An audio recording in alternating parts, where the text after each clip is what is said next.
as the UN platform to discuss the increasingly relevant issue of ocean health and climate change, in bringing nations together and fostering exchanges between governments, society, and scientists, as well as in providing to the extended oceanographic community access to data, information, and science.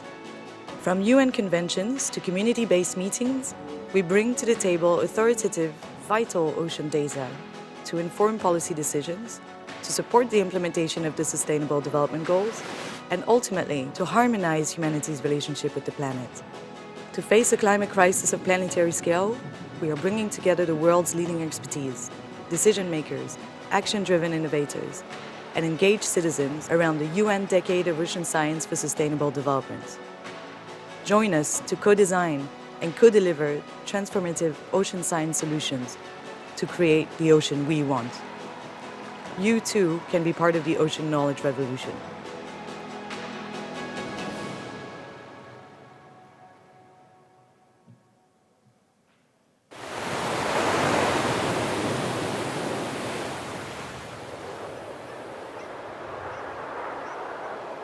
This is the news at 7 p.m. The new climate report from the UN says that cuts in enough to reduce greenhouse gases. A radical change is needed in how food is produced. That is to say, fewer calories. We're always told we need to stop. Stop driving. Stop flying. Stop using plastic bags. Stop eating meat. Stop ignoring the science. But science also tells us that just stopping won't be enough on its own. If we're going to save our future, we also need to start. Start thinking outside the box. Start managing marine resources more productively. Start developing more climate-friendly technology for waterborne transport. With innovation, we can rid the oceans of microplastics. The forces of nature are fundamentally sustainable. We must make the most of it. The world needs more ideas. Solutions not yet thought of. This is not the time to stop. Especially now, when we're just getting started.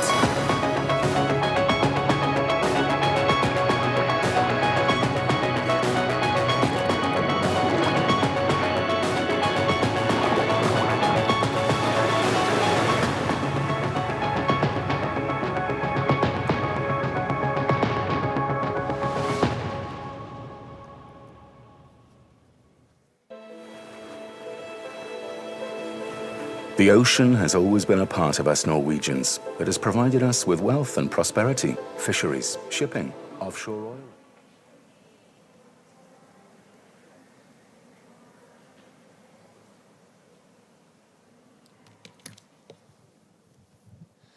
안녕하십니까. 곧이어 2022 제16회 세계해양 Good morning, ladies and gentlemen. We will soon begin the cruise session for the World Ocean Forum. I would like to remind you that the simultaneous translation is available for this session. So please tune your channel to channel 3 for Korean, 4 for English, and 5 for Japanese.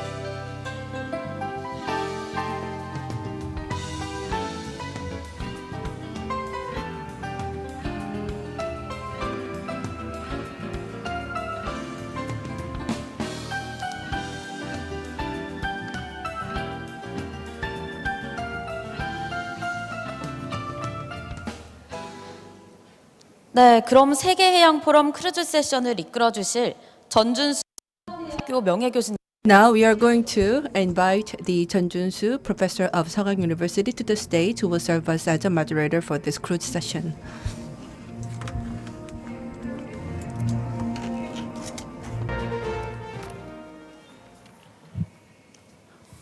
안녕하십니까. Good morning, ladies and gentlemen. Thank you very much for joining us early in the morning. As you know, the cruise industry is still a new industry for many Korean people. So it's not really easy to trigger the interest of the general public, but in the future, for the welfare of the Korean public, especially in terms of the leisure, I believe that this will make a huge contribution in the future. So from last year, we have organized a special session on cruise. Last year, we talked about the cruise industry in the Korean version, would it be really made possible? So that was the topic for last year's discussion. And this year, we are going to talk about the South Korea's cruise realization as a pathway towards the growth of the Asian cruise industry. So this is the title of this cruise session. In the sense, I believe that this year's forum is a step forward from the last year's session. As you know, the cruise industry, we don't really have a lot of experts in Korea. So this time we have invited the top-notch experts from overseas, as well as the one speaker from Korea. So the first speaker is the Ted Blummy Chart, the chairman, principal of the chart management consultant, and he'll be talking about global cruise recovery and Asia cruise status and prospect. So Mr. Blummy? Are you ready to present? Indeed, I am. Professor. Hello. John, Yes. 안녕하세요 to everybody. It is my honor to be your first speaker on the global cruise industry. Well, Mr. Plummy, for the time being, let me introduce you to the audience. First, I will make it briefly. Blummy. Mr. Ted Blummy is such a well-renowned figure in the cruise industry. Over a 40-year career, Ted Blummy has been a cruise industry pioneer and leader. So I believe the insight from Ted Blummy is invaluable.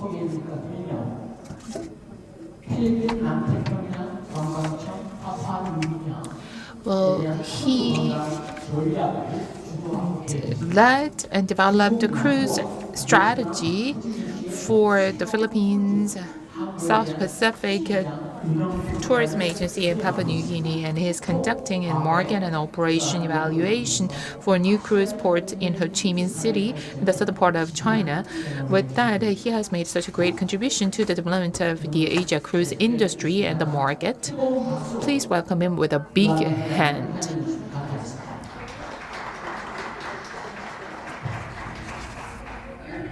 감사합니다. So, allow me to present my briefly to talk to you about the cruise industry post-COVID, and particularly global cruise recovery and the cruise status for Asia and its prospects. It's my honor to do this. Thank you to the Secretariat of World Ocean Forum for inviting me to speak to you about this. As you heard, my name is Ted Blummy. I'm the principal of Chart Management Consultants. We advise the cruise industry and have been doing this since 1997 all over the world, but particularly in Asia. I have the honor to have been a president and CEO of one of the major global cruise lines, and also chairman of one of the major ports, this one in Sydney. And these days, as I say, a consultant. So this is what I propose we discuss over the next 20 minutes. Firstly, it's important to draw a distinction between destinations and source markets. Then I would like to advise you about what's been happening in the global cruise industry since COVID, talk about Asia, both before and after COVID, and the status in 22 and 23 for Southeast Asia versus East Asia. And then let's talk briefly about Korea as both destination and source market, and what is required to bring cruising back to this part of the world, and finally a concluding comment. So, to discuss and measure and assess the cruise industry, it's essential for us to distinguish between the source markets, which is where the passengers come from, the citizens of a country who take a cruise anywhere in the world, and we measure this with CLIA every year for each of the 12 Asian markets. It's published in CLIA's Asia Ocean Source Market Report. And as an example, we can say that 48,700 Korean people cruised anywhere in the world in 2019. The other big element, the other side of the balance sheet, are the destinations, which is where the passengers go to.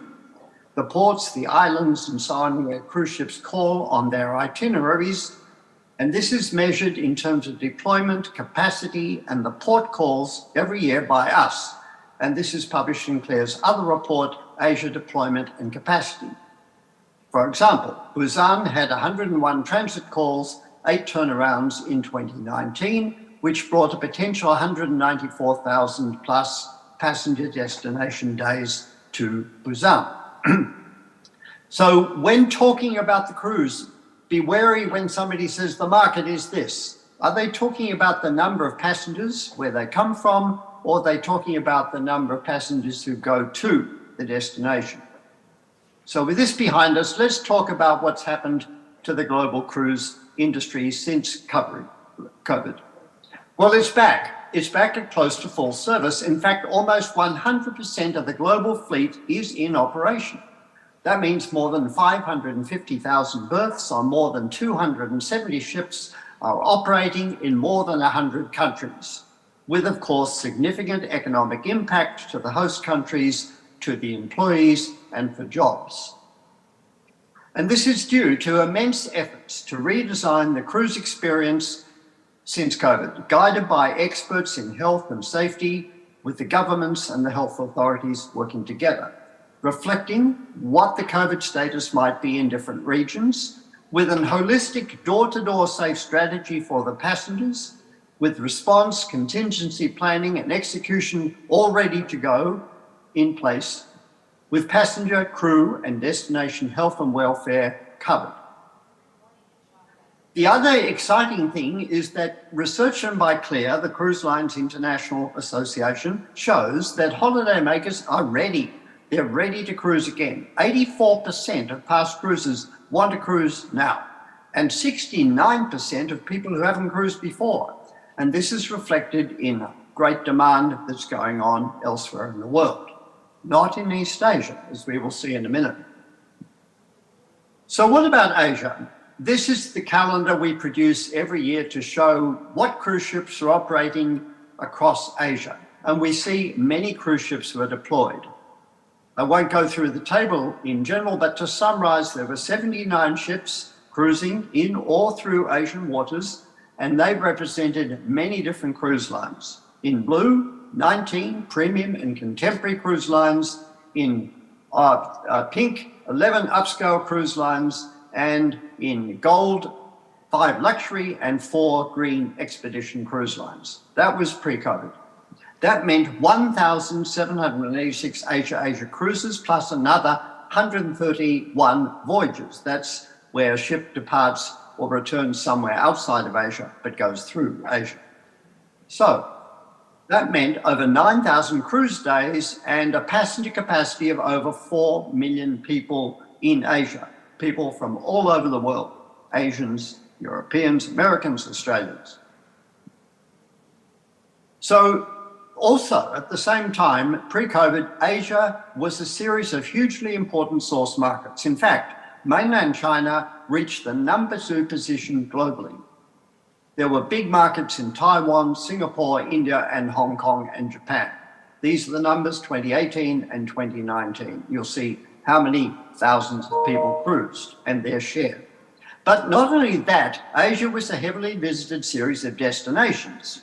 There were over 7,000 port calls in Asia, and 59% of those were in East Asia, as you'll see in the table below.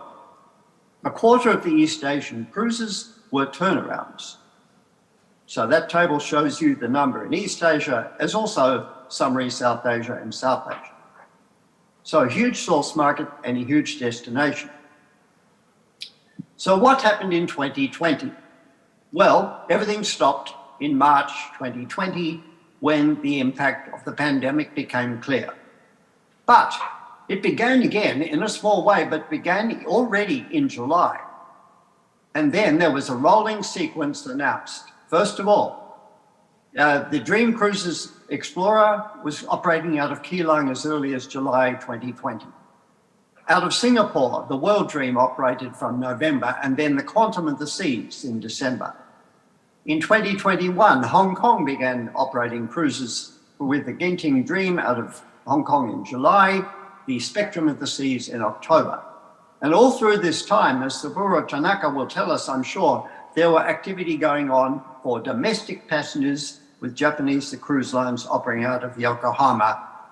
But all of these were not continuous. They weren't year-round, and they weren't often full occupancy. They were capacity controlled. Nevertheless, a lot of activity began quite quickly, particularly in South Asia and also in Japan. So the cruise ports and destinations that were visited in 2021 reflect the limited deployment. This is our chart on transit, turnaround, and overnight calls. And though there were 40 ports that had at least one call, there were 280 in 2019. And the activity in 2021 was concentrated. Only 11 ports had 9 or more calls. Singapore had 43% of these, and Hong Kong 15%. Keelung, Mumbai, and Yokohama had 30 calls each. There were no calls in 2021 in Korea, and there were only 27 in mainland China.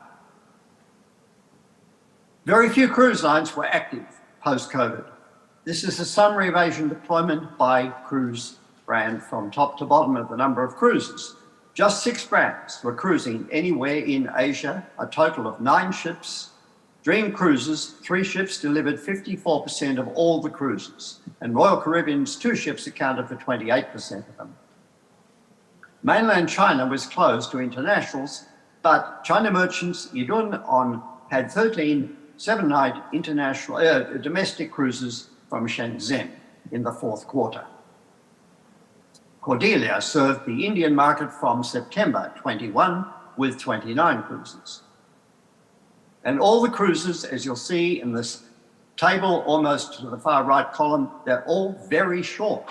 They were typically round-trip cruises with no ports, cruises to nowhere. So what happened is happening this year and is going to happen next year. Well, Southeast Asia is doing well, especially from the Singapore home port. Resorts World Cruises is operating Genting Dream since July from Singapore to Indonesia, then Malaysia, and was also embarking in Port Klang, Malaysia. Royal Caribbean is operating the Spectrum year-round since June from Singapore to Southeast Asian destinations. In 2023, things heat up again. Smaller premium and luxury ships will be back from the 1st quarter, especially around the cherry blossom season in Japan. Norwegian Jewel will offer a big ship, 12 cruises from October and again in March. Some of those, and nearly all of those, are focused on Southeast Asia, but also Japan and Taiwan. Royal America's Westerdam will cruise in 23 from Singapore and also scheduled from Yokohama. And that will include Japan, Korea, in East Asia. Aida Bella will cruise late 23 and early 24, Southeast Asia, and Marella, first time, will have Port Singapore from November. So things are warming up in 2023 in particular. So Asian cruising is rebuilding despite COVID. This is cruise operations in Asia since March 2020. And what do we see? 6 ships after the COVID, not full-time, 10 ships in 2021, only 8 in 2022 because the Dream Cruises brand was closed. And 10 cruise ships so far are scheduled for 2023. This is way behind the pre-COVID period where there were 79 ships, as I told you earlier, in 2019. Still, it's an optimistic outlook. But that's Southeast Asia. What about East Asia, which is of great interest to those of us here on this conference? Well, problems. First of all, the destinations continue to be hard to get into. China and Hong Kong have been pursuing a zero COVID policy, means no international visitors, particularly ships. Japan has been very difficult. It's restricted to visitors. It's been very slow to allow ships to come back, international ships. It has onerous quarantine rules, and the cruise lines consider it high risk. Korea, of course, has a bigger problem, a different problem. It's restricted to cruises departing mainland China, a restriction imposed by March 2017. Also, the source markets are now small. So mainland China, which was 2.4 million passengers in 2018, is only 6,000 last year, which was due to China merchant ship. Korea and Taiwan's pretty big, but together they're only large enough to justify basing one large ship in East Asia year-round, so that hasn't happened. Also, capacity had disappeared. Dream Cruises, which had 3 ships and was building 2 big ones more, it served the Asian cruises better than any other cruise line, and it was the first back after the March shutdown. It's no more. Sadly, it is gone, and so is its sister brand, Star Cruises. All the major international lines have deserted East Asia for now, as there's too much uncertainty. The cruise lines cannot deal with uncertainty. They need to be able to schedule their cruises at least a year in advance. And it's a long lead time to bring a ship back into service. Also, the next problem is that market forces have been blunted in East Asia. The travel agents in Asia were decimated through COVID, everywhere else in the world too, really. And so some cruising expertise was lost. The world, as we know, is facing economic slowdown and inflationary pressures. So some real headwinds for us in East Asia. What about Korea? Well, before COVID, Korea was a very important transit destination. In 2017, it had over 700 calls in the nation. Jeju Island was the most visited port for transits in all of Asia. Busan had several, and this is largely driven by ships being home ported in Shanghai, which was Asia's then largest home port. But by 2019, Korea had dropped to 156 from 700 transits. Jeju down 29 and Busan had 101, even though there were still cruises operating out of Shanghai. It by then was the second largest home port to Singapore. And as far as the home port is concerned, Korea is not really been one. 8 turnarounds in Busan and a couple here and there in Sokcho. Yet Korea has always been a very small source market, big destination, small source market. These are the numbers for Korea since 2012. The maximum ever reached was in 2019, 48,000 passengers, which is just 1.3% of all the passengers in Asia. And why is Korea source market yet to grow? Why is it small? I think there are several reasons. There's low supply. The cruise business is supply driven, but there have been very few Korea home port cruises, as we saw a second ago. So there's no visibility of cruise ships being in Korea on a regular or permanent basis.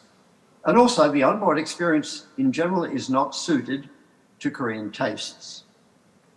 There's also limited demand, low supply and limited demand.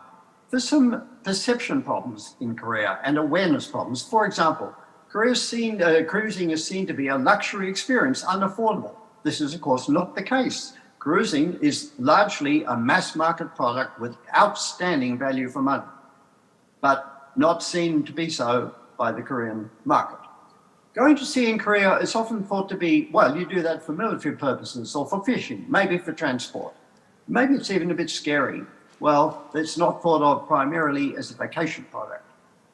Koreans who do have experience of going to sea are thinking probably more in terms of ferries, such as on the Baltic. Cruises are not like transportation. They are a fully packaged vacation. And there's been little push marketing by consumer advertising or successful TV show. Like Damu Cruise was a TV show in Korea. It didn't last. It was a very short season and didn't apparently get good viewership. But that drove cruising way back in the day in North America. And there's little pull marketing via social media, via word of mouth, or well-informed travel agency distribution network. So what's to be done to bring cruising back in East Asia?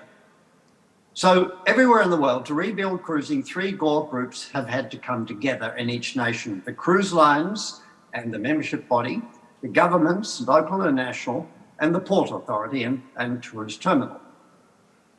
These have been backed by science. The medical experts, as I said before, and health authorities have worked out how to make cruising totally safe, and often facilitated by the Tourism Authority. For example, Singapore Tourism Board has done a phenomenal job to rebuild cruising in Southeast Asia. So this has formed a three-way partnership. These partnerships are essential to get cruising restarted. Of course, backed by all the supporting services, suppliers to the cruise line, the port agents, the tour operators, customs, quarantine, immigration, travel retail. So to return this region to be a prominent cruise destination, we need these partnerships. They need to understand the science and the new protocols and the product changes that the cruise lines have put in place around the world, then construct regulations that are based on the medicine and the science. Ensure the policy for cruise ship calls is attractive to the cruise lines, that it's clear and that it's transparent and that it is stable. Take away the uncertainty, which keeps them away. Reopen the borders with appropriate border controls and screening, and be flexible to loosen or tighten according to COVID developments ashore. Then collaborate with neighbouring countries because regulations need to be consistent. Cruise lines can't deal with a whole raft of different ways of doing business from one port to the next. Then, of course, we would love to see a lifting of the restriction on travel to Korea from mainland. It's had a huge impact. It's a negative impact, both on the cruise travel for both nations and on the economies, because there's a whole string of fabulous ports along the coast of China that are hardly operating. So it's a great benefit to having cruising come back for both nations. And then to grow those destinations, what about growing the source market? Well, bold action is required with cruises. Supply. Start with short seasons by chartering ships customized to Korean tastes. Lotte Tour Development has done this with chartering Costa ships with success, but small so far. Then this could be extended as the market responds, like lengthening the season, providing more itinerary choices, and then more ships. And finally, somebody needs to invest on porting a ship, say in Busan, for a series of cruises. And by the way, that's how the mainland China was built. By Costa in 2006, Royal Caribbean, shortly after, was by taking an investment and waiting for the market to respond. Then, of course, the product here needs to be customized, as Lotte have done, put Korean staff on board, language, signage, cuisine, tour guides. Then educate the travel distribution network on why it's such a great thing to sell. The commissions are very high and they're all inclusive.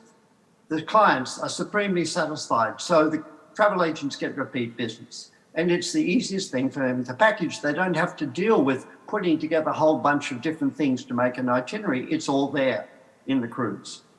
Then use push marketing, advertisements and TV shows, and pull marketing. Put media on board the ships, social media influencers, and so on. So in conclusion, Asian cruising has a massive opportunity to recover. It's already happening in Southeast Asia. But the authorities in East Asia need to recognize the benefits to their economies and their citizens, understanding that cruising can be and has already been made safe. Get involved in discussions, forming partnerships, cooperate with cruise lines, ports, tourism authorities, and other stakeholders, collaborate with neighbouring countries to agree a common set of protocols that all are comfortable with, and then remove the restrictions on cruise ships. Then, East Asia can once again be a prominent destination and a prominent source market. So, that is the end of my presentation on global recovery, Asia's status and prospects. I hope it has proved useful to you all, and I thank you for the opportunity. Look forward to the questions and answers. 감사합니다.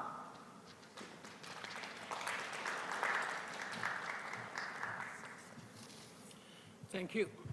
Thank you very much, Mr. Blamy. We appreciate a lot your excellent presentation. Very informative and instructive as well.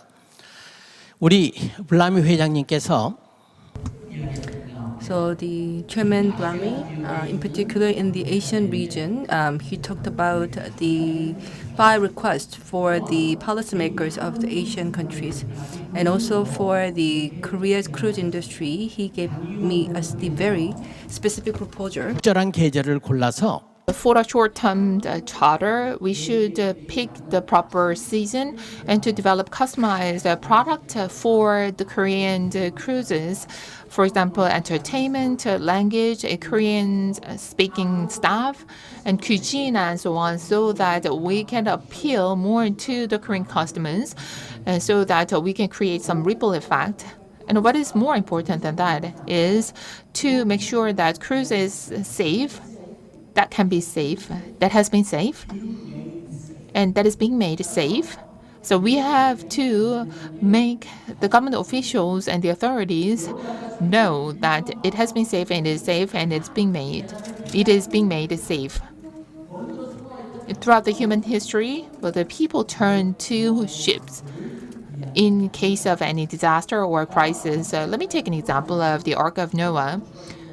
I think, during the pandemic, because the first step was poorly taken, things went wrong. But I hope that we can fully recover and turn back to the state prior to the pandemic. Please join me in giving a warm round of applause to Mr. Blamy once again. Next speaker is Dr. Hwang Jin-hwae, Director General of Maritime Industry and Safety Research Division of KMI. 사실 지난 3년 So for the past 3 years, due to the COVID crisis, as you know, the cruise industry was hit hardest, and there were a lot of agencies that were shut down.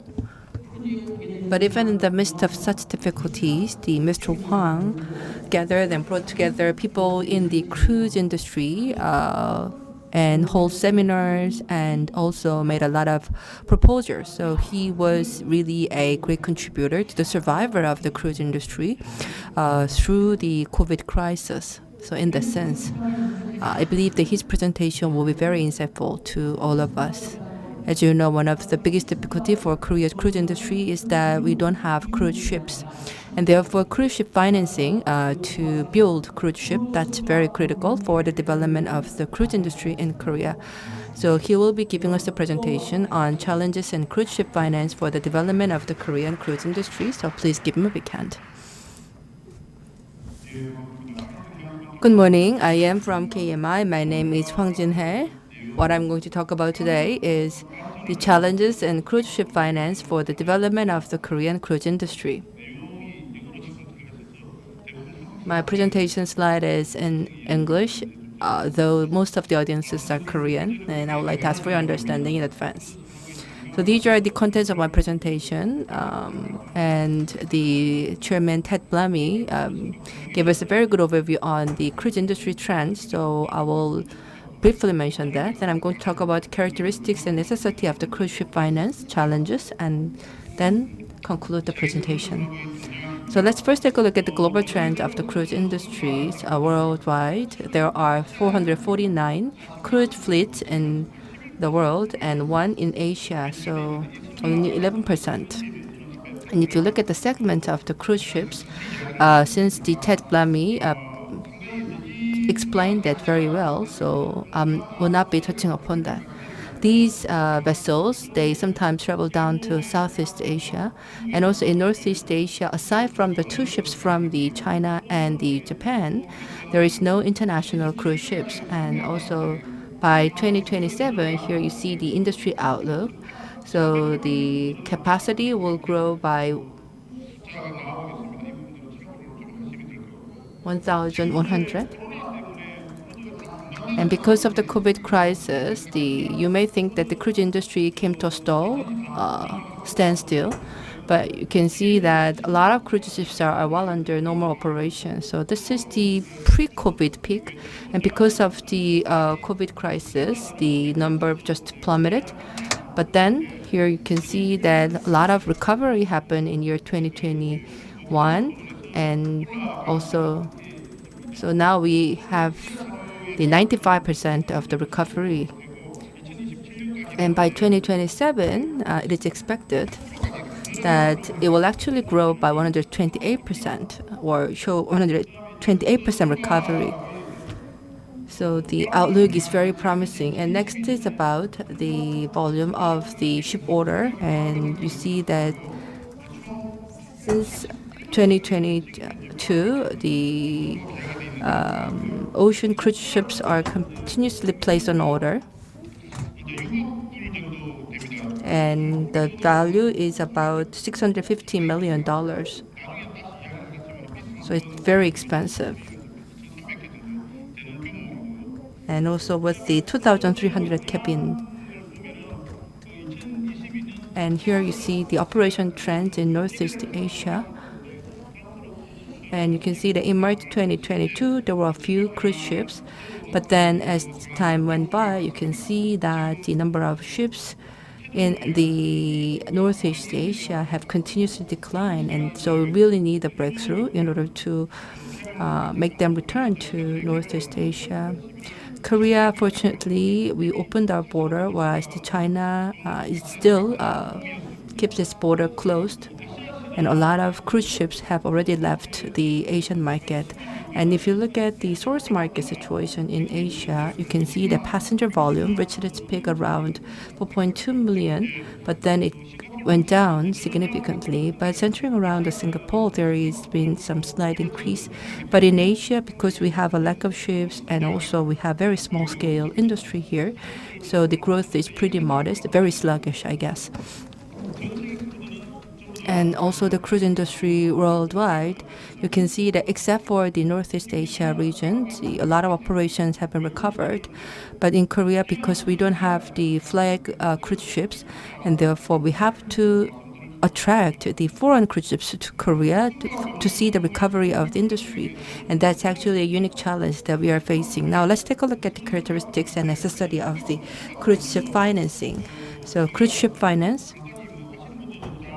as you may be aware, for the real estate, you borrow money based on the value of the apartment that you are going to buy as a collateral. But the ship finance is a little bit different, that the fund necessary for the acquisition of the ship with the asset value of the ship and cash flows generated from the ship as collateral. So in other words, here you can see that operating profit is actually taken in as a collateral. And also here you can see some characteristics of ship finance. So because the cruise ship is a large ship, and therefore it involves a large amount of the procurement with the long-term finance period. As you know, the general ship finance, so the collateral is calculated based on the operating profit of the cargo handling. But the cruise ship is very risky because it has to rely on the revenue from the tourism business, which could fluctuate and has a lot of variables.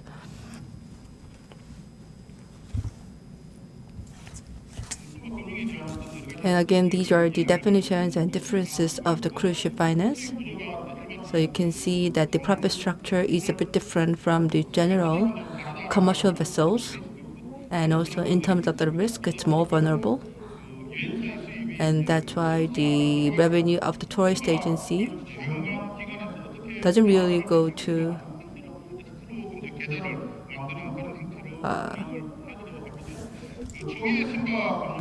the shipping company directly, rather escrow account is utilized. And also here you can see that this is a sort of the history. So the structure of the cruise ship finance in early stage, that was pretty basic, but nowadays we have very complicated structure for cruise ship finance. So here you can see that the private funds, own funds, bank financing, capital market, as well as the SPV, diverse ways are utilized to create the fund for shipbuilding. It's because building a ship requires a enormously high cost, and therefore one bank cannot afford all the money or all the investment that goes into the shipbuilding. And now let's take a look at the necessity of the cruise ship finance. Already the Korea's cruise law for the development and support of the cruise industry, it stipulates the necessity for the cruise ship finance. So here you can see the clause, relevant clause. So this clearly states that in order to cultivate the cruise industry, cruise ship financing is necessary. And also the government's first plan for the development of the cruise industry also stipulates that the cruise ship financing is critical to support and foster the national cruise carriers. However, although they exist in papers, none of them have actually been realized yet. So does Korea have a organization that can provide the cruise ship financing? In the private sector, nothing.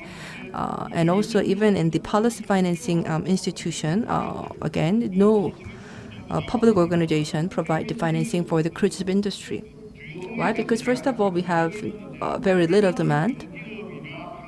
And also they provide the investment and financing only for the general shipping companies, not the cruise ship builders or the shipping companies with some special needs like cruise.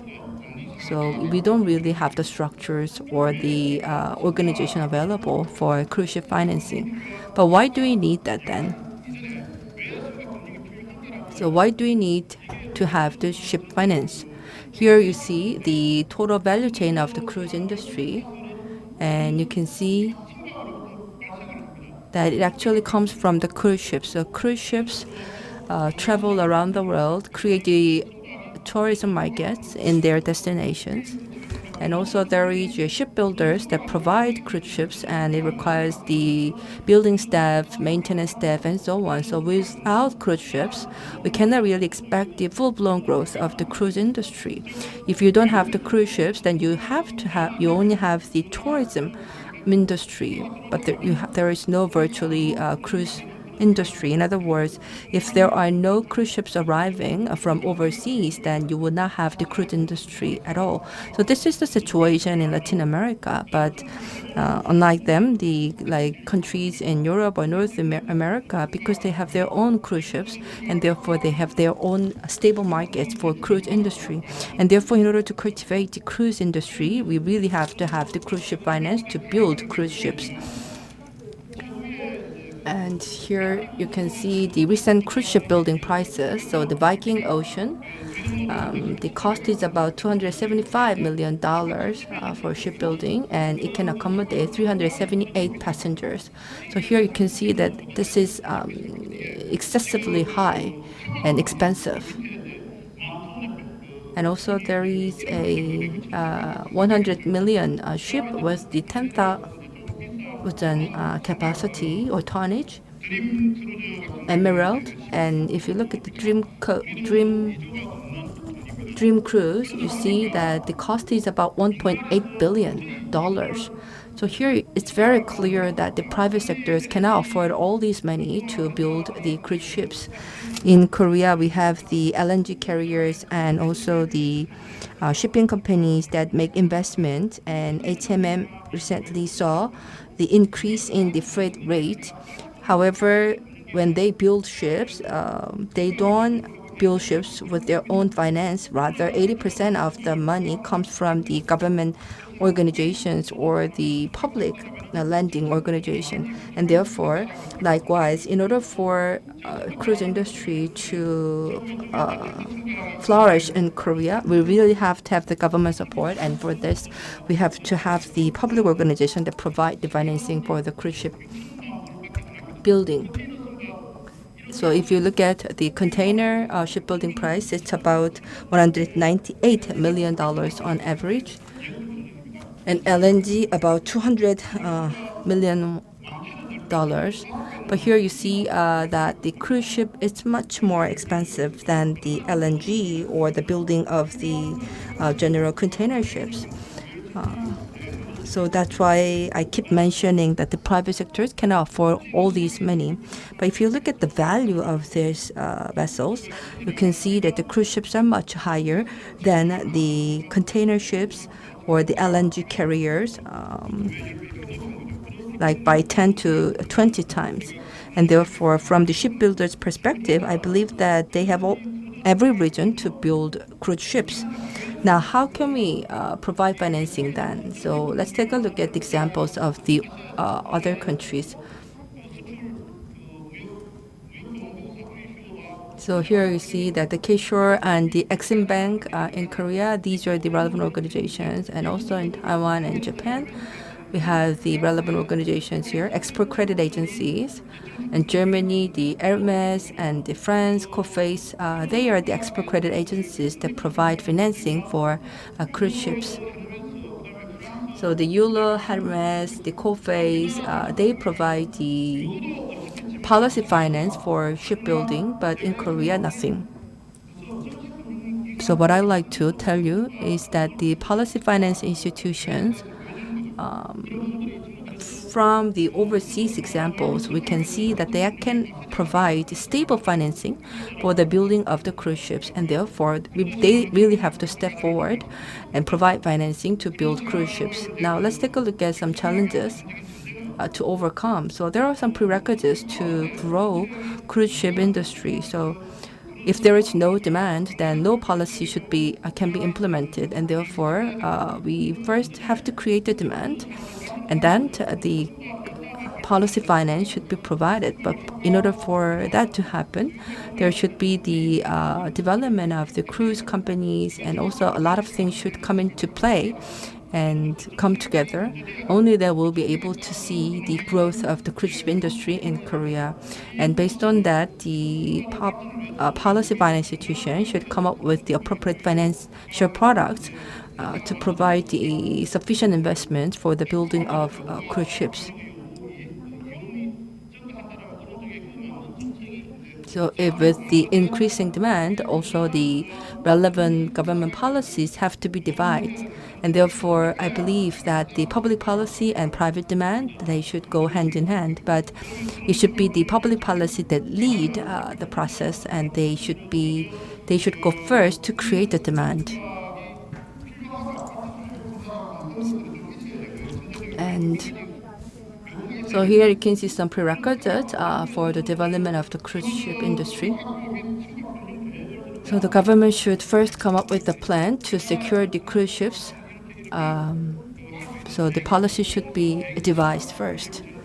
I think that if the government provides such an assurance that the government will be involved and provides the finance for the cruise ship, then I believe that this will be a huge momentum for the growth of the market and industry. And also we really have to work on details, like whether we are going to how we can have a long-term, low-interest rate financing. And also we have to make sure that the internal assessment should be made so that we don't have to rely on external parties. And also there should be a sufficient promotion and advertisement activities, as well as many technical details that need to be established. And also here you can see the investment profitability analysis case for the private cruise ship purchasing. So here you can see the conditions for the vessel financing and vessel operation profit as an example. So ship price, initial investment 30% out of the ship price, repayment period 10 years, interest rate 5%. So this is actually from the Carnival's 2018, 19, and 20 operating profit data. It's based on the actual data. And I made the assumption that the profit goes up by 5% every year. And here you can see where the break-even point can happen. So in terms of the IRR and NPV, here you can see that we need some long-term perspective. Next is about the cruise ship finance in Japan.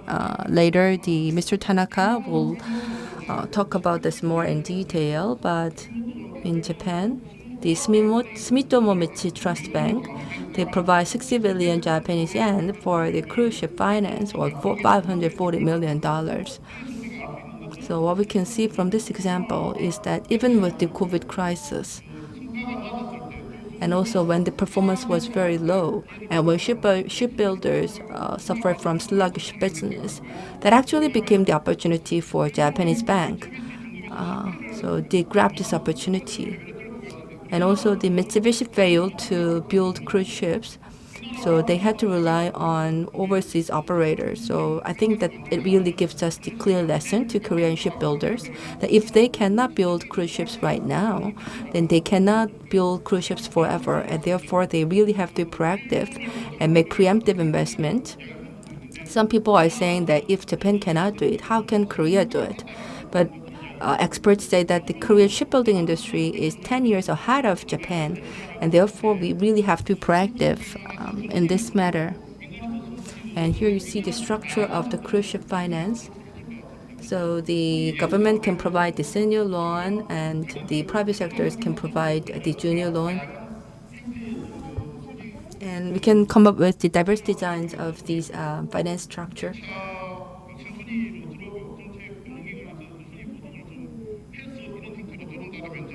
Or if the private sector provides the first lien senior lending, supported by the government, with the government support, I think that's another viable scenario. Now let me give you the conclusion.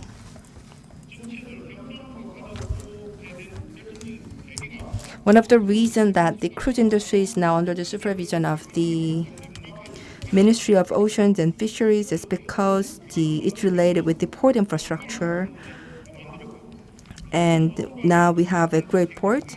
And now is the time for the ministry to come up with the policies to cultivate and foster the growth of the ships and shipping companies. And for that, the cruise ship should be a important part of the policy that they will devise.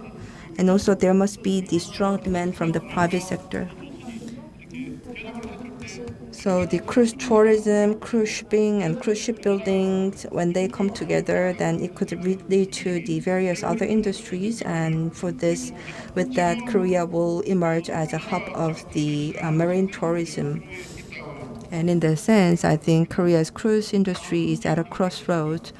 And now is the time for us to decide whether we can have our own cruise ships or whether we will just simply be a port of call.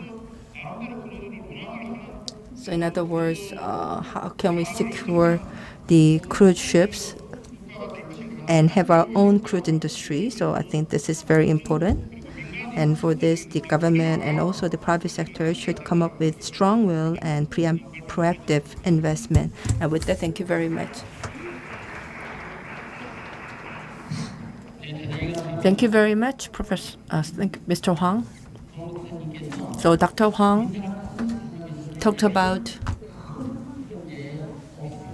one of the biggest obstacle of the cruise industry in Korea, which is that Korea does not have the flagship for the cruise industry. But as you know, building a cruise ship requires a huge cost. So the 130,000 ton class cruise ships, it requires $900 million to build one single vessel, whereas the LNG carrier, it only requires $250 million. And also the large-scale container vessels, it only requires $180 million to build that. So compared to these two, you can see that it's enormously expensive. So how can we ensure the appropriate risk sharing? In Japan, 29 regional banks joined hands together with the Sumitomo Bank for risk sharing. So Korea should also come up with a lot of idea and proposal. And one of my idea is to create the public fund. So maybe we can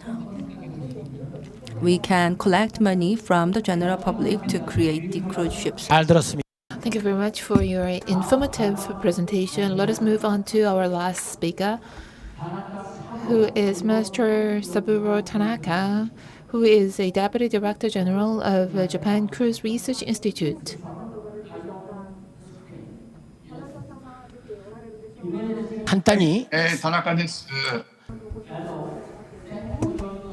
Let me introduce you to the audience first. 이 다나카 사부로 일본 Master Saburo Tanaka is the Deputy Director General of Japan Cruise Research Institute. He is the leader of the Japanese cruise industry. He has made such a great contribution to the development of the Japanese cruise industry. He has a joint research agreement on cruise with the Korean Maritime Institute, or KMI, and he has supported and helped the Korean cruise industry for its development. Today, he will give us his presentation titled Japanese Cruise Flag Cruise Ship Operation Scheme. はい。ただいまご紹介いただきました日本 As introduced, I'm Saburo Tanaka, a Deputy Director General of Japan Cruise Research Institute. Thank you for having me today. Congratulations on the hosting of the 16th World Ocean Forum. I was invited last year as well. I'm very honored and privileged to be part of this year's edition of the World Ocean Forum. Today, rather than talking about Japanese cruise trend, I would like to talk about the Japanese flag cruise ship operation scheme, because we are talking about Korean cruise new build and Korean flag construction. So my presentation will be of any reference to you.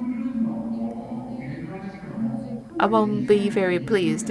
Looking at the Japanese cruise industry in October 2021, the domestic cruise was resumed, and we are preparing ourselves on this front for the resumption of the international cruise operation. I believe by the end of this year, we will see some resumption, even to a certain extent, of international cruise operation in Korea. Let me jump into the content of my presentation. Today, I'd like to talk about Maru ship system. This is an overarching principle in the Japanese shipping industry. Japanese ships should be owned by Japanese companies. That is the first principle. And the second is that domestic cruise for Japan should be done by Japanese flagship. And the third part of the principle is quite critical in this regard. The crew of Japanese ships should be all Japanese. So these are the three pillars of the overarching principle.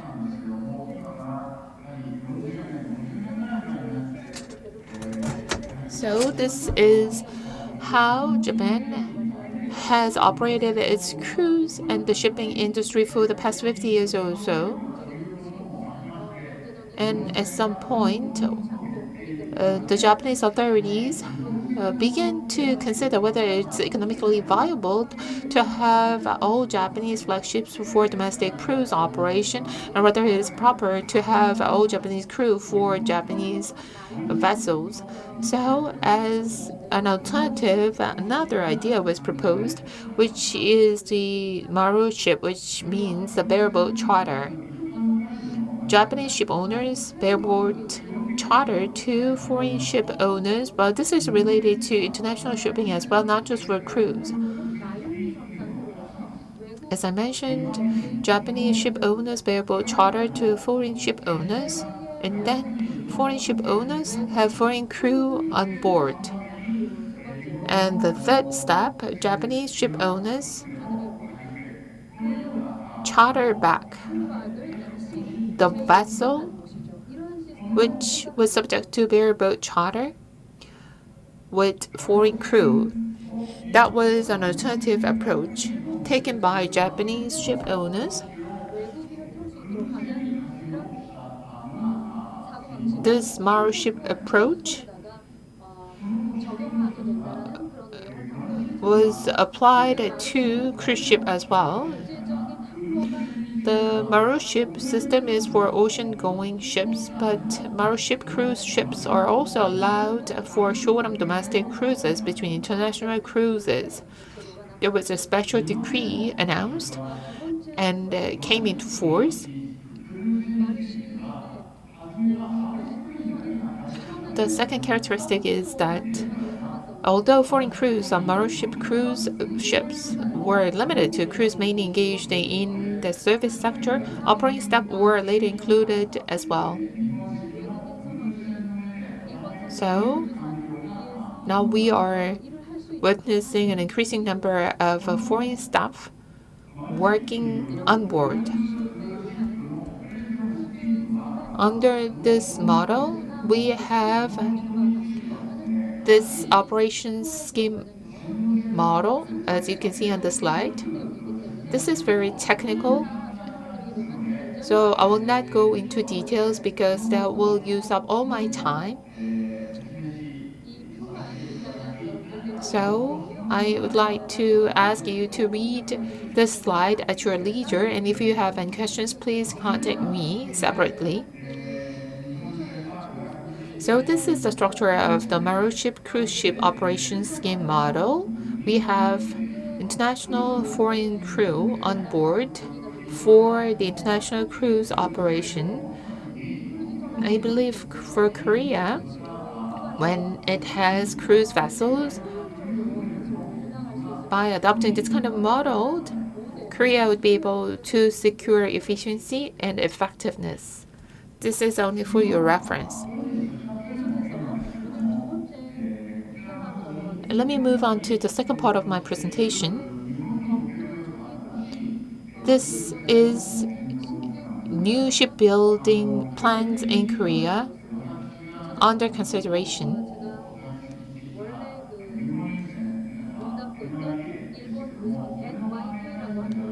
I am originally from NYK.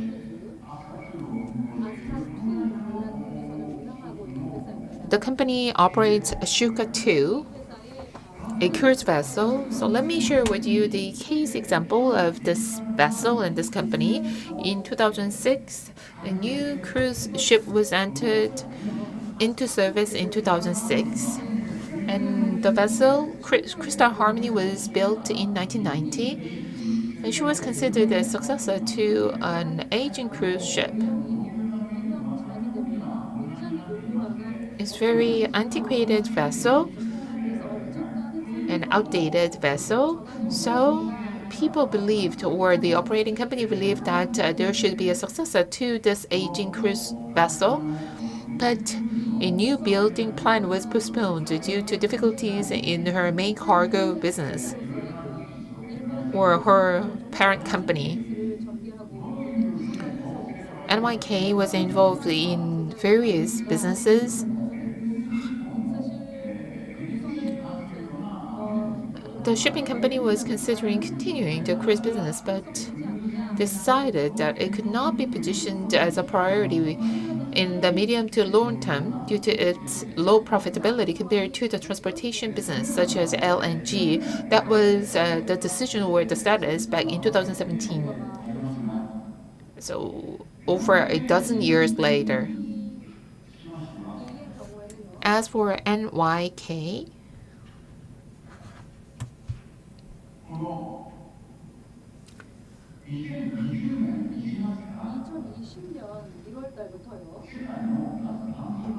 was required to carry out large-scale renovation work in order to comply with the sulfur oxide regulations that would come into force in January 2020.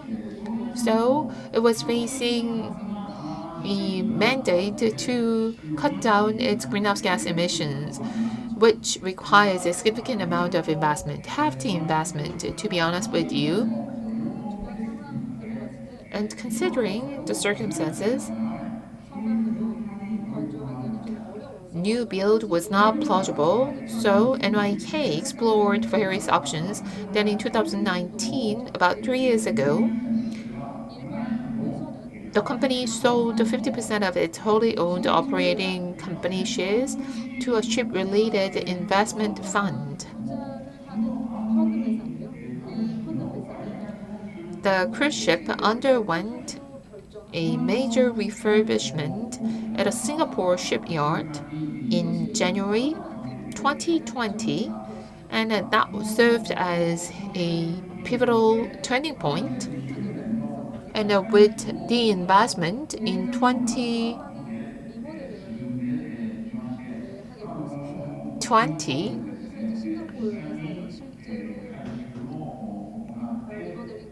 the refurbishment was conducted, and Ashoka 2 was born as a result, which is in operation. And in tandem with this, the operating company has a new construction study project team consisting of the heads of each department. So this is an in-house effort. So this project was commenced 3 years ago.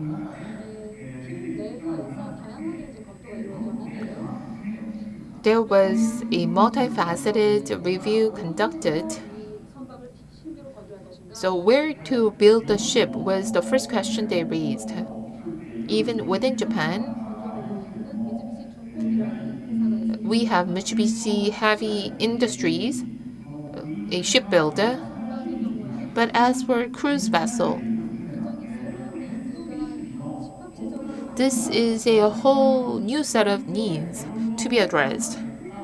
That is why it is quite critical to retain a company with vast experiences. So the decision was made to work with Meyer Werft of Germany for the successor ship Ashoka 3. The construction costs were arranged by an investment fund that owns 50% of the stock of the operating company. And the project was financed by about 30 financial institutions, mainly regional banks. So here the point is that the shipping company, NYK, did not fund all the construction costs. The local commercial banks, to be more exact, 29 financial institutions of Japan financed the project.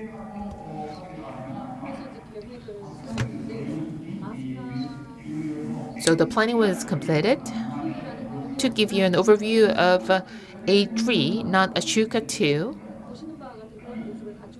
this is how it would look.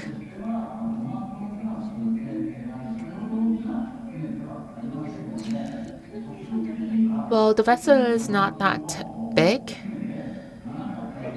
Its tonnage is about 51,000 tons, and it has a passenger capacity of 744 pax. And it is very large and spacious, I would say. And it has the capacity of accommodating a crew of up to 470 people. So per passenger, there would be 0.78 crew. And this will lead to a very high level of service or service quality. So this cruise will offer a luxury service to passengers.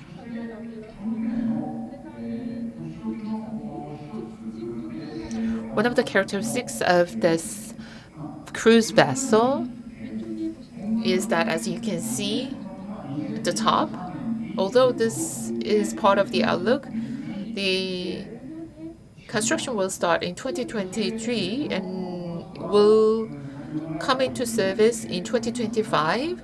And as for the construction cost, as I mentioned, in the dollar term, $650 million would be put in. We have a weak yen these days. To translate that into Japanese yen, I think it will be hefty. As for the engine, in the middle of the slide, as you can see, with this net zero initiative, in order to ensure decarbonization of the society, we'd like to build a vessel which can go along with this decarbonization approach. so that we can offer a competitive technology. That's the goal for the construction of a new vessel.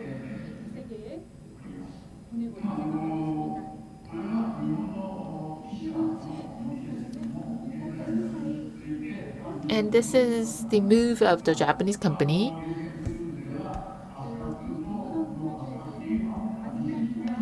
NYK is considering what to do with Sukhoi 2 after A3 goes into service, but there is a possibility of coexistence as well.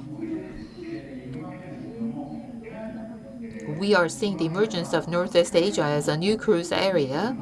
World cruise originates in the Caribbean and then spread widely across the globe, including the Mediterranean Sea, Northern Europe, and Antarctica. And I believe that we have more cruise ships to the Northeast Asian Sea and attract passengers from all over the world. International cruise serves as the foundation for globalism. And let's strengthen our cooperation and grow our Northeast Asia cruise. And I would like to ask for your continued support. This is the end of my presentation. Thank you.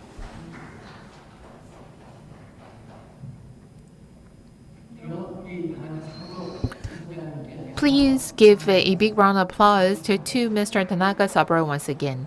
Thank you very much for your insightful presentation.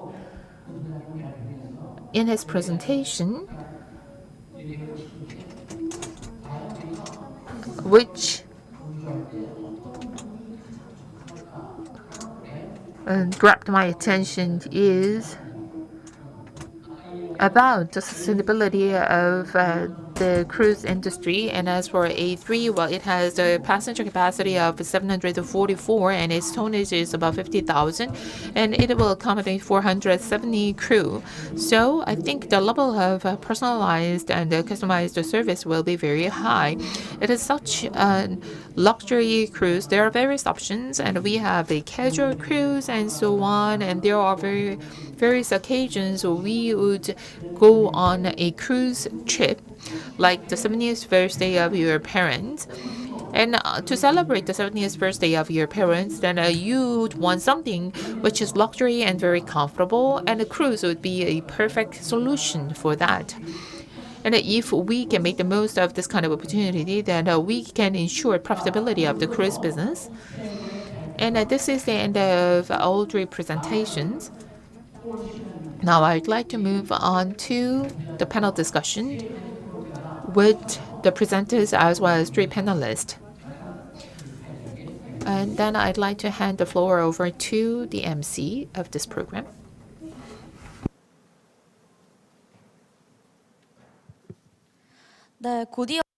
So following that, we are going to have the panel discussion session for the cruise session. So as soon as the stage ready, we will begin the discussion session. For our participants, online and offline, please bear with us for a few minutes because it's in the hybrid format, and therefore we provide you the video for the forum.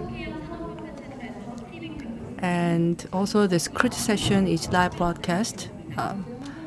So please stay tuned.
네, 그럼 크루즈 세션 다시 시작하도록 하겠습니다. Now we are going to begin the panel discussion session, and for that we would like to invite the Professor Chun Jun once again to the stage.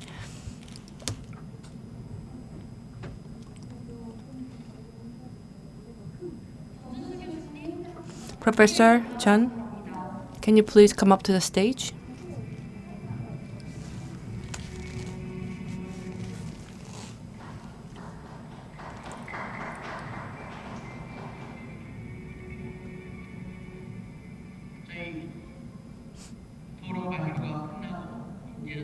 So now the presentations are over, and we will now have the panel discussion session. So I would like to invite the three discussants for the session. And these three discussants are the, let's say, indispensable figures in the cruise industry and from Korea.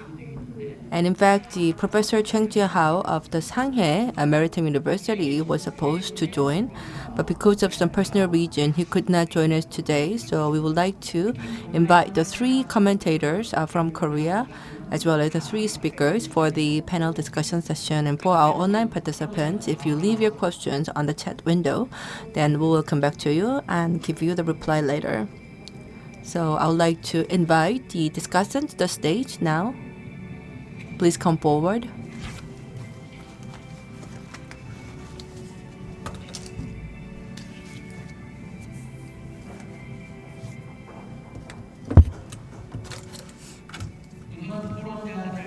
Let me briefly introduce to you our discussant. The first one is Mr. Sung Nak-ju, Director of the Maritime Finance Division of the Korea Ocean Business Corporation. Director Sung, he's true expert in ship finance. So he will be giving us the expert opinion on the ship finance that Korea is critically, desperately needed. Next is the Yoon Ju, Associate Research Fellow of Korea Culture and Tourism Institute. And she will be talking about the reality of the cruise industry and all the challenges that we are going to face. Next is the Chun Jun-chul, Manager of the Marine Leisure Tourism Division at the Ministry of Oceans and Fisheries. So as a representative of the government, he will be talking about various challenges that the cruise industry is now facing today and what kind of government support will be available and will be devised in the future. So once again, I would like to thank the discussants for taking their time. Why don't you give them a round of applause before we begin? Now, in the order that I introduced, so starting from Mr. Sung, we would like to hear their comments.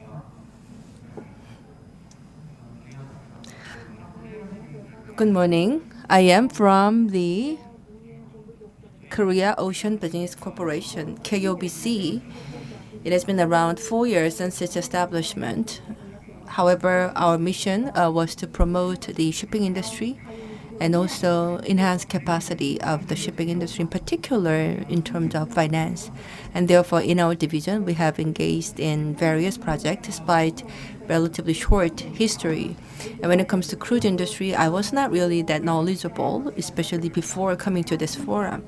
And the Mr. Hwang, the presenter, says that the cruise industry has its unique characteristics, and I completely agree with this.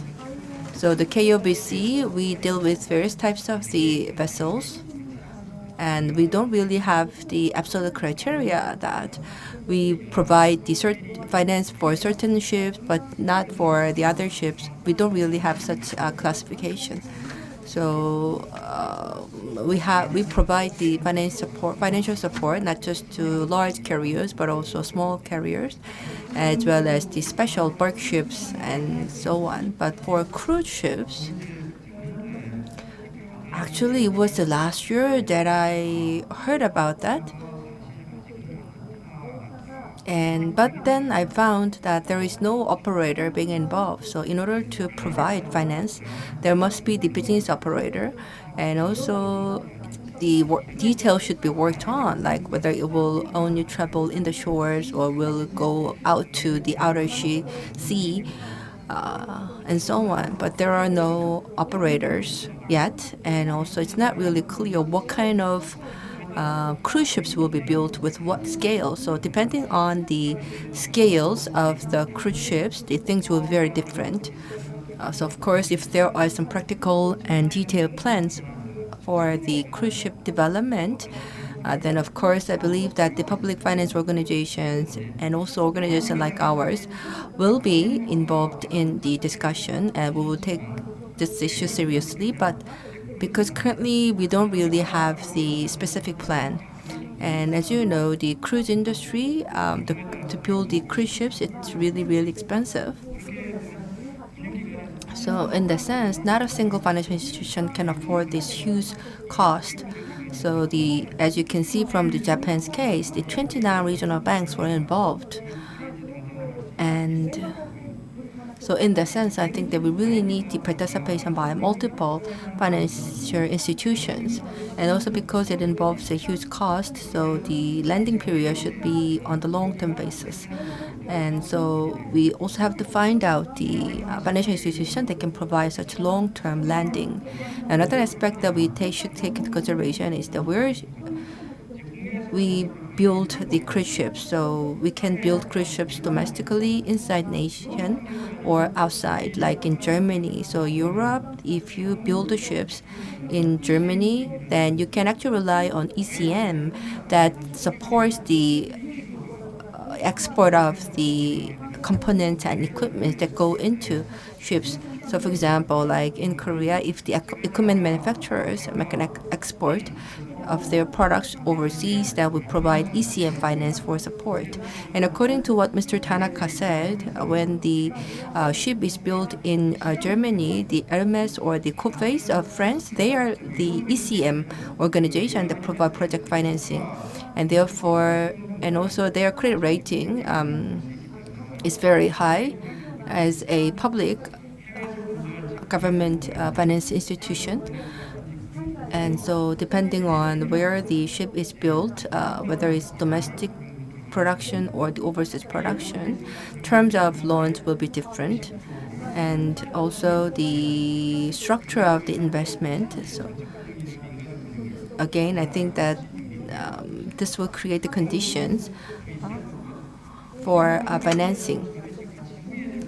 And also the details that we have to work on is that first of all, we have to have some business feasibility and by theory, because we are the risk-taking industry. So the first thing that we take into consideration is the credit rating of the operators, as well as their history and experience.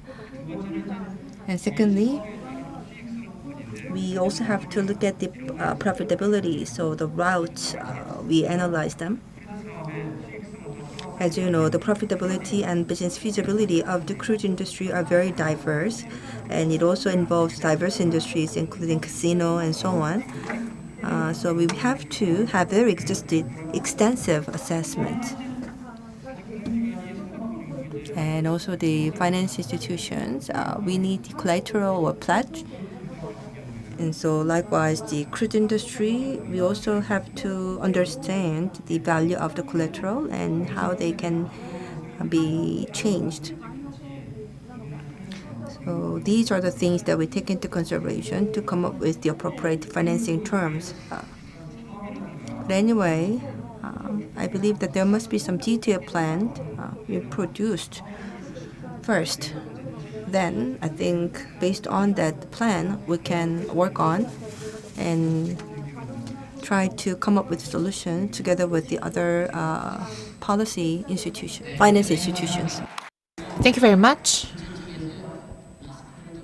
Well, the organizer specifically asked us to take off your mask. You will not be fined and you will not be penalized for not wearing a mask anymore. And the presenters, if there is any comment or question regarding the comment raised by the panelist, if there is anything relevant for your presentation, or if there is anything you can help or advise, please let us know toward the end of this panel discussion. We will give the floor back to you toward the end of the panel discussion. Now I'd like to invite Yoon Ju, Associate Research Fellow of Korea Culture and Tourism Institute. Hello, I'm Yoon Ju. Well, thank you very much for the insightful presentations. Since I'm working for the Tourism Institute, as I listened to the presentation by Mr. Ted Blamy, I could see that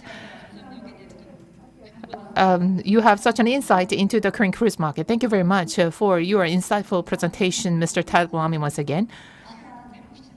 Whether it's Korean or the Asian market, after the pandemic, the global cruise market has demonstrated significant changes, and there are several points I'd like to highlight. One of that is that post-pandemic cruise vessels have introduced various measures in order to respond to any pandemic or any health risks. And there has been such an upgrade when it comes to that, a swift response and the response capability. The expression used by Mr. Ted Blamy was redesigned. So I could see that the cruise industry and the cruise vessels have been built up. So like the North American market or the European market, they have coming back to normal. It's not just about recovery. They are attracting new to cruise tourists. So we have such a huge demand in the pipeline. However, as you mentioned, especially in Northeast Asia, the situation is not that rosy. This is due to the zero COVID policy in mainland China. But for Korea, we have not reached any maturity when it comes to the cruise industry in Korea. And we had the thought-related implications and COVID. Well, in the absence of those two incidents, then we would have grown our cruise industry quite dramatically. So we still do not know what to do for sure, whether there will be government-led investment or private sector-led investment. So the Korean market itself is not really open to international tourism or cruise tourism. Well, international tourism has reached a point of maturity, but when it comes to the cruise tourism, the Korean people are not really open to that. I think soon we will have a Director General from the Ministry of Oceans and Fisheries and to share with us what we are going to do when it comes to the cruise industry. Of course, the Korean ports have been open to the entry of foreign flag vessels, but I was told that there would be no entry of Japanese vessels from next year onward.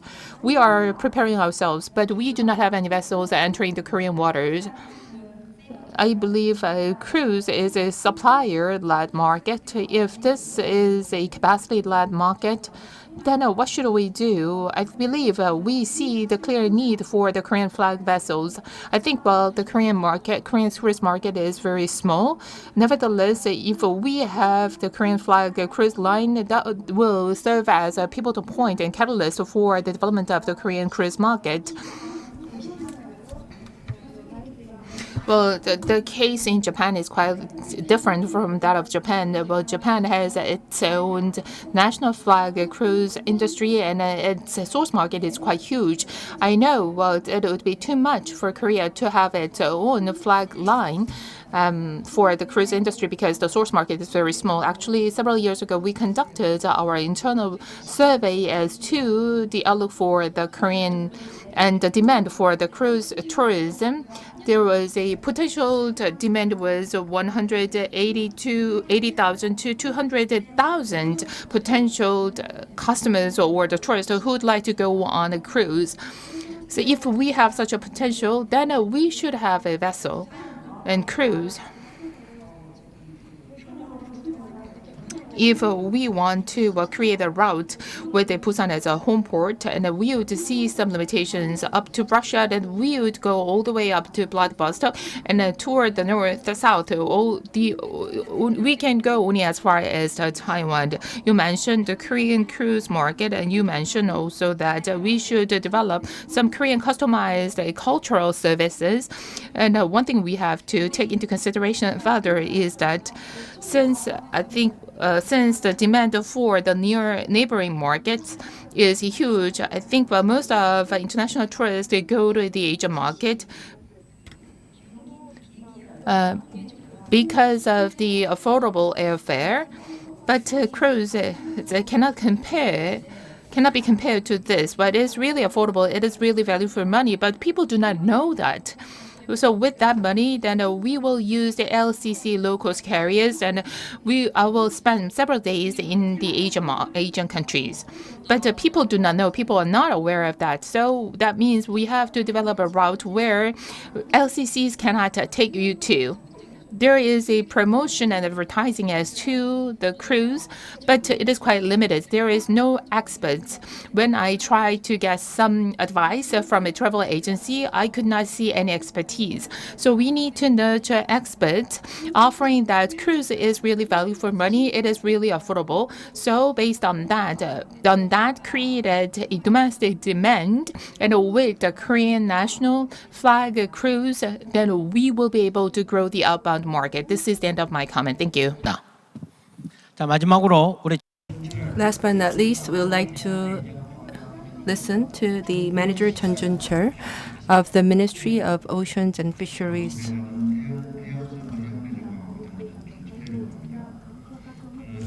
I am Chun Jun-chul from the Ministry of Oceans and Fisheries, and as a person who is in charge of the policy making for the cruise industry, I will just give you some broad overview as well as the government policy direction for the next 5 to 10 years down the road. As you may be aware,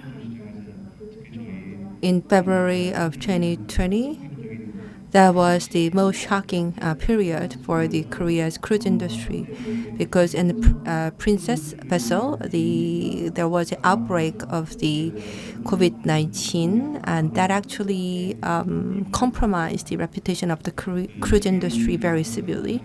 And Korea completely shut the border and didn't allow any cruise ships to get inside. But then we reopened the market. So there was some sort of the period for the temporary shutdown of the cruise industry. So in the past, we thought that the cruise industry is flourishing, but then we realized that we heavily relied on the inbound only. So our industry structure was one side tilted, and therefore we didn't really have the cruise ships, and we didn't really have our own foundation for the cruise industry. And therefore, if there are cruise ships coming from overseas, then we can have the flourishing business. But if there are no vessels coming in, then we cannot have any cruise industry at all. So the COVID crisis actually served us as a wake-up call that exposed the vulnerabilities of the Korean industry, and the Korean government realized that we have to cultivate not just the inbound industry but also outbound industry, and for this we have to have the flagship for the cruise industry, and we have to establish the conditions for that, as well as provide finance and support for shipbuilding. And as a mechanism for that, we are now talking about the building of the new cruise ships, but Korea government, we don't really have the immediate plan right now because it's enormously expensive.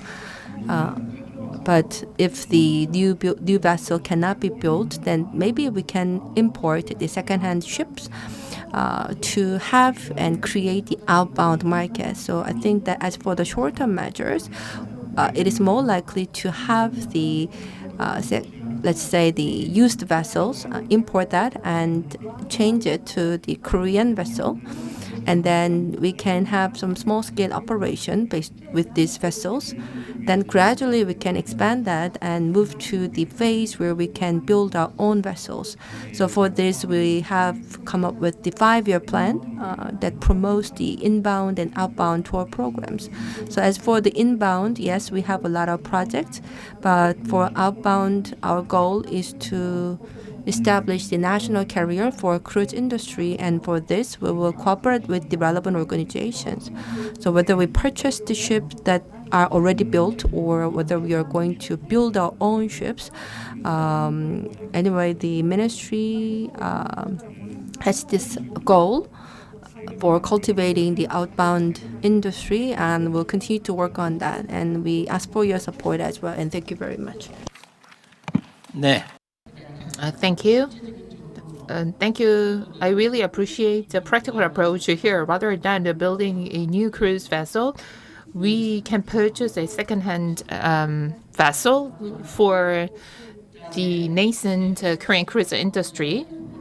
That was the discussion by panelists. Now I'd like to turn to our speakers for their comment. And if there is any questions from the online participants, then I would like to ask the speakers to address those questions. Following the order of the presentation, I'd like to turn first to Mr. Ted Blamy for his comment. Please. Thank you, Professor. By the way, I wish to apologize sincerely. I had a very detailed PowerPoint with all the points I was making in my presentation, illustrated with tables and charts and everything else, which hopefully would have been very helpful. And unfortunately, apparently, it did not show up on the screen. So this is a great shame. Anyway, I hope you could understand what I was saying without the PowerPoint that was driving all my comments and showing the detail. I was very interested in the comments by the panelists. In term particular, this idea of starting a new cruise industry out of Korea is a very strong one and a very exciting one. And indeed, second-hand ships are probably an inexpensive, by comparison, inexpensive way to do this, because there are second-hand ships, high-quality ships, built to last for many more years that can be available on the market from time to time. And all that would need to be done is for the finance to be found to purchase one of these, significantly cheaper than the cost of building a new ship. And as a way to start the business, there's no reason why that can't be entirely satisfactory.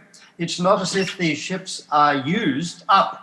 They've just been used before, but they are quality ships.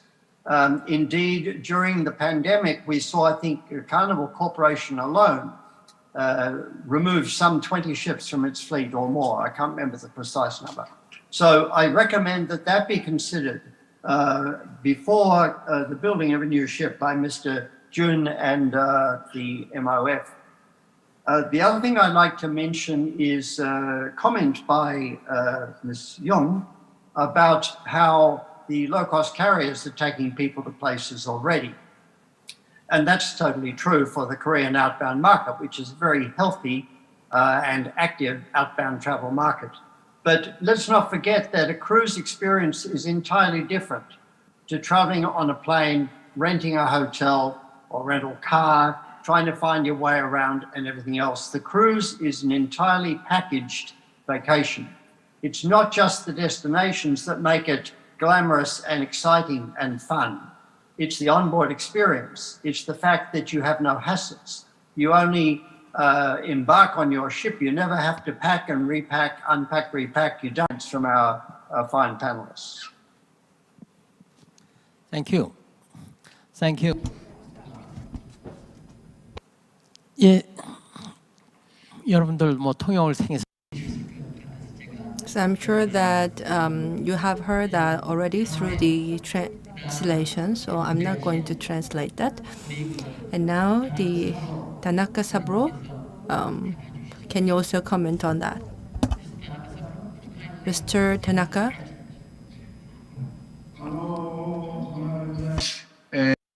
So I am Tanaka Saburo. クルーズに関わって、かなり長くなってきたわけ。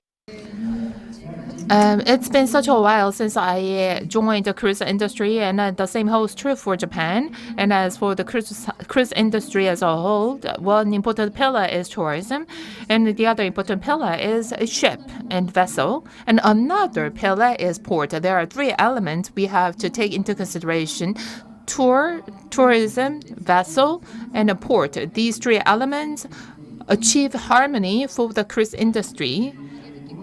This is what I feel when it comes to the cruise industry. We have to have an in-depth understanding as to these three different elements. And as for the upstream, that it would be the building of a ship or construction of an infrastructure or a port. And as for the midstream, we have an operating company. That's the process we'd go through. And moving on to operation of a cruise, in order to sell the cruise product, you need to have a network. So as an industry, there is a huge stream. Upstream is a stream and downstream. So you should have a holistic approach in order to further develop the Korean cruise industry and identify areas of focus for you. This is what I thought as I listened to the comments of the three panelists. The same goes true for Japan. At first, Japan focused on outbound. The Japanese cruise industry started back in 1989. And how to get Japanese on board. So, to that end, the plan was formulated in order to build a Japanese flag cruise line and Japanese cruise vessel. So, while the market has become stabilized, and we were intrigued by the development of the Chinese cruise industry. Since 2010, we have many Chinese cruise lines coming in, and from then on, we started to focus on inbound cruise tourism. I think, it might be reversed for the Chinese cruise industry, but you need to have a very strong and robust outbound market. Otherwise, you cannot sustain the cruise industry only with the inbound cruise market. So, in that sense, the 5-year plan, I truly root for that. And I hope to see an everlasting development of the Korean cruise industry. Thank you. 네, 대단히 감사합니다. Thank you very much. Last.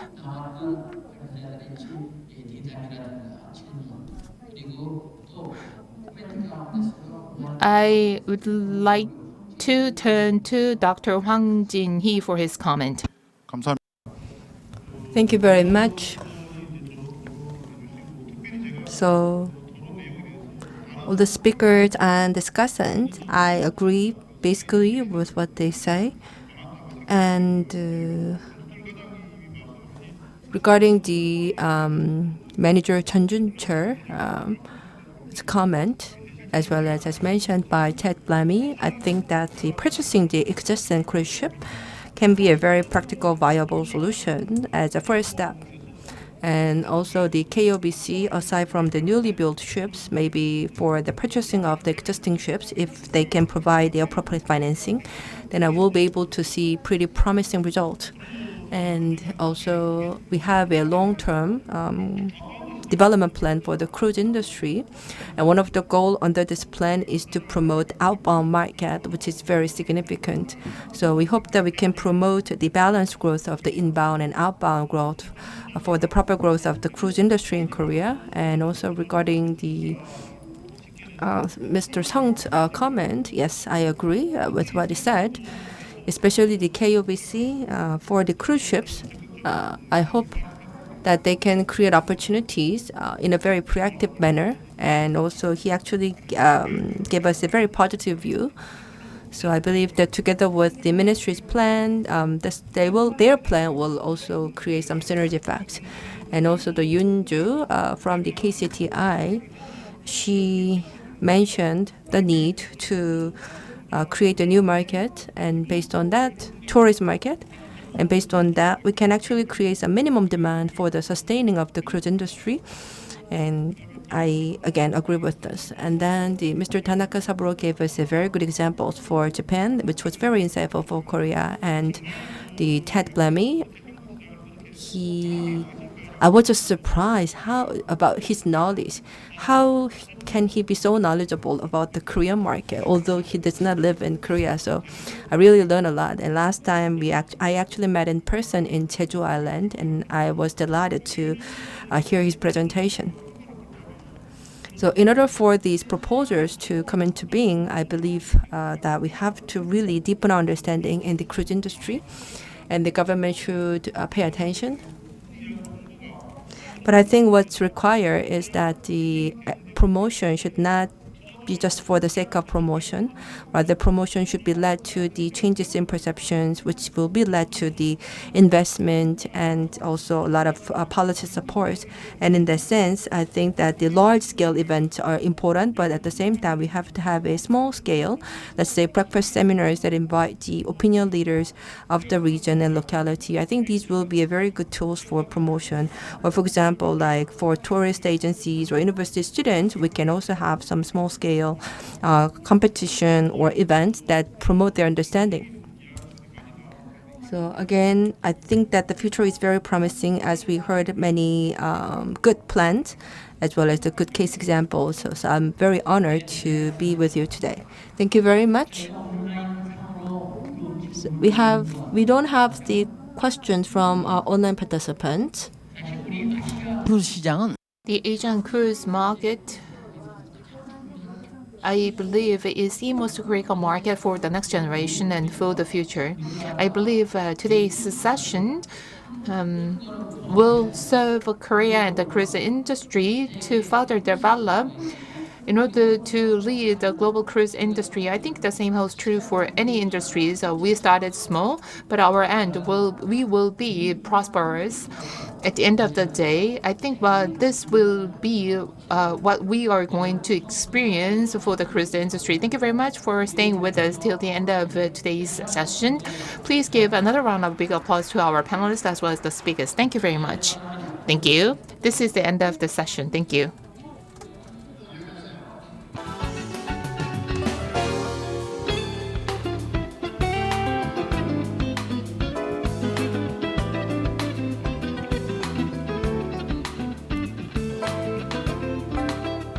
이렇게 오늘 오전 This is the end of the cruise session for day 2. And World Ocean Forum will continue at 1:30 with Fisheries session. There is a real-time chat room. I'd like to ask for your active participation and support. And luncheon will be served on the 42nd floor. Thank you. We will see you at 1:30. Thank you.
The 16th World Ocean Forum will be held as a hybrid forum in Busan, the capital of Northeast Asia.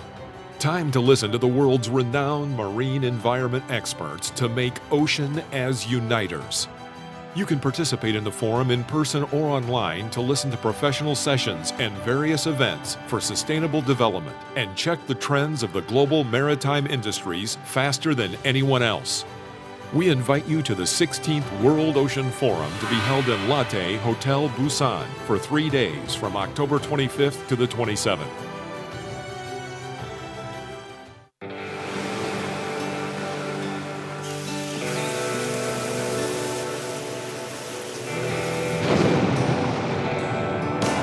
Busan, Korea is already reaching the entire world, like ocean waves that travel far and wide.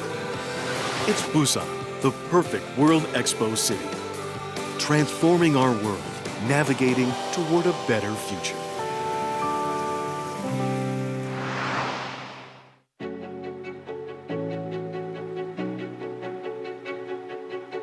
The ocean is a major source of life, food and livelihoods for 3 billion people across the planet.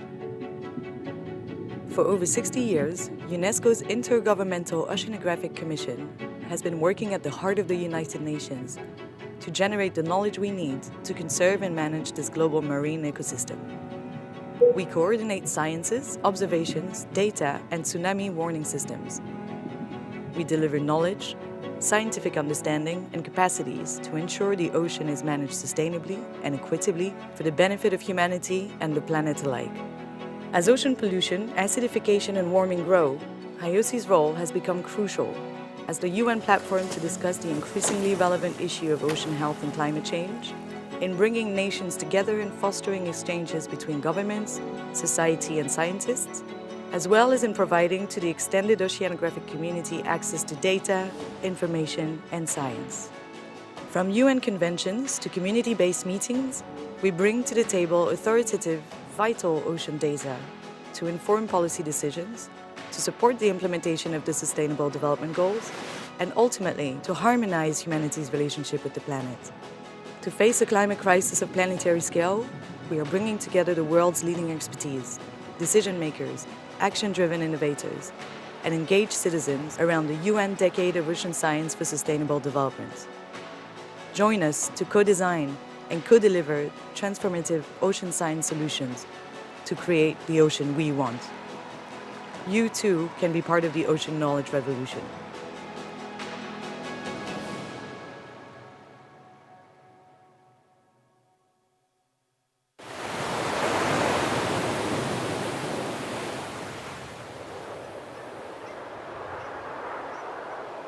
This is the news at 7 p.m.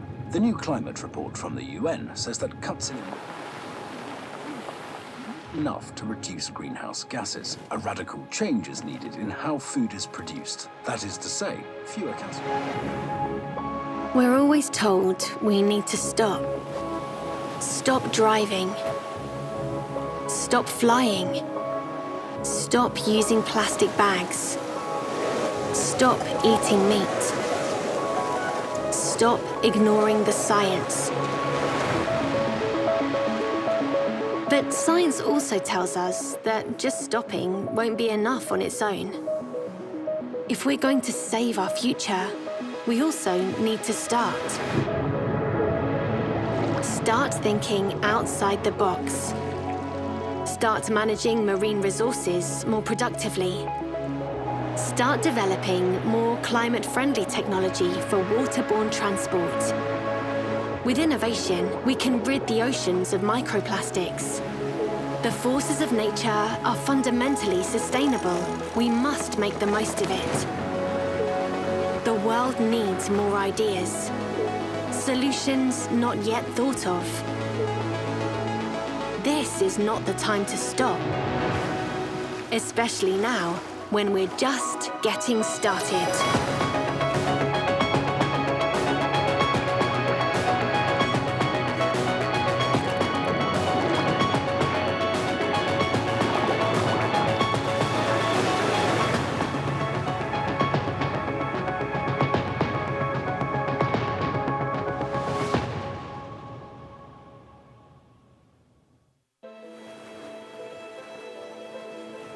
The ocean has always been a part of us Norwegians. It has provided us with wealth and prosperity, fisheries, shipping, offshore oil and gas.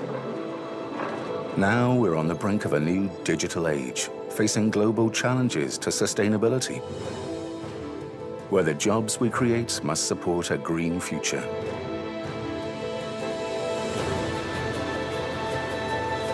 The solutions to many of our challenges lie in the oceans. But in light of these new challenges, we must learn to adapt in step with change. Ocean Space Center is the key to our ocean-based industries of tomorrow, a cross-disciplinary center for both established and new industries that will bridge the gap between resource and knowledge economy, connect and develop all disciplines within the maritime industries. In Ocean Space Center, simulations and model experiments will run in parallel to prevent accidents and damage to the environment. This is where industry and researchers will develop new concepts for renewable and cleaner energy production, as well as efficient energy consumption. At Ocean Space Center, future maritime transport systems will be created and tested, like autonomous systems that open up new markets for shipping and advanced technologies. This is where our knowledge and experience about materials and maritime constructions put us in the forefront of developing solutions for emerging industries. At Ocean Space Center, Norway's technological advantage will provide the key to sustainable aquaculture concepts and harvesting of species further down the food chain. This is where we develop research and technology that will clean up the oceans and protect our ecosystems while there is still time. Maybe the next great medical breakthrough comes from an organism living in our oceans. Ocean Space Center is both ambitious and essential. World-leading physical laboratories and digital tools, combined with excellent research, will help tomorrow's solutions become reality. The next generation of research scientists and ocean space technologists will retain and strengthen Norwegian competitiveness and develop a sustainable global ocean industry. The ocean has always been a part of us Norwegians. Ocean Space Center will keep us connected in the future.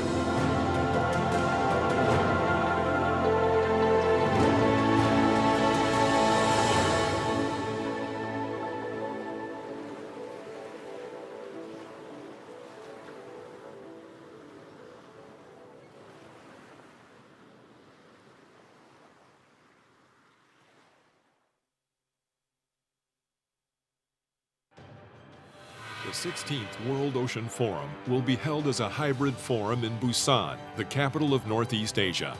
Time to listen to the world's renowned marine environment experts to make ocean as uniters. You can participate in the forum in person or online to listen to professional sessions and various events for sustainable development and check the trends of the global maritime industries faster than anyone else. We invite you to the 16th World Ocean Forum to be held in Latte Hotel Busan for 3 days from October 25th to the 27th.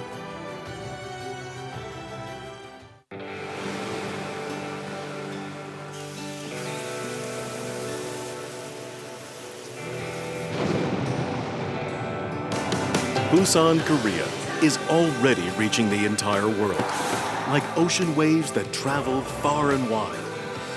It's Busan, the perfect World Expo city, transforming our world, navigating toward a better future.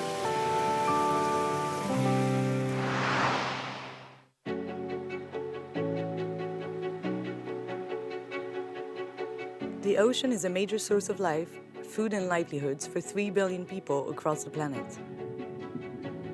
For over 60 years, UNESCO's Intergovernmental Oceanographic Commission has been working at the heart of the United Nations to generate the knowledge we need to conserve and manage this global marine ecosystem. We coordinate sciences, observations, data, and tsunami warning systems. We deliver knowledge, scientific understanding, and capacities to ensure the ocean is managed sustainably and equitably for the benefit of humanity and the planet alike. As ocean pollution, acidification, and warming grow, HIOC's role has become crucial. as the UN platform to discuss the increasingly relevant issue of ocean health and climate change, in bringing nations together and fostering exchanges between governments, society, and scientists, as well as in providing to the extended oceanographic community access to data, information, and science. From UN conventions to community-based meetings, we bring to the table authoritative, vital ocean data to inform policy decisions, to support the implementation of the Sustainable Development Goals, and ultimately to harmonize humanity's relationship with the planet. To face a climate crisis of planetary scale, we are bringing together the world's leading expertise, decision makers, action-driven innovators, and engaged citizens around the UN Decade of Ocean Science for Sustainable Development. Join us to co-design and co-deliver transformative ocean science solutions to create the ocean we want. You too can be part of the ocean knowledge revolution.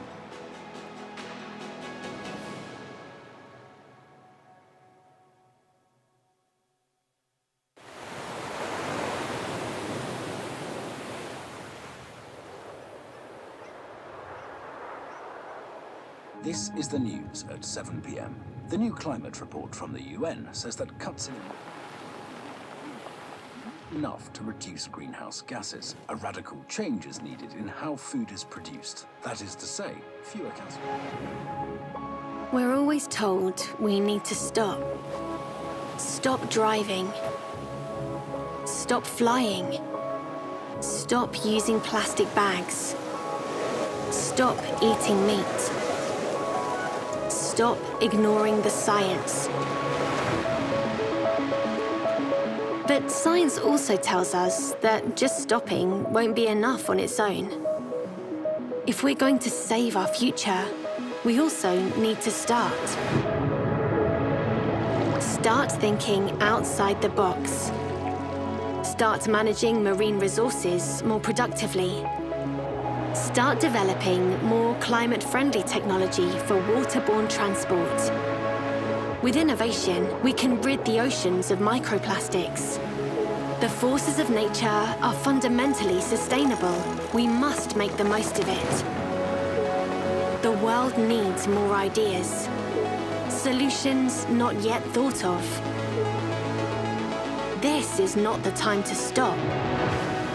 Especially now, when we're just getting started.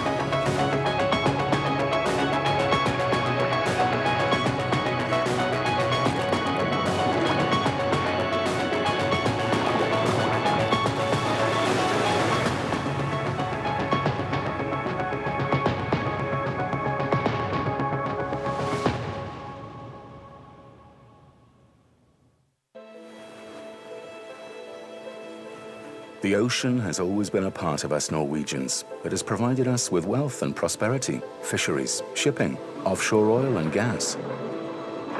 Now we're on the brink of a new digital age, facing global challenges to sustainability, where the jobs we create must support a green future.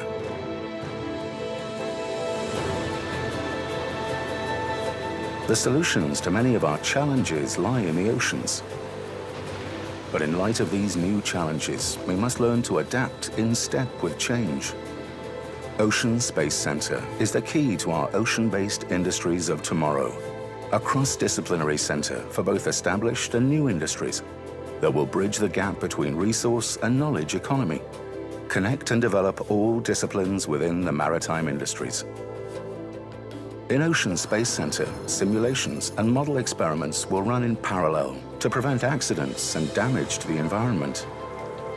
This is where industry and researchers will develop new concepts for renewable and cleaner energy production, as well as efficient energy consumption. At Ocean Space Center, future maritime transport systems will be created and tested, like autonomous systems that open up new markets for shipping and advanced technologies. This is where our knowledge and experience about materials and maritime constructions put us in the forefront of developing solutions for emerging industries. At Ocean Space Center, Norway's technological advantage will provide the key to sustainable aquaculture concepts and harvesting of species further down the food chain. This is where we develop research and technology that will clean up the oceans and protect our ecosystems while there is still time. Maybe the next great medical breakthrough comes from an organism living in our oceans. Ocean Space Center is both ambitious and essential. World-leading physical laboratories and digital tools, combined with excellent research, will help tomorrow's solutions become reality. The next generation of research scientists and ocean space technologists will retain and strengthen Norwegian competitiveness and develop a sustainable global ocean industry. The ocean has always been a part of us Norwegians. Ocean Space Center will keep us connected in the future.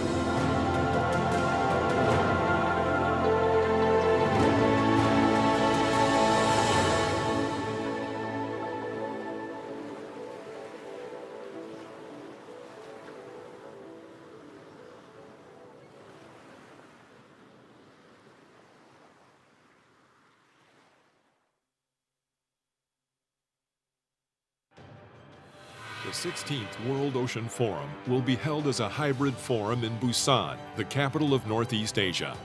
Time to listen to the world's renowned marine environment experts to make ocean as uniters. You can participate in the forum in person or online to listen to professional sessions and various events for sustainable development and check the trends of the global maritime industries faster than anyone else. We invite you to the 16th World Ocean Forum to be held in Latte Hotel Busan for 3 days from October 25th to the 27th.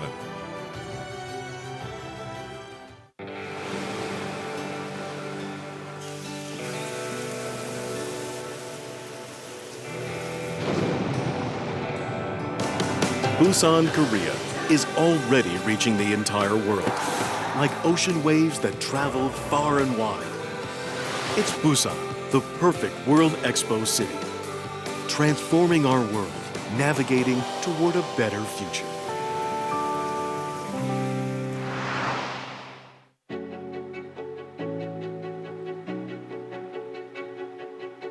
The ocean is a major source of life, food and livelihoods for 3 billion people across the planet. For over 60 years, UNESCO's Intergovernmental Oceanographic Commission has been working at the heart of the United Nations to generate the knowledge we need to conserve and manage this global marine ecosystem. We coordinate sciences, observations, data, and tsunami warning systems. We deliver knowledge, scientific understanding, and capacities to ensure the ocean is managed sustainably and equitably for the benefit of humanity and the planet alike.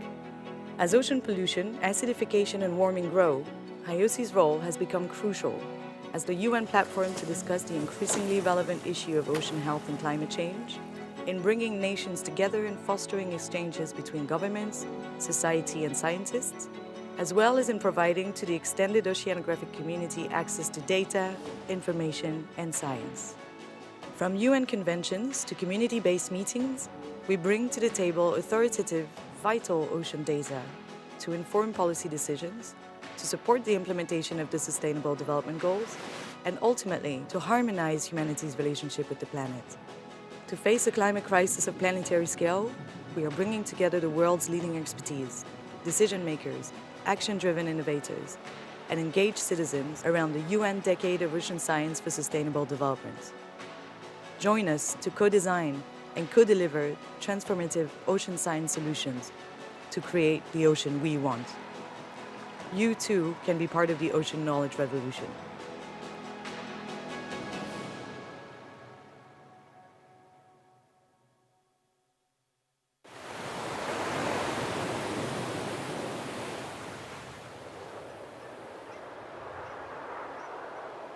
This is the news at 7 p.m. The new climate report from the UN says that cuts in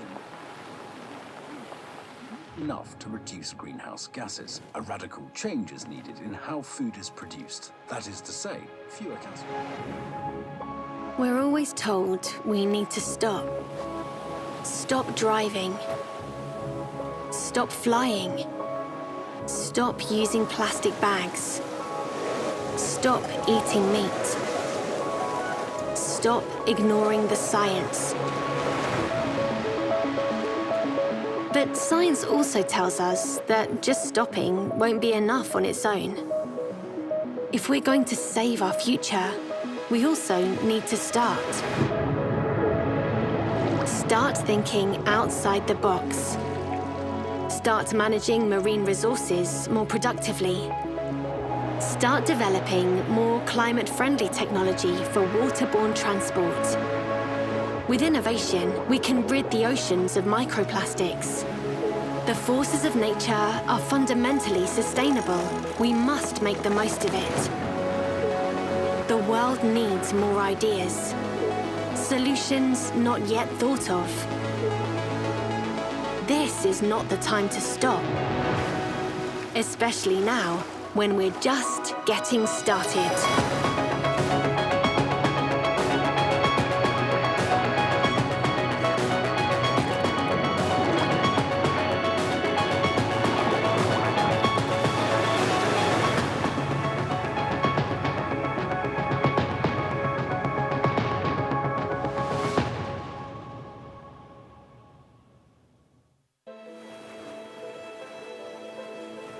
The ocean has always been a part of us Norwegians. It has provided us with wealth and prosperity, fisheries, shipping, offshore oil and gas. Now we're on the brink of a new digital age, facing global challenges to sustainability, where the jobs we create must support a green future.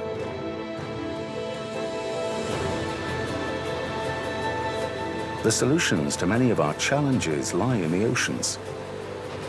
But in light of these new challenges, we must learn to adapt in step with change.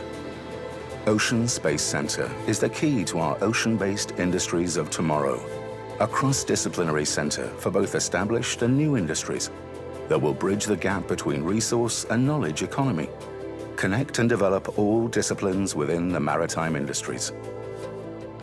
In Ocean Space Center, simulations and model experiments will run in parallel to prevent accidents and damage to the environment. This is where industry and researchers will develop new concepts for renewable and cleaner energy production, as well as efficient energy consumption. At Ocean Space Center, future maritime transport systems will be created and tested, like autonomous systems that open up new markets for shipping and advanced technologies. This is where our knowledge and experience about materials and maritime constructions put us in the forefront of developing solutions for emerging industries. At Ocean Space Center, Norway's technological advantage will provide the key to sustainable aquaculture concepts and harvesting of species further down the food chain. This is where we develop research and technology that will clean up the oceans and protect our ecosystems while there is still time. Maybe the next great medical breakthrough comes from an organism living in our oceans. Ocean Space Center is both ambitious and essential. World-leading physical laboratories and digital tools, combined with excellent research, will help tomorrow's solutions become reality. The next generation of research scientists and ocean space technologists will retain and strengthen Norwegian competitiveness and develop a sustainable global ocean industry. The ocean has always been a part of us Norwegians. Ocean Space Center will keep us connected in the future.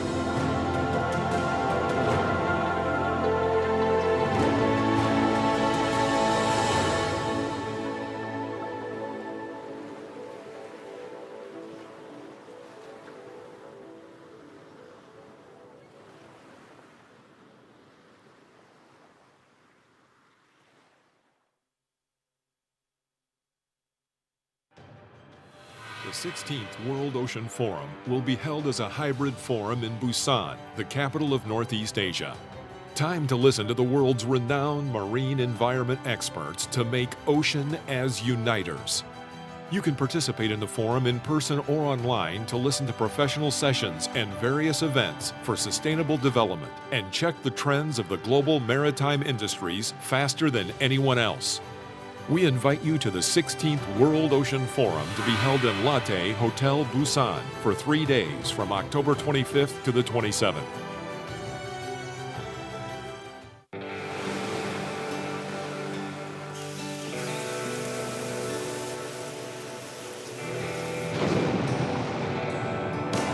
Busan, Korea is already reaching the entire world, like ocean waves that travel far and wide. It's Busan, the perfect World Expo city, transforming our world, navigating toward a better future.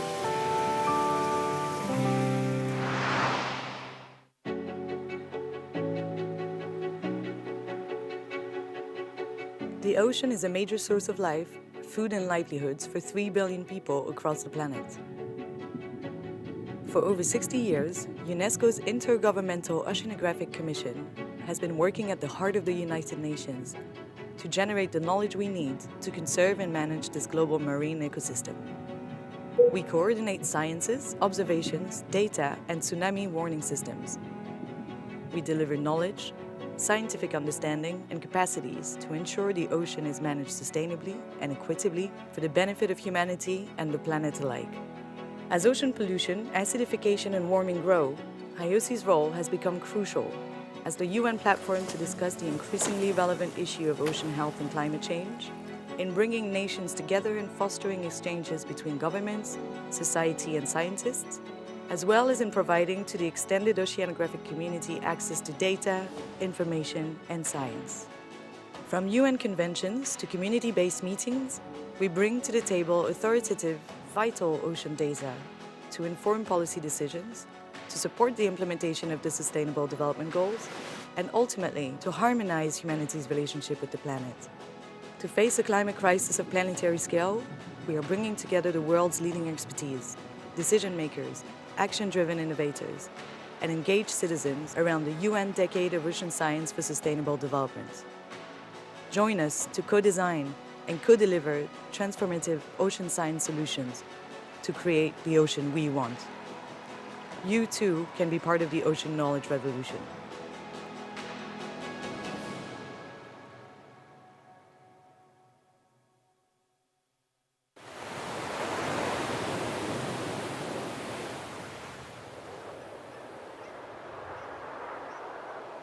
This is the news at 7 p.m. The new climate report from the UN says that cuts in enough to reduce greenhouse gases. A radical change is needed in how food is produced. That is to say, fewer calories. We're always told we need to stop. Stop driving. Stop flying. Stop using plastic bags. Stop eating meat. Stop ignoring the science. But science also tells us that just stopping won't be enough on its own. If we're going to save our future, we also need to start. Start thinking outside the box. Start managing marine resources more productively. Start developing more climate-friendly technology for waterborne transport. With innovation, we can rid the oceans of microplastics. The forces of nature are fundamentally sustainable. We must make the most of it. The world needs more ideas. Solutions not yet thought of. This is not the time to stop. Especially now, when we're just getting started.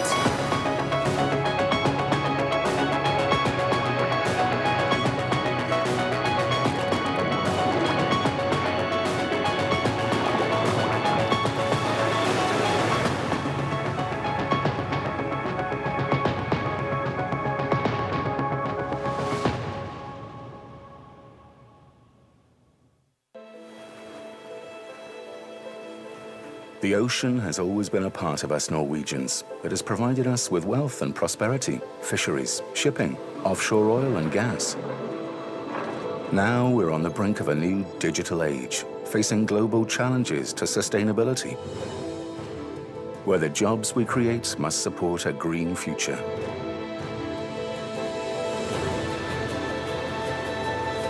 The solutions to many of our challenges lie in the oceans.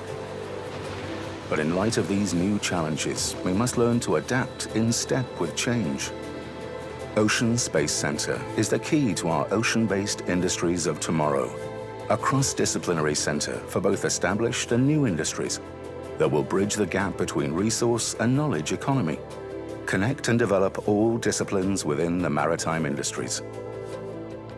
In Ocean Space Center, simulations and model experiments will run in parallel to prevent accidents and damage to the environment. This is where industry and researchers will develop new concepts for renewable and cleaner energy production, as well as efficient energy consumption. At Ocean Space Center, future maritime transport systems will be created and tested, like autonomous systems that open up new markets for shipping and advanced technologies. This is where our knowledge and experience about materials and maritime constructions put us in the forefront of developing solutions for emerging industries. At Ocean Space Center, Norway's technological advantage will provide the key to sustainable aquaculture concepts and harvesting of species further down the food chain. This is where we develop research and technology that will clean up the oceans and protect our ecosystems while there is still time. Maybe the next great medical breakthrough comes from an organism living in our oceans. Ocean Space Center is both ambitious and essential. World-leading physical laboratories and digital tools, combined with excellent research, will help tomorrow's solutions become reality. The next generation of research scientists and ocean space technologists will retain and strengthen Norwegian competitiveness and develop a sustainable global ocean industry. The ocean has always been a part of us Norwegians. Ocean Space Center will keep us connected in the future.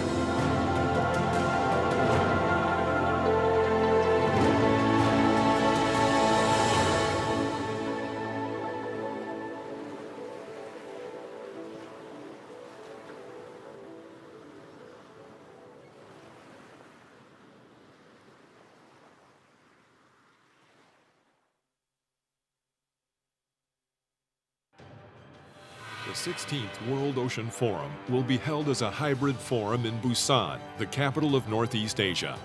Time to listen to the world's renowned marine environment experts to make ocean as uniters. You can participate in the forum in person or online to listen to professional sessions and various events for sustainable development and check the trends of the global maritime industries faster than anyone else. We invite you to the 16th World Ocean Forum to be held in Lotte Hotel Busan for 3 days from October 25th to the 27th.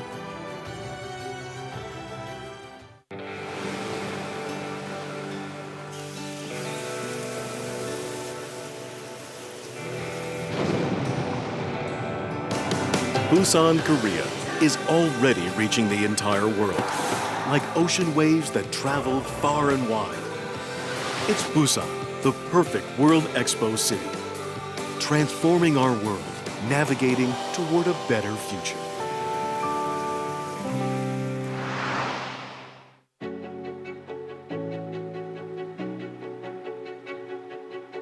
The ocean is a major source of life, food and livelihoods for 3 billion people across the planet.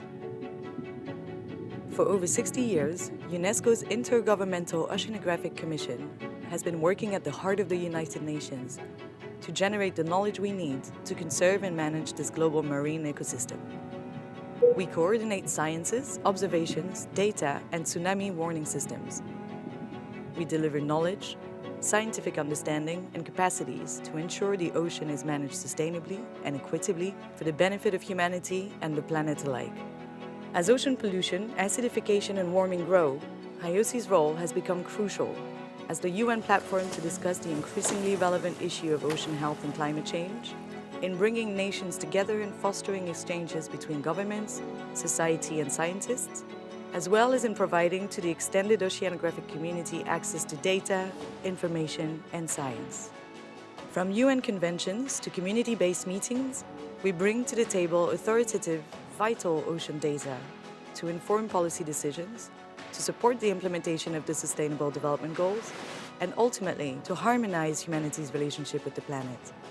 To face a climate crisis of planetary scale, we are bringing together the world's leading expertise, decision makers, action-driven innovators, and engaged citizens around the UN Decade of Ocean Science for Sustainable Development.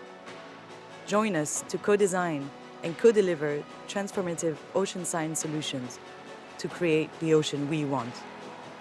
You too can be part of the ocean knowledge revolution.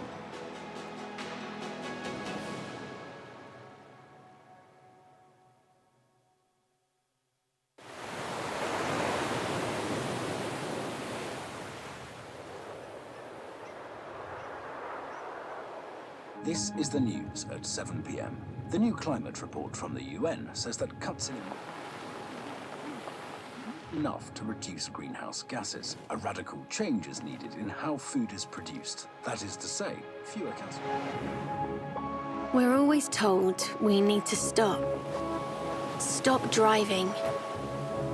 Stop flying. Stop using plastic bags. Stop eating meat. Stop ignoring the science. But science also tells us that just stopping won't be enough on its own. If we're going to save our future, we also need to start. Start thinking outside the box. Start managing marine resources more productively. Start developing more climate-friendly technology for waterborne transport. With innovation, we can rid the oceans of microplastics. The forces of nature are fundamentally sustainable. We must make the most of it. The world needs more ideas. Solutions not yet thought of. This is not the time to stop. Especially now, when we're just getting started.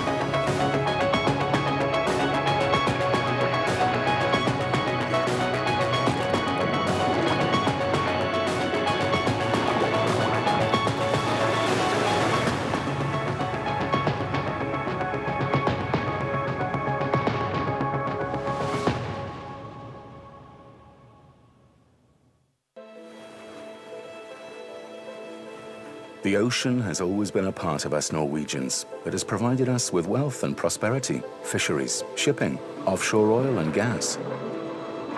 Now we're on the brink of a new digital age, facing global challenges to sustainability, where the jobs we create must support a green future.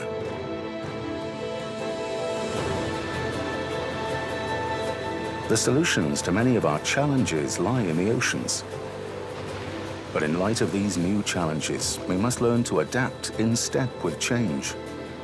Ocean Space Center is the key to our ocean-based industries of tomorrow, a cross-disciplinary center for both established and new industries that will bridge the gap between resource and knowledge economy, connect and develop all disciplines within the maritime industries.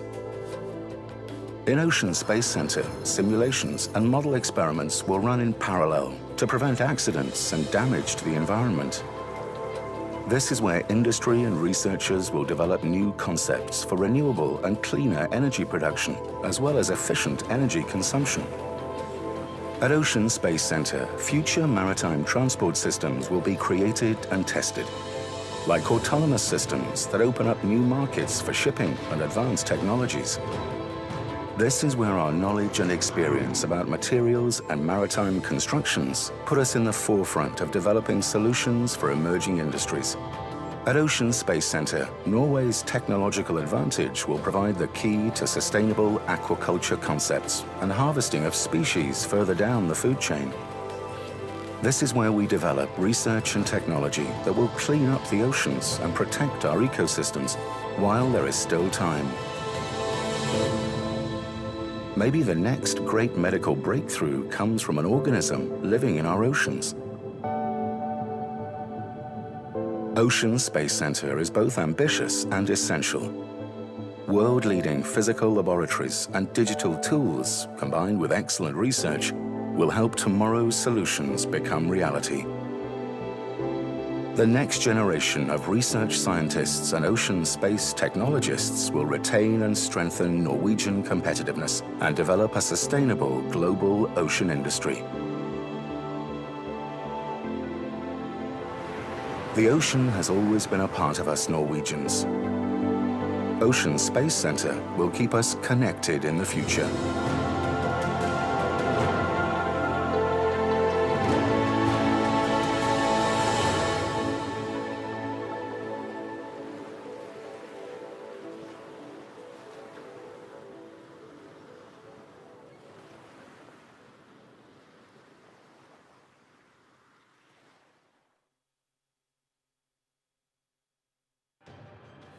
The 16th World Ocean Forum will be held as a hybrid forum in Busan, the capital of Northeast Asia.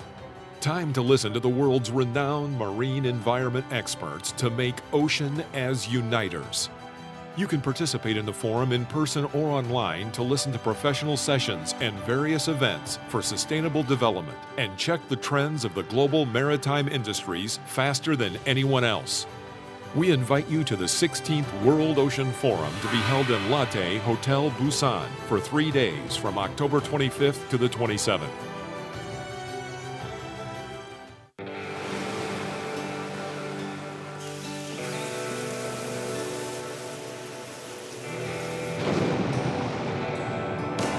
Busan, Korea is already reaching the entire world, like ocean waves that travel far and wide.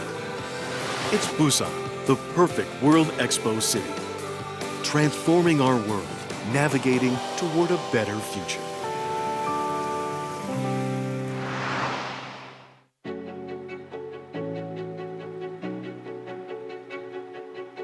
The ocean is a major source of life, food and livelihoods for 3 billion people across the planet. For over 60 years, UNESCO's Intergovernmental Oceanographic Commission has been working at the heart of the United Nations to generate the knowledge we need to conserve and manage this global marine ecosystem. We coordinate sciences, observations, data, and tsunami warning systems. We deliver knowledge, scientific understanding, and capacities to ensure the ocean is managed sustainably and equitably for the benefit of humanity and the planet alike.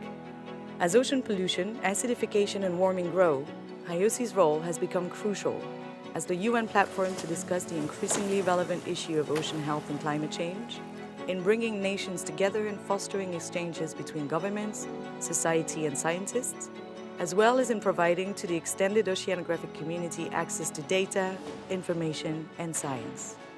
From UN conventions to community-based meetings, we bring to the table authoritative, vital ocean data to inform policy decisions, to support the implementation of the Sustainable Development Goals, and ultimately to harmonize humanity's relationship with the planet. To face a climate crisis of planetary scale, we are bringing together the world's leading expertise, decision makers, action-driven innovators, and engaged citizens around the UN Decade of Ocean Science for Sustainable Development. Join us to co-design and co-deliver transformative ocean science solutions to create the ocean we want. You too can be part of the ocean knowledge revolution.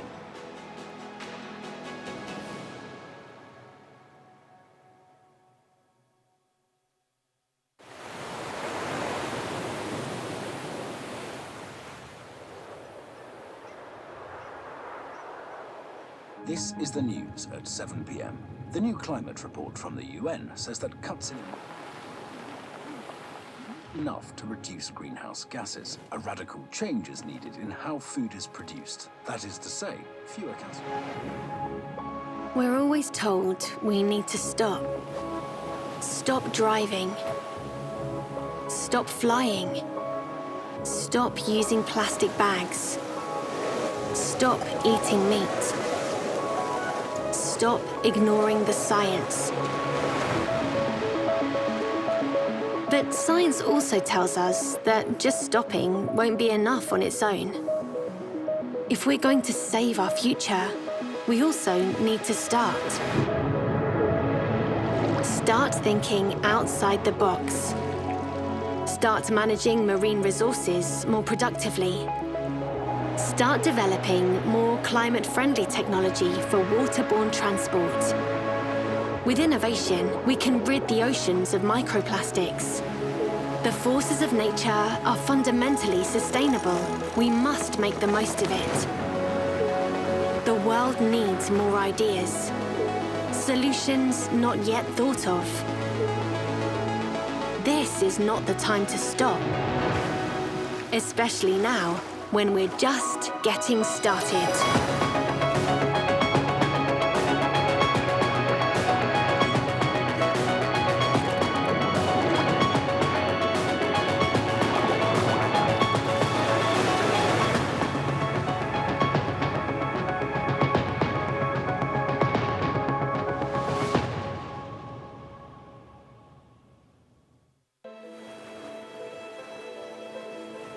The ocean has always been a part of us Norwegians. It has provided us with wealth and prosperity, fisheries, shipping, offshore oil and gas. Now we're on the brink of a new digital age, facing global challenges to sustainability, where the jobs we create must support a green future.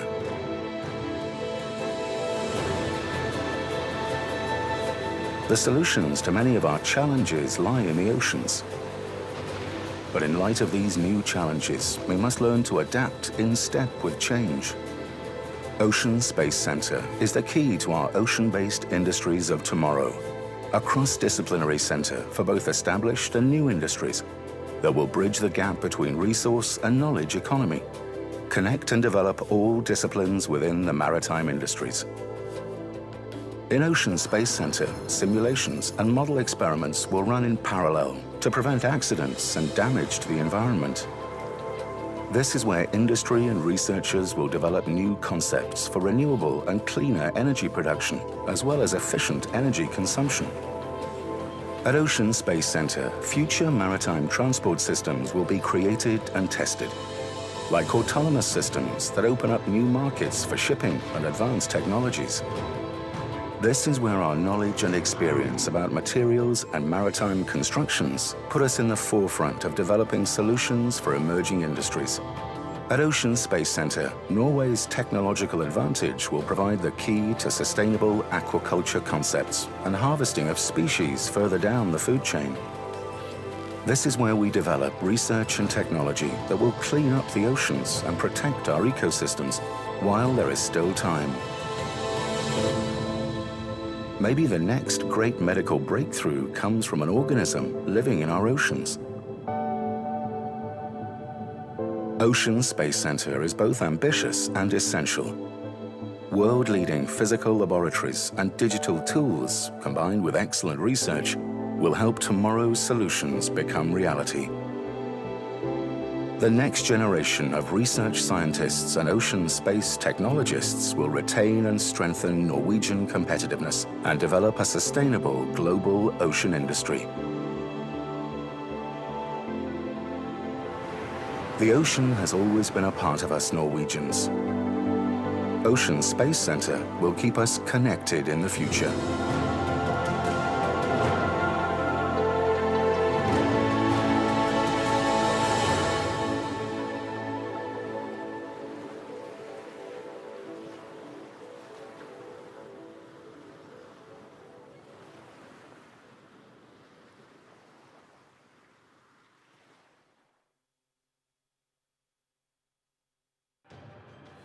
The 16th World Ocean Forum will be held as a hybrid forum in Busan, the capital of Northeast Asia. Time to listen to the world's renowned marine environment experts to make ocean as uniters. You can participate in the forum in person or online to listen to professional sessions and various events for sustainable development and check the trends of the global maritime industries faster than anyone else. We invite you to the 16th World Ocean Forum to be held in Latte Hotel Busan for 3 days from October 25th to the 27th.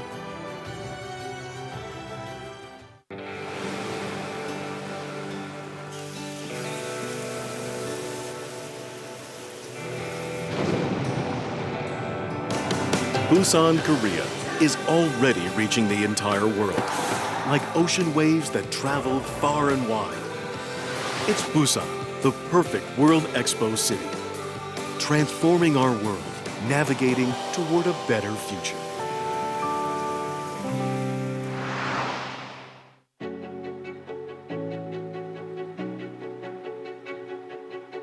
The ocean is a major source of life, food and livelihoods for 3 billion people across the planet.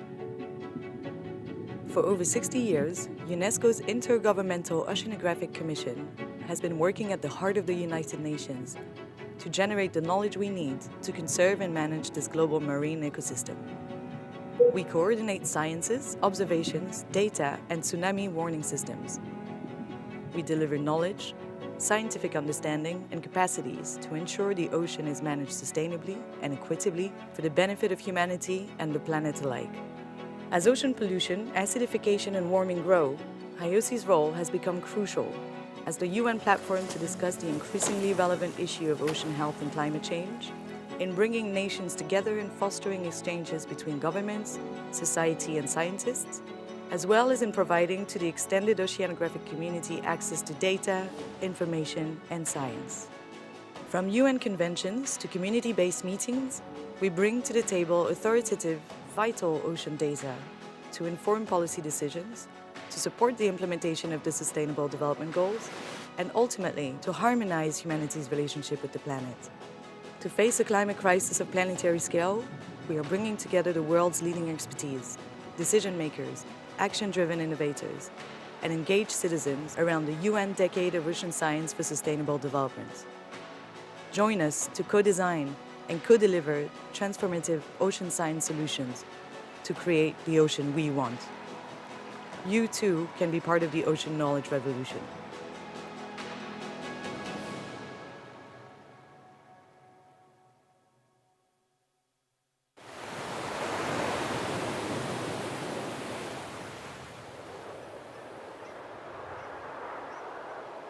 This is the news at 7 p.m. The new climate report from the UN says that cuts in enough to reduce greenhouse gases. A radical change is needed in how food is produced. That is to say, fewer calories. We're always told we need to stop. Stop driving. Stop flying. Stop using plastic bags. Stop eating meat. Stop ignoring the science. But science also tells us that just stopping won't be enough on its own. If we're going to save our future, we also need to start. Start thinking outside the box. Start managing marine resources more productively. Start developing more climate-friendly technology for waterborne transport. With innovation, we can rid the oceans of microplastics. The forces of nature are fundamentally sustainable. We must make the most of it. The world needs more ideas. Solutions not yet thought of. This is not the time to stop. Especially now, when we're just getting started.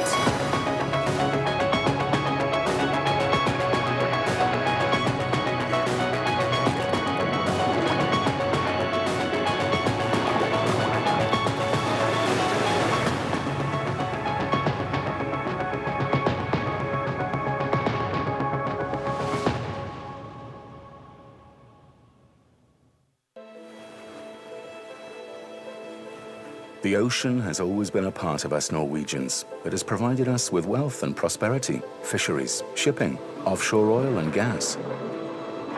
Now we're on the brink of a new digital age, facing global challenges to sustainability, where the jobs we create must support a green future.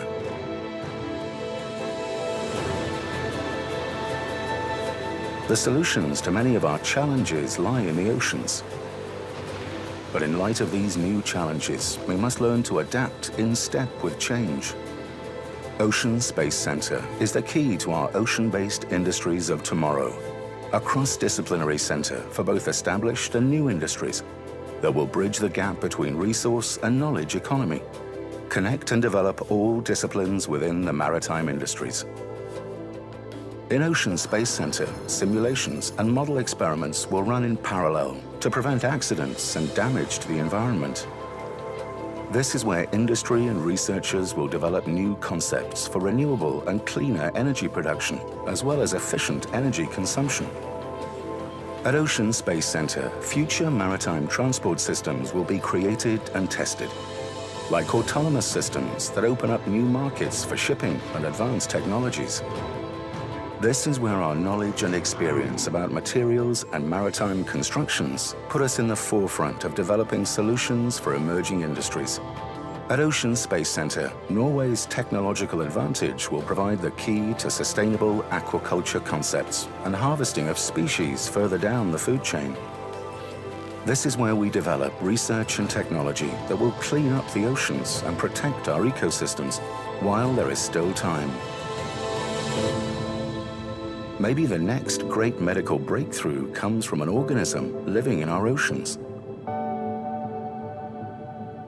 Ocean Space Center is both ambitious and essential. World-leading physical laboratories and digital tools, combined with excellent research, will help tomorrow's solutions become reality. The next generation of research scientists and ocean space technologists will retain and strengthen Norwegian competitiveness and develop a sustainable global ocean industry. The ocean has always been a part of us Norwegians. Ocean Space Center will keep us connected in the future.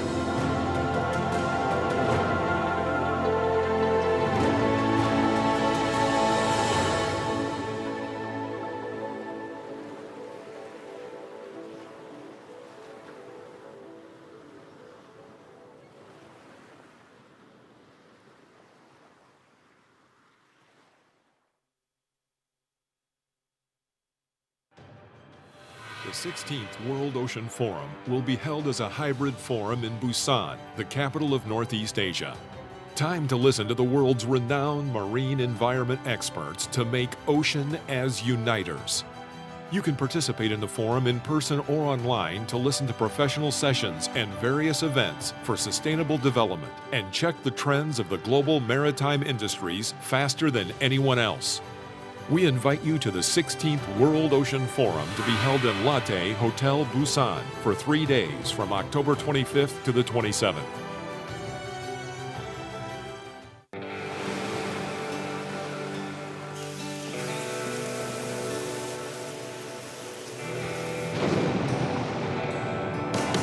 Busan, Korea is already reaching the entire world, like ocean waves that travel far and wide.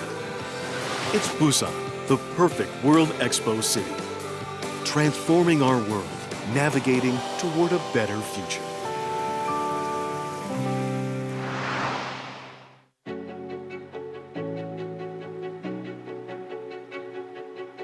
The ocean is a major source of life, food and livelihoods for 3 billion people across the planet. For over 60 years, UNESCO's Intergovernmental Oceanographic Commission has been working at the heart of the United Nations to generate the knowledge we need to conserve and manage this global marine ecosystem. We coordinate sciences, observations, data, and tsunami warning systems. We deliver knowledge, scientific understanding, and capacities to ensure the ocean is managed sustainably and equitably for the benefit of humanity and the planet alike. As ocean pollution, acidification, and warming grow, IOC's role has become crucial as the UN platform to discuss the increasingly relevant issue of ocean health and climate change, in bringing nations together and fostering exchanges between governments, society, and scientists, as well as in providing to the extended oceanographic community access to data, information, and science. From UN conventions to community-based meetings, we bring to the table authoritative, vital ocean data to inform policy decisions, to support the implementation of the Sustainable Development Goals, and ultimately to harmonize humanity's relationship with the planet. To face a climate crisis of planetary scale, we are bringing together the world's leading expertise, decision makers, action-driven innovators, and engaged citizens around the UN Decade of Ocean Science for Sustainable Development. Join us to co-design and co-deliver transformative ocean science solutions to create the ocean we want. You too can be part of the ocean knowledge revolution.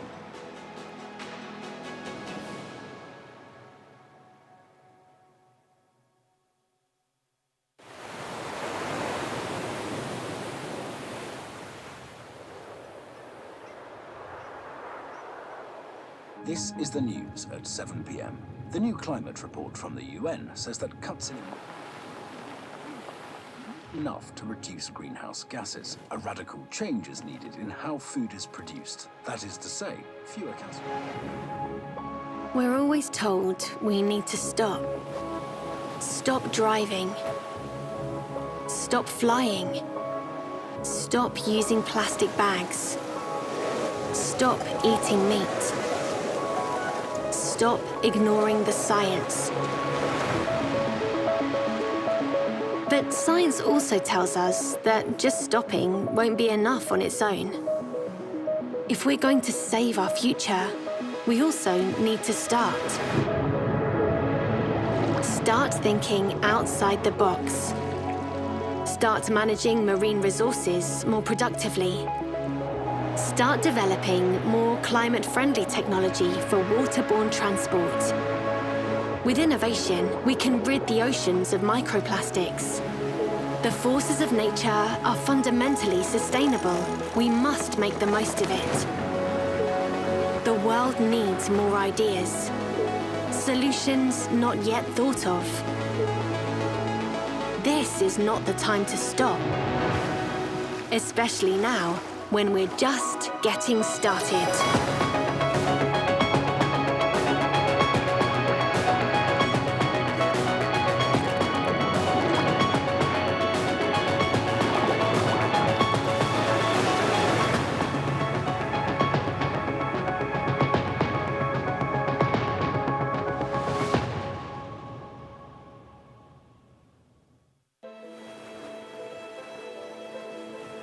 The ocean has always been a part of us Norwegians. It has provided us with wealth and prosperity, fisheries, shipping, offshore oil and gas.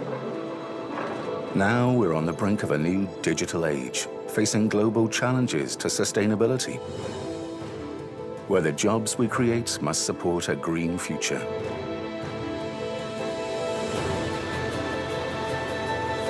The solutions to many of our challenges lie in the oceans.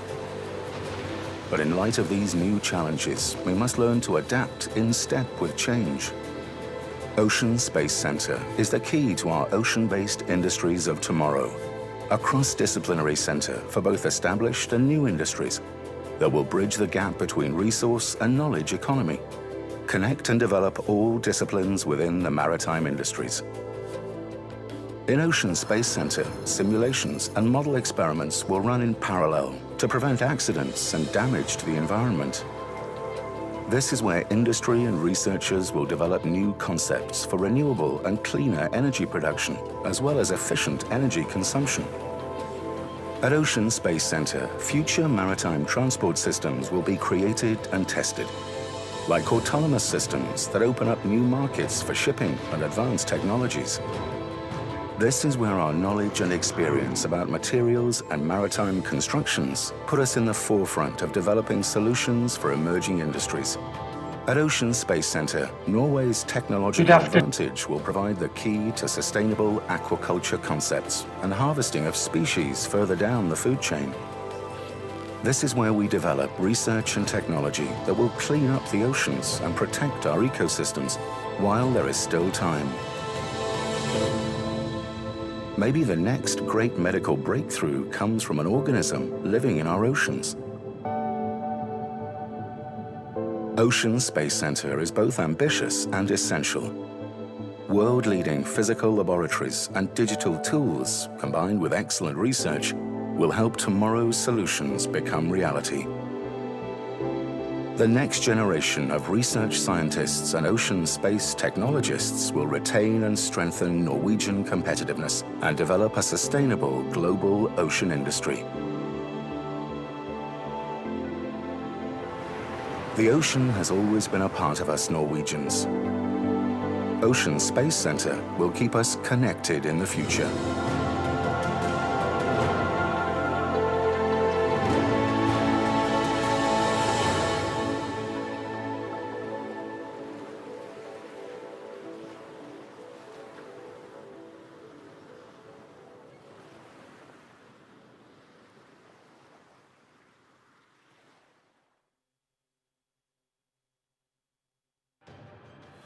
The 16th World Ocean Forum will be held as a hybrid forum in Busan, the capital of Northeast Asia. Time to listen to the world's renowned marine environment experts to make ocean as uniters. You can participate in the forum in person or online to listen to professional sessions and various events for sustainable development and check the trends of the global maritime industries faster than anyone else. We invite you to the 16th World Ocean Forum to be held in Latte Hotel Busan for 3 days from October 25th to the 27th.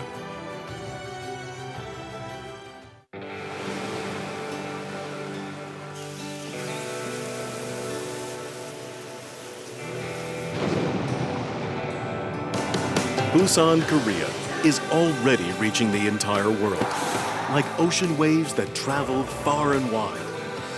It's Busan, the perfect World Expo city, transforming our world, navigating toward a better future.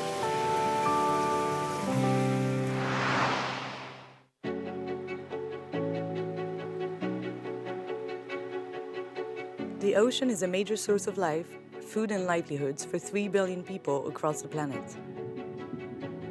For over 60 years, UNESCO's Intergovernmental Oceanographic Commission has been working at the heart of the United Nations to generate the knowledge we need to conserve and manage this global marine ecosystem. We coordinate sciences, observations, data, and tsunami warning systems.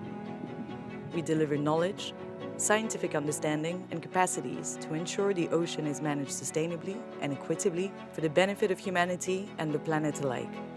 As ocean pollution, acidification, and warming grow, IOC's role has become crucial as the UN platform to discuss the increasingly relevant issue of ocean health and climate change, in bringing nations together and fostering exchanges between governments, society, and scientists, as well as in providing to the extended oceanographic community access to data, information, and science. From UN conventions to community-based meetings, we bring to the table authoritative, vital ocean data to inform policy decisions, to support the implementation of the Sustainable Development Goals, and ultimately to harmonize humanity's relationship with the planet. To face a climate crisis of planetary scale, we are bringing together the world's leading expertise, decision makers, action-driven innovators, and engaged citizens around the UN Decade of Ocean Science for Sustainable Development. Join us to co-design and co-deliver transformative ocean science solutions to create the ocean we want. You too can be part of the ocean knowledge revolution.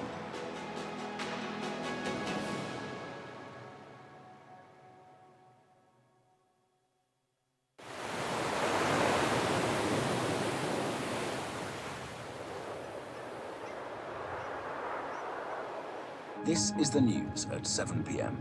The new climate report from the UN says that cuts in enough to reduce greenhouse gases. A radical change is needed in how food is produced. That is to say, fewer calories. We're always told we need to stop. Stop driving. Stop flying. Stop using plastic bags. Stop eating meat. Stop ignoring the science. But science also tells us that just stopping won't be enough on its own. If we're going to save our future, we also need to start. Start thinking outside the box. Start managing marine resources more productively. Start developing more climate-friendly technology for waterborne transport. With innovation, we can rid the oceans of microplastics. The forces of nature are fundamentally sustainable. We must make the most of it. The world needs more ideas. Solutions not yet thought of. This is not the time to stop. Especially now, when we're just getting started.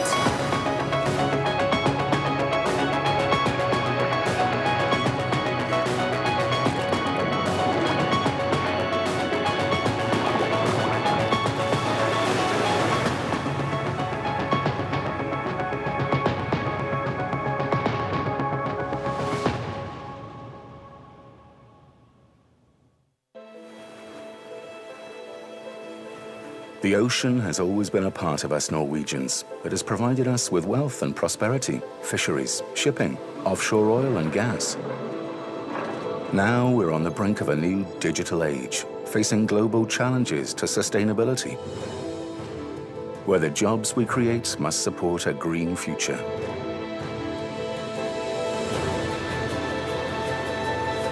The solutions to many of our challenges lie in the oceans. But in light of these new challenges, we must learn to adapt in step with change. Ocean Space Centre is the key to our ocean-based industries of tomorrow, a cross-disciplinary centre for both established and new industries that will bridge the gap between resource and knowledge economy, connect and develop all disciplines within the maritime industries. In Ocean Space Centre, simulations and model experiments will run in parallel to prevent accidents and damage to the environment. This is where industry and researchers will develop new concepts for renewable and cleaner energy production, as well as efficient energy consumption. At Ocean Space Centre, future maritime transport systems will be created and tested, like autonomous systems that open up new markets for shipping and advanced technologies. This is where our knowledge and experience about materials and maritime constructions put us in the forefront of developing solutions for emerging industries. At Ocean Space Centre, Norway's technological advantage will provide the key to sustainable aquaculture concepts and harvesting of species further down the food chain. This is where we develop research and technology that will clean up the oceans and protect our ecosystems while there is still time. Maybe the next great medical breakthrough comes from an organism living in our oceans. Ocean Space Centre is both ambitious and essential. World-leading physical laboratories and digital tools, combined with excellent research, will help tomorrow's solutions become reality. The next generation of research scientists and ocean space technologists will retain and strengthen Norwegian competitiveness and develop a sustainable global ocean industry. The ocean has always been a part of us Norwegians. Ocean Space Centre will keep us connected in the future.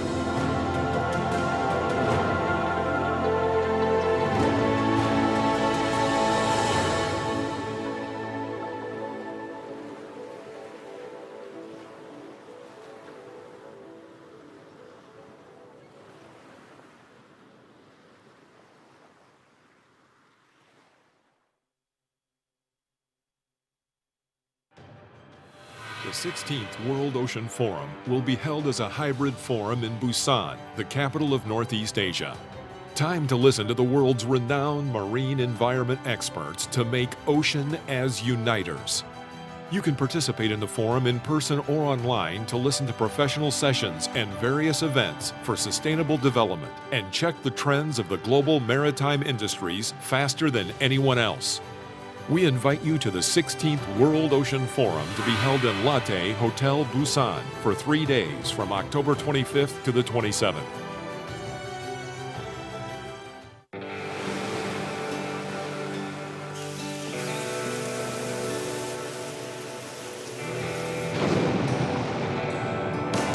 Busan, Korea is already reaching the entire world, like ocean waves that travel far and wide. It's Busan, the perfect World Expo city, transforming our world, navigating toward a better future.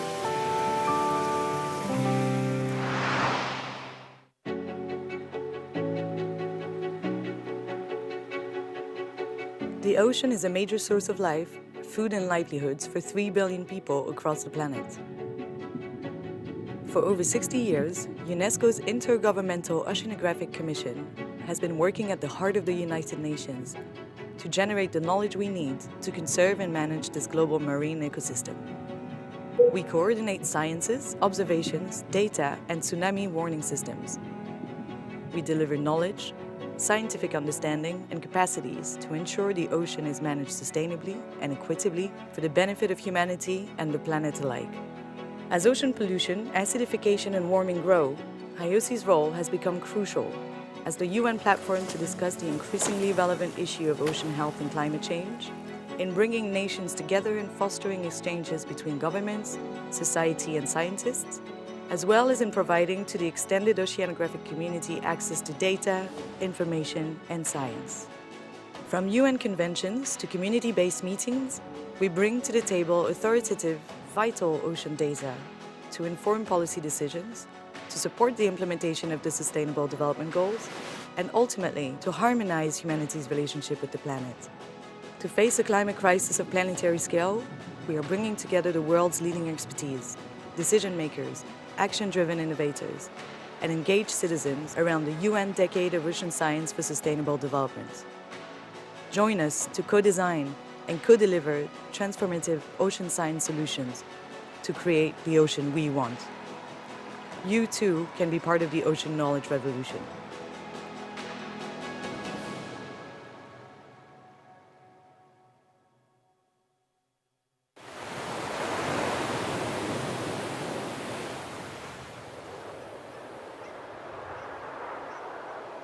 This is the news at 7 p.m. The new climate report from the UN says that cuts in enough to reduce greenhouse gases. A radical change is needed in how food is produced. That is to say, fewer calories. We're always told we need to stop.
네, 안녕하십니까. Good afternoon, ladies and gentlemen. We will soon start the 16th World Ocean Forum Fisheries session. I have some housekeeping message about interpretation. Channel 3 is for Korean, Channel 4 is English. I'd like to ask you to take your seats so that we can begin. For the courtesy of other participants, please turn off your cell phone or put it on a silent mode. Now, without further ado, let me introduce the moderator for this Fisheries session, Mr. Ma Chang-mo, Deputy President of Fisheries Policy Research Department of Korea Maritime Institute.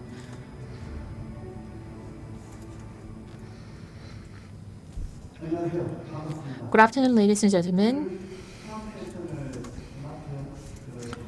I'm Ma Chang-mo, Deputy President of Fisheries Policy Research Department of KMI. I will be moderating this fisheries session. I'd like to thank all the participants from home and abroad for being here despite busy schedules. As we prepare for this fisheries session, since this is the session which takes place after the pandemic, and as for the WTO's regulation, but it is now focused more on the rules and regulations. And we have an issue with regard to PTT and IEPF. All these changes have presented a heightened level of uncertainties at home and abroad. And this year's fisheries session will focus on a global supply chain. So this will be a session which will brace ourselves for the changes in the global supply chain. As you know, with the advent of the new Cold War framework, the global supply chain is being rapidly reorganized, and I don't think the fisheries industry is an exception here.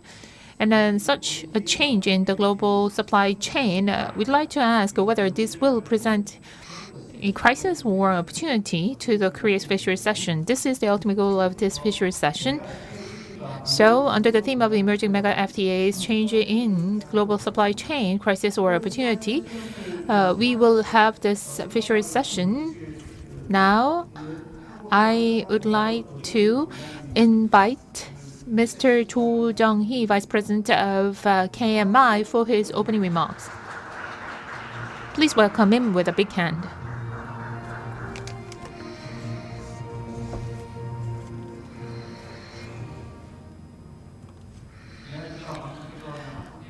Good afternoon, ladies and gentlemen. I'm Cho Jung-hee, the Executive Vice President of Korea Maritime Institute. I would like to thank all the attendees for attending the 16th World Ocean Forum despite their busy schedules. The world is going through quite an unstable period due to the pandemic, which has been going on for 3 years, and the Russia's invasion of Ukraine. In the real economy, rising inflation and supply chain disruptions are exacerbating global challenges of hunger and poverty. Amid these uncertainties and instability, the international community surrounding the fishery industry is changing rapidly as well. The WTO fisheries subsidy negotiations have produced meaningful results this year, with the formation of mega FTAs such as RCEP and CPTPP. The formation of local economy blocks is accelerating. The Indo-Pacific Economic Framework, or IPEF, led by the United States, was launched in May this year as the strategic value of the Indo-Pacific region has increased, with the U.S.-China hegemony competition and official negotiations began in each sector. Changes in the international community are expected to affect the fishery industry in various ways. So with tariff barriers already lowered, it is expected that the environmental and labor rules and regulations over fisheries will become even stronger. If we accept and make the most of the rules and regulations as well as norms, we will have better and more market access opportunities, but otherwise, access to the massive market of the FTAs will be limited.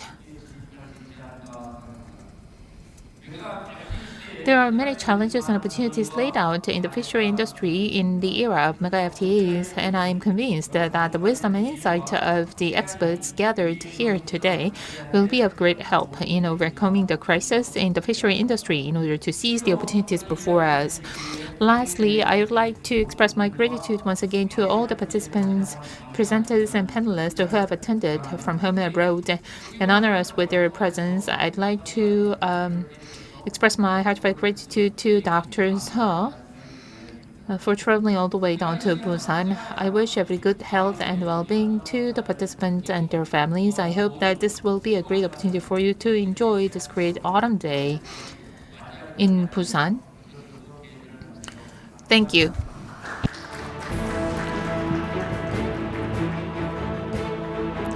네, 조정희 부원장.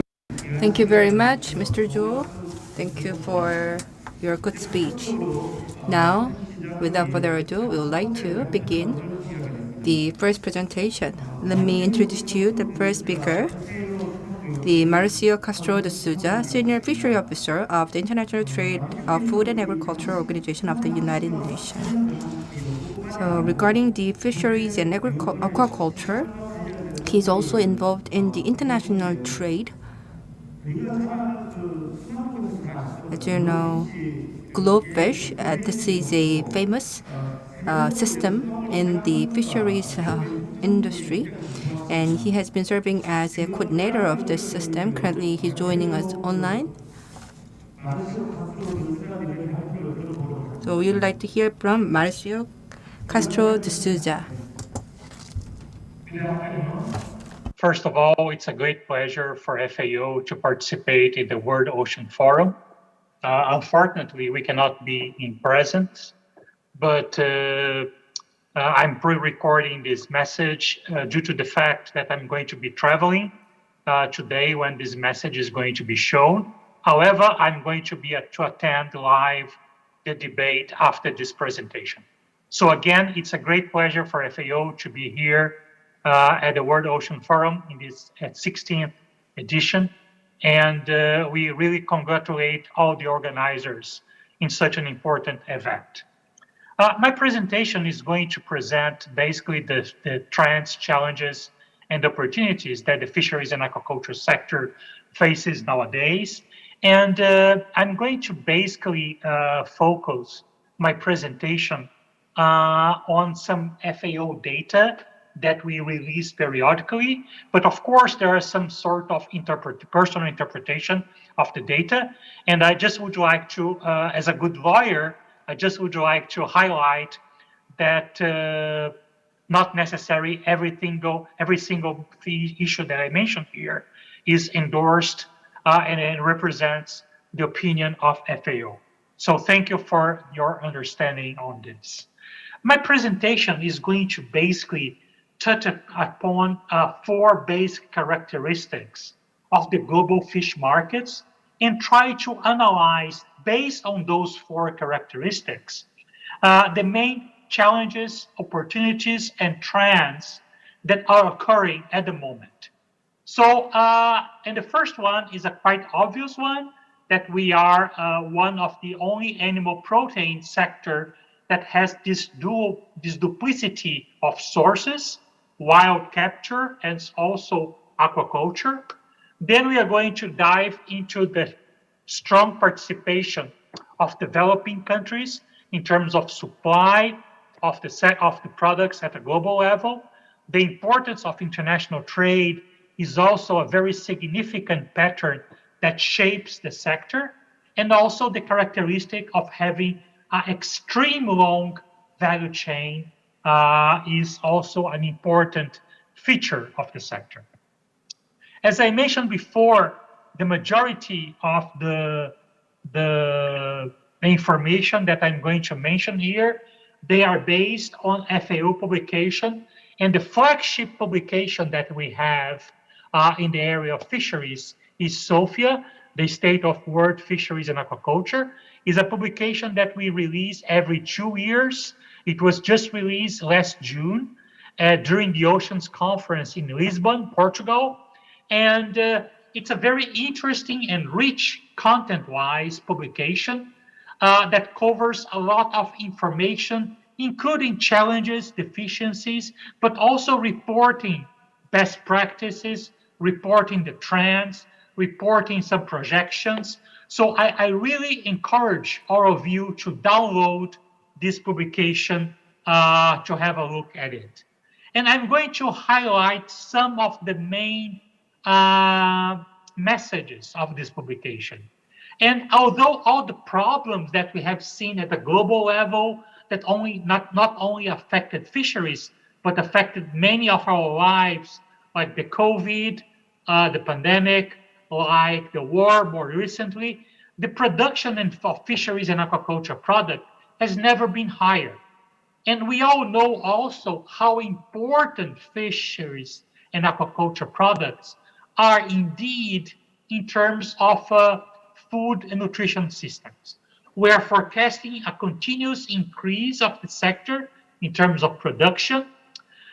We have seen a lot of concerns in the global scenario about the increasing population growth and the reduced amount of food that could become available to feed this population increase.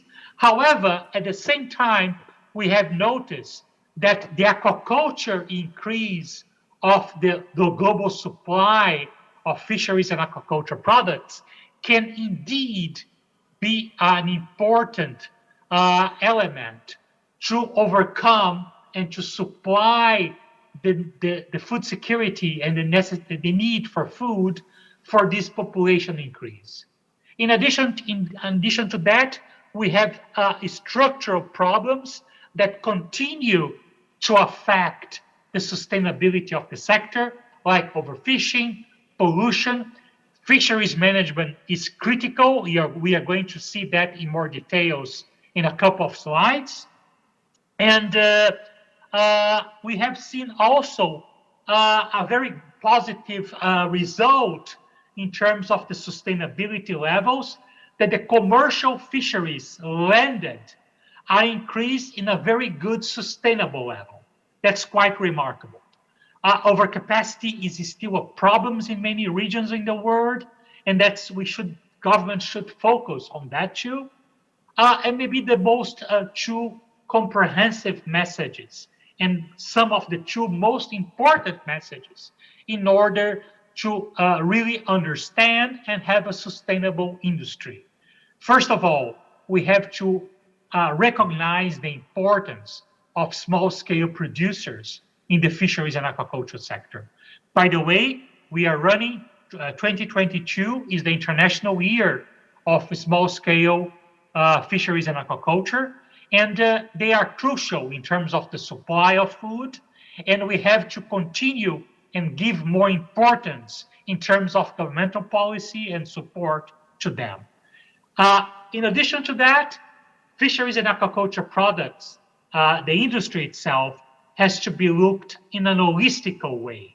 We have to look at, take into consideration the environment, the economic, and the social pillars in order to understand and not to create problems and imbalances within the sector.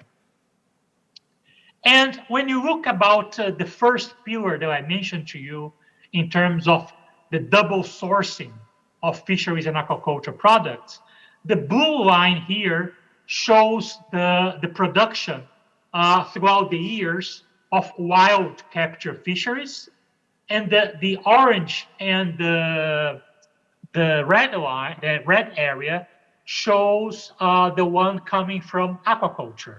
You can see that clearly that aquaculture is becoming quite important in the last decades, and it's really important nowadays. And we can say that we have half and half in terms of sources from farmed fish and also from wild capture fish. When you look at the blue area, you can see that more or less the production coming from wild capture is more or less stable around an average, and that's one of the reasons of this clear stability around an average is the status of the global stocks.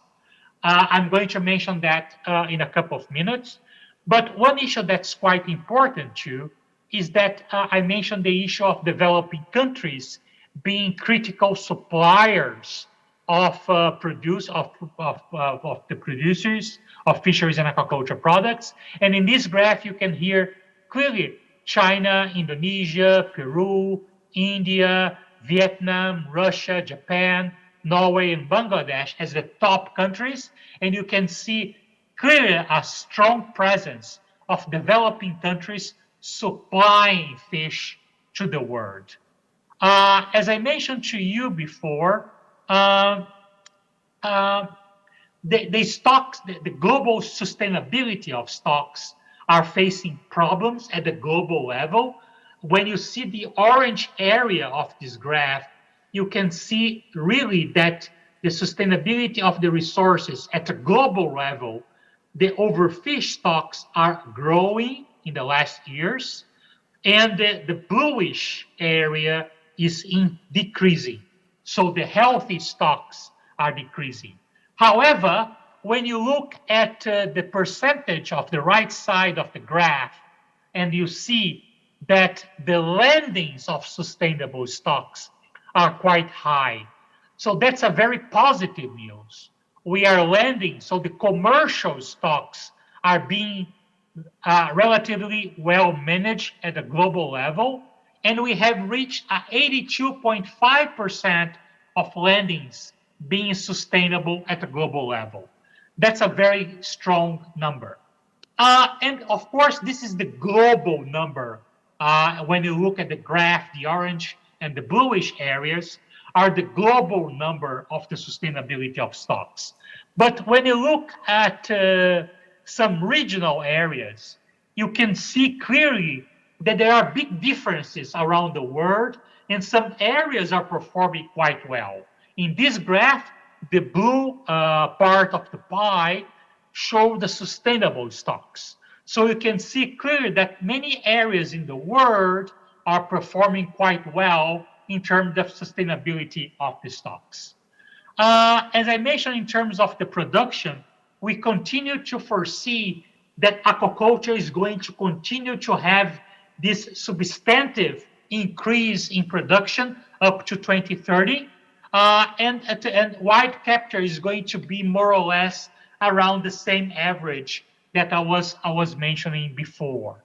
And as one thing that's quite important about fisheries is how inclusive fisheries is for multiple angles.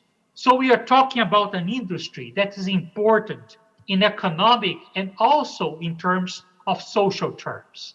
You can see here, when you look at the post-harvest element, the post-harvest value chain of fisheries and aquaculture products, when you look at the processing part, you see that more than 50% of the workforce is women when you look at the post-harvest part. That's a very strong message in terms of gender inclusion.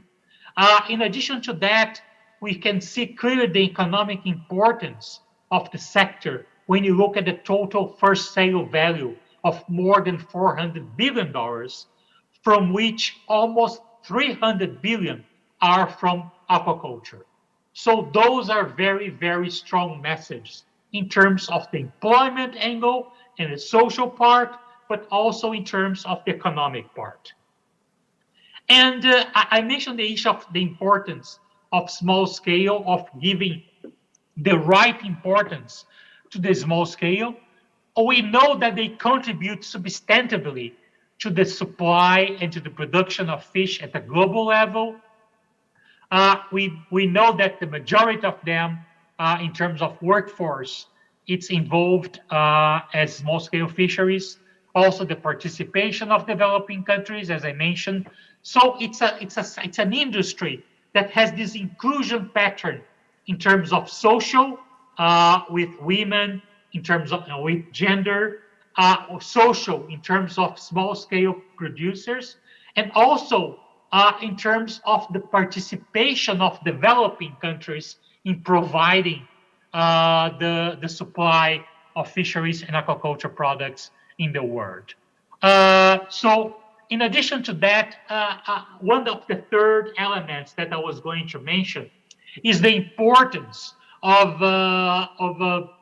fisheries and aquaculture sector in international terms, in terms of international trade. And I must say that I came originally 20 years ago, 25 years ago, I came originally from the agriculture sector.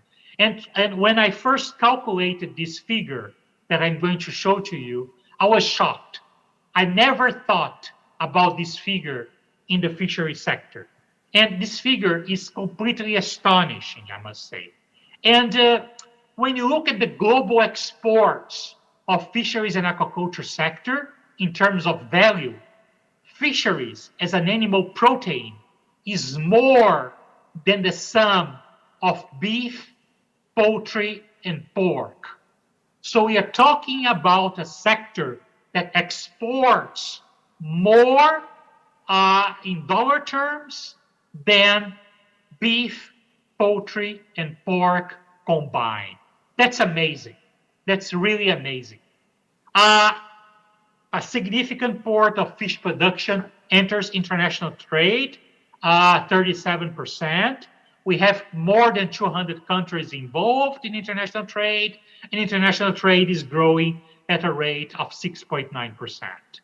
As I mentioned in the beginning, I mentioned all those elements. So a huge participation of developing countries, long value chains, the participation of small-scale fisheries, the importance of international trade, all of those elements coming from aquaculture and wild capture, all of those elements, they are going to contribute to create opportunities in the sector, but also that we should be aware of those elements. They also might pose problems for the sector. So this is an issue that I want to highlight here. And when you look at exactly the issue of countries, the participation of countries, fisheries has a completely different pattern from other animal proteins. So this graphic was indeed released last week or 10 days ago by the Dutch bank Rabobank. They release annually this trade map, and it shows the trade flows of fisheries and aquaculture products. And one issue that's quite important to mention is that even the big fish producers, they can be also big fish importers, because it's completely impossible for any country in the world to say that they are self-sufficient in terms of fish production, because it's going to have, considering the number of species that we are going to have always a species that the consumers are going to demand, and it's not locally produced. So when you look exactly in terms of the main exporters of fisheries and aquaculture products, you can see traditional ones: China, Norway with salmon and cod and mackerel, Vietnam with pangasius and shrimp, Chile with salmon, India with shrimp, Thailand shrimp, tuna, Netherlands because of the Rotterdam effect of re-exports, Ecuador with tuna and shrimp. So we have these countries, the main exporters. But when you look exactly also at the main importers, you're going to see also many of them that are also big producers, like Japan, like Spain, like France, Italy, US, China. They are also big importers. So that's something very interesting in the fish sector. Not necessarily because you are a big producer, you can also be a big importer of different species that you are not able to locally produce them. And that creates market opportunities for a lot of developing countries, for developed countries, for traditional species, for niche species. So there is a lot of opportunities that this pattern creates. And when we look at the main species that are produced, that are traded in international trade, you just look at the base groups of species. You have salmon as a big group, you have shrimps, and you have squids. Those are the three big groups that are internationally traded. Of course, tuna is also important, but with a small difference between them. But I would say that if you take salmon, tuna, shrimps, and squids, you are covering a substantive amount of the commodities that are internationally traded.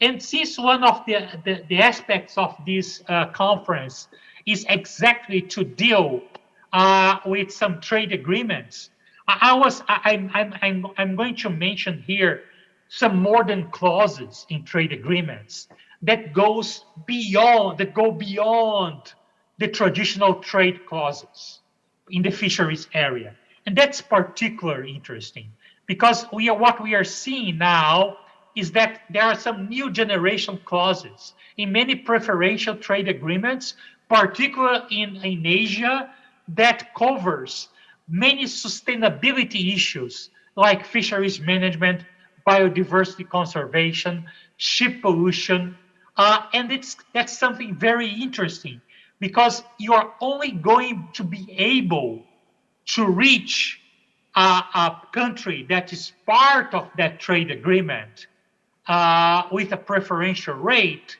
if you comply with those new generation clauses that are not so direct trade linked, but they are direct linked to the fisheries sustainability in the three dimensions of environment, economic, and social. So that's a very important step towards having a more comprehensive approach towards fisheries in preferential trade agreements. When you look at the value chain, I mentioned that we have usually very long value chains in the fisheries and aquaculture sector. And when you look at the value chain of fisheries and aquaculture perspective, this is a very simplistic way. It can be even simpler, but it can go very complex. So it's hard to make a diagram that shows the reality. I try to make it simple for the sake of the reasoning that I'm trying to explain. So we have basically pre-harvest phase in terms of the production, the harvesting phase, transportation, processing, transportation again, distribution, and consumption. So that's the typical, the standard value chain in terms of that we face in terms of the fisheries and aquaculture sector. So one issue that's quite important is that the pre-harvest phase can occur in country A, for example, and then what happened is that the production phase can occur indeed in country B.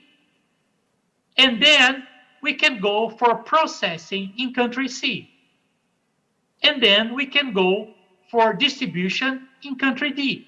So that creates a complexity in terms of borders, in terms of different human resource availability, in terms of labor force, in terms of compliance with different requirements, in terms of legislation. And I'm showing that in particular because that was very significant during the time of the peak of the pandemic.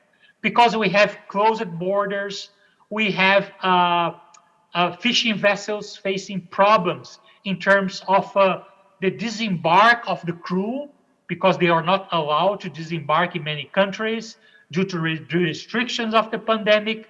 So this long value chain has the potential, if not well managed, and if it's not, if we do not know how to overcome some of the problems that the long value chain might cause, that can create additional problems. And that's something that I want to mention now. Of course, it's easy for us to analyze the problems, particularly of the pandemic, after we have seen the problems occur. Of course, it's very difficult to predict things that might occur, but I just would like to mention that we have also other market disruptions in addition to the pandemic. Of course, the pandemic was quite critical. Nowadays, we have all the effects of the war in terms of feed production for aquaculture, freight costs. We have also the constant changes in consumer preferences that was particularly higher during the pandemic, evident during the pandemic times. So we had a lot of changes in consumer preference. This graph shows, just for you to have an illustration, the changes in freight costs in the last years. So that was, however, I just would like to mention that when you look at the crisis that we faced in the last years, there is also an opportunity occurring at the same time. And I'm going to mention some of the opportunities that we have seen in FAO based on research, based on studies conducted with the industry, based with many inputs that we have received from the industry. And again, I just would like to reiterate this aspect that's quite important, that we get a direct link with the sector. And I just take this opportunity, this presentation is going to be distributed afterwards. I'm completely available to follow up and be your focal point, your focal entry point in FAO for anything that you need in particular. But some opportunities that we have seen during the pandemic and also during other crises that we are still facing in the sector. Of course, some aquaculture products, like shrimp, for example, they have very short cycles, and that can be very interesting for them to adapt and to react to changes that might occur in the market. So that was something that was very observed in many countries in this regard. In terms of markets, we have seen expansion to alternative markets. We all know that during the pandemic, during the peak of the pandemic, since the pandemic is not over yet, but during the peak of the pandemic, we have seen a lot of many of the hotels and restaurants, they have closed, and of course they usually buy very high value-added products in the fisheries and aquaculture value chains. And what we have seen at that time is a diversion of some high-value products to the final consumer directly in supermarkets. And that was very interesting. And what we have seen now, that many restaurants and hotels have reopened, we have seen many suppliers keeping the true tracks. So they continue to feed and supply products to the hotel, restaurants, and catering services, but also to supply the same high-value products to final consumers. This issue about exploring local and regional markets vis-a-vis regional, and we are not talking about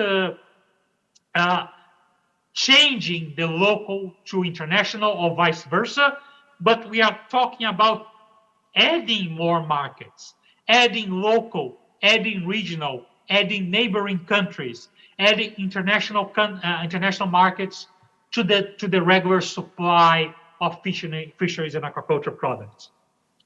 During the pandemic, we have seen also some new packaging opportunities that has arisen in terms of fish supply. That was very interesting to see new opportunities for other participants of the value chain of the fisheries and aquaculture sector. In terms of demand, we are seeing a lot of changes in the demand, a higher demand for healthier food, particularly a very strong role of the millennials and the Generation X in this demand. A growing import needs by traditional markets. The U.S. is increasing its import in the last years.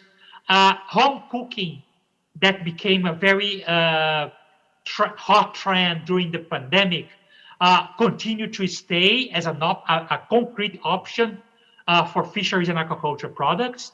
So this idea about not excluding markets, but rather combining markets is also applicable in terms of the local, regional, and international, but also in terms of the hotel, restaurants, and catering, and the final consumer markets too.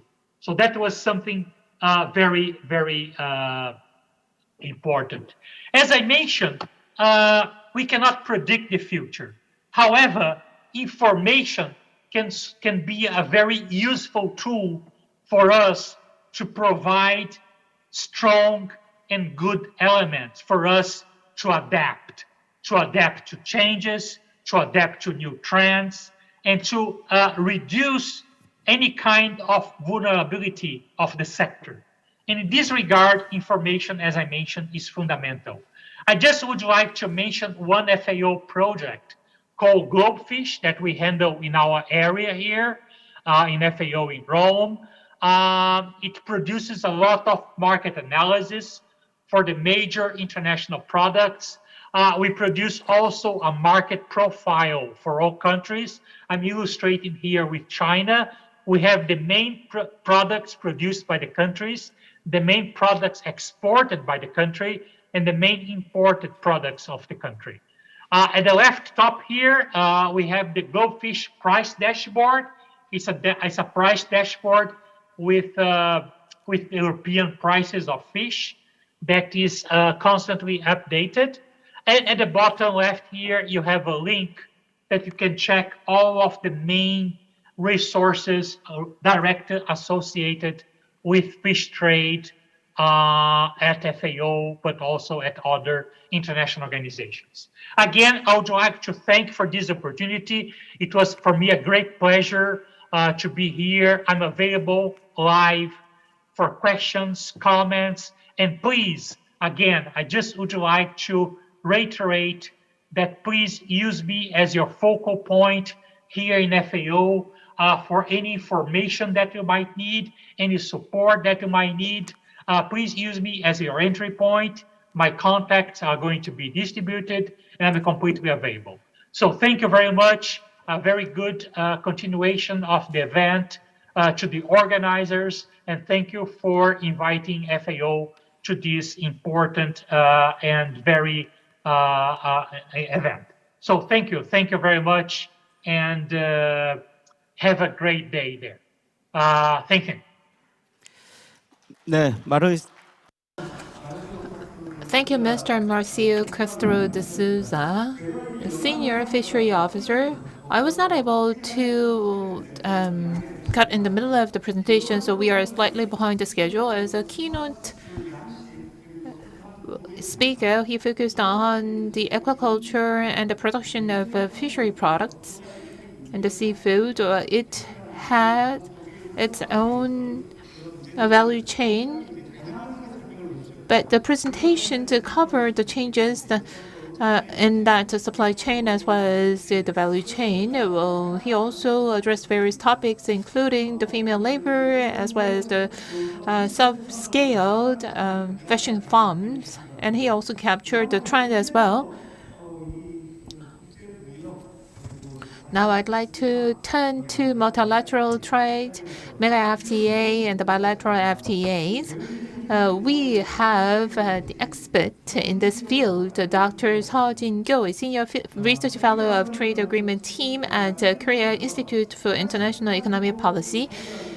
Recently, he participated in the WTO negotiations in covering fishery-related strategy, and I believe his presentation will be quite insightful and informative. Please welcome him with a big hand.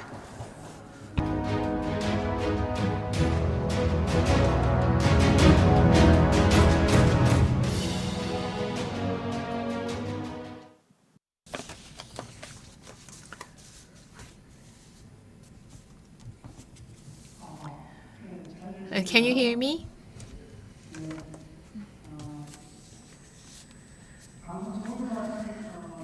I am Seojin Go of Korean Institute for International Economic Policy as introduced.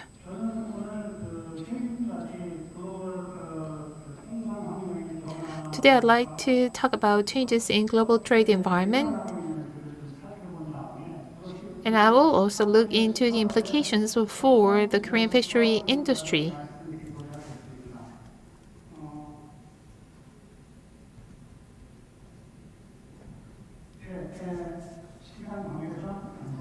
This is the table of contents for my presentation. If you look at the changes in the global trade environment recently, there have been some critical changes for the fisheries industry. There are several things we have to take note. One of them is the WTO agreement on fisheries subsidy in mid-June Geneva. That was a historical agreement to end harmful fisheries subsidies, which contribute to illegal fishing. And the subsidy for overfishing will be coming to an end as well under this agreement. This agreement is quite critical and historical because that puts a period mark for the 20-year-old negotiations in this field. Overfishing related to fisheries subsidies, well, that part was not agreed on, so many people would express their disappointment. But 2 weeks ago in Geneva, Switzerland, another round of negotiations took place to discuss how to regulate overcapacity. So I believe this is a quite critical first step in the right direction. Over the next few years or so, we will be able to eliminate the fisheries subsidies that contribute to overcapacity and overfishing as well. In addition to that, there is another point we have to highlight here. That is IPEF initiated by the Biden administration in the United States. And this agreement does not include a lower tariffs, which is translated into market opening. But IPEF has 4 main pillars. The first is trade, the second is supply chains, the third is clean energy and infrastructure, and the fourth pillar is tax and anti-corruption. What does it have to do with the fishery industry? I believe what's really critical is trade. That is why I wrote it down in red. Now let's take a look why it is related to the fishery industry. I believe trade is the most important pillar of all. Of course, here we cannot see anything about tariff, but in September, in Los Angeles, the United States, 13 countries' trade ministers were gathered together. On the surface, well, the emphasis was on the environment and labor and various types of customs clearance and deregulations to improve transparency and to be science-based and evidence-based. In addition to that, the importance of digital technology and digital transformation were highlighted, as well as fair trade.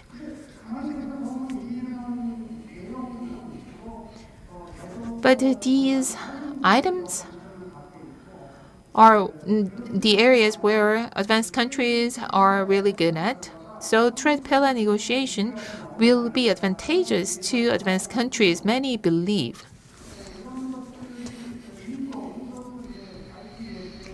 And India is one of the parties to IPEF, and that is why India excused itself from the trade pillar, and it is part of negotiations for the remaining 3 pillars. So we can clearly see that when it comes to labor and environment, the trade pillar or trade is quite important for the fishery industry. Of course, how the negotiation will pan out, we do not know for sure, but we have to watch and follow this quite closely. The next one is, as mentioned by Dr. Ma, is Mega FTA. Earlier this year, RCEF, Regional Comprehensive Economic Partnership, was launched. So this is one of Mega FTAs. And this was made effective January this year. And 30% of global GDP is a part of this Mega FTA.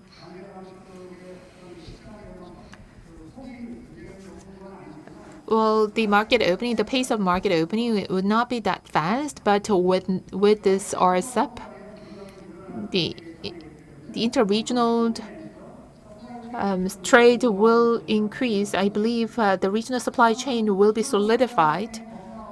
And one of the concerns for the fishery industry would be CPTPP.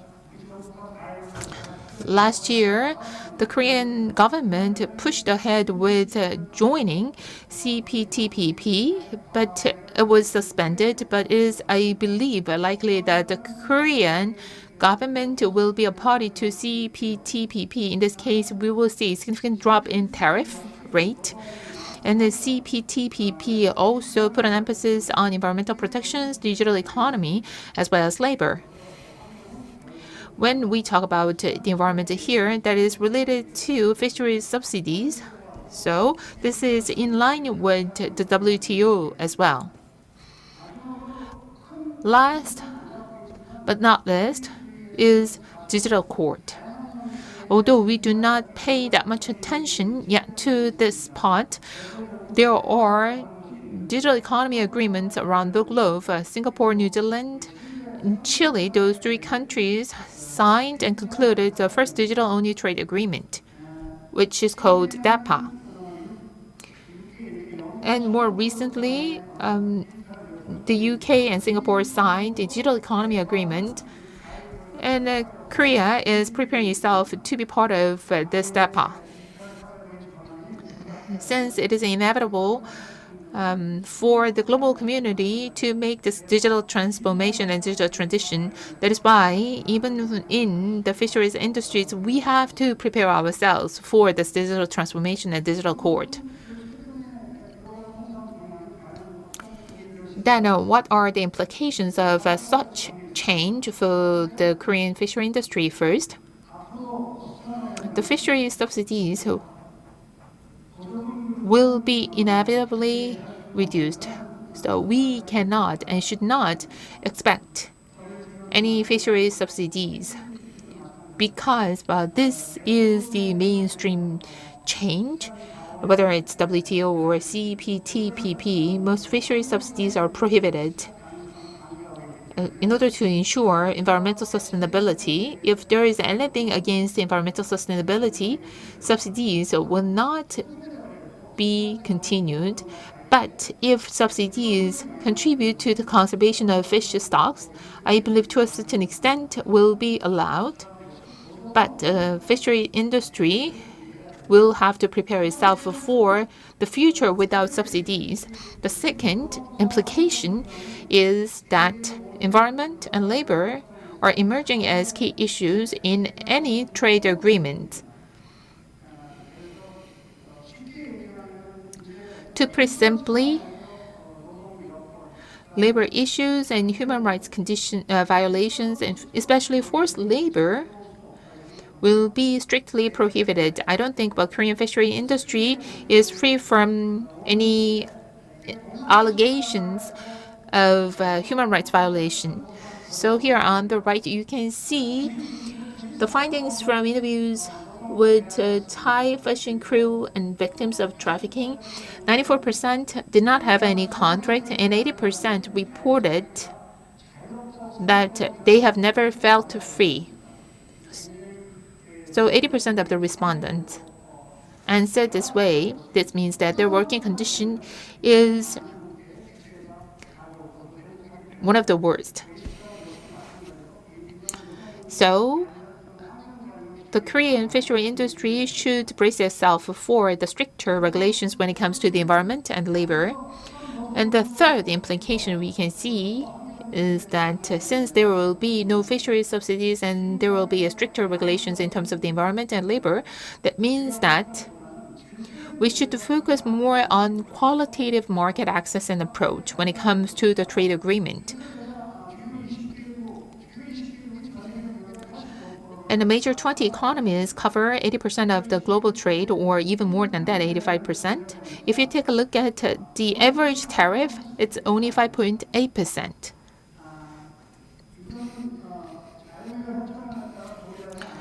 Even without FTAs, if those countries have FTAs in place, then I believe the average tariff would be even below 5%. What does that mean? The quantitative tariff measure does not really matter anymore. We have to ensure qualitative market access and approach. So customs clearance, labor regulation, and environmental regulations, for example, SPS and TBT, and technology-related regulation and LMO-related regulations or GMO-related regulations. And those regulations will play a bigger role, so we have to focus more on easing customs-related regulations rather than the tariff rate itself. The fourth is the digital transition or digitalization of the fishery industry. WTO, IPEF, CPTPP, and DEA, in any trade agreement, we can see the expressions such as digital economy and digital transformation. That means that the fishery industry should be fully ready for the digital transformation and digital transition. Digital transformation is not just about fishing, and this covers the entire ocean resources and the fishery resources and fishing stock. Last but not the least, as somebody mentioned, global supply chain needs to be updated. Manufacturing of the fishing gear and then manufacturing of the fishing nets and processing, distribution, and transportation all the way to be put on the table of the consumers. Well, fishery industry has such a long and extended supply chain. If there is any disruption, then the seafood production and consumption will be severely disturbed. So we have to fully prepare ourselves for an up-to-date supply chain creation. So what is the conclusion?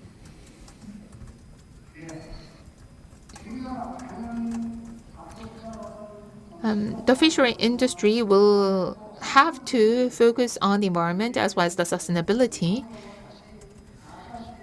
in order to have a sustainable growth down the road. And I believe the answer lies with the blue economy. But I don't think the blue economy can answer all the questions out there. The fishery industry needs to be transformed to become a digital fishery industry. And we also have to take into consideration labor-related regulations as well. But this is not something Korea can do all by itself. So I believe at the end of the day, we have to focus more on cooperation and inclusion. So I think, well, the answer at the end of the day would be the blue economy of cooperation and coexistence. This is what we should be like, and this is what we should do down the road. And this is my presentation. Thank you very much. Thank you, Dr. Sal, for your great presentation. WTO, RSEP, and then DEPA, all those trade agreements were covered by Dr. Sa in his presentation. With a rising demand for sustainability, we have a stricter environment and labor regulations. And fishery subsidies will be eliminated, and then that is inevitable. And the fishery industry should be fully braced for those changes. Now I'd like to turn to Mr. Park Yong-jun, Chief Executive Officer of Samjin Food. So far, we have invited fishermen for this session. Today, we have the CEO of one of the representative fishery groups in Korea. 박영준 대표님을 모시고 We would like to invite the Park Young-jin, CEO of the Samjin Amok, to hear how they rise to challenges.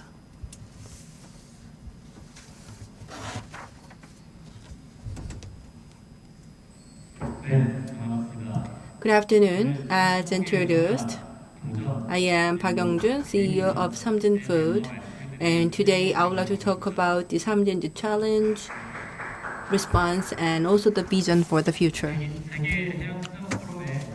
I would like to congratulate you on the opening of the World Ocean Forum.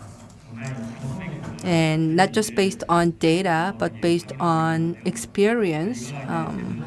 I would like to share with you my story, and I'm very honored to serve as a speaker of this session. I am the third generation member in my family, and for this business. So I believe that I hope that my story would be informative to you.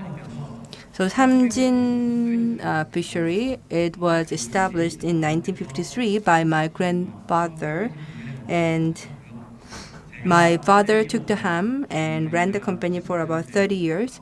And now I am the third generation CEO, and for about 69 years we have operated this company. So these are the main points of my talk. As you know, since the omuk, or the fish cake, has been known as a traditional food, and so it was a sort of the cookie cutter product. So like the shapes and the types of the products were very similar. And in fact, for our 69-year history, we had very similar products, but then we found the potential of the fish cake, and as a result, we were able to grow by 40 times, and we created the enormous opportunities by taking an innovative approach. For example, like if you go to the US website, if you go to Amazon Food, then the first thing that's appearing is the spam. So spam is the product with the highest sales. So spam is a meat-based processed product, right? And we wanted to create the spam of the fisheries product. We wanted to create an alternative to the spam. So we started this project, and here you can see the result.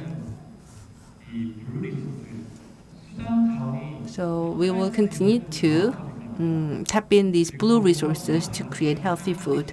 I believe that the fishery does have an enormous, unlimited potential, and as a manufacturer, as a processor, we will continue to dedicate ourselves to creating and exploring new markets. And in this sense, I think the future of the market is very promising. As you know, the global seafood market is growing every year, and Korea's seafood market is also enjoying high growth.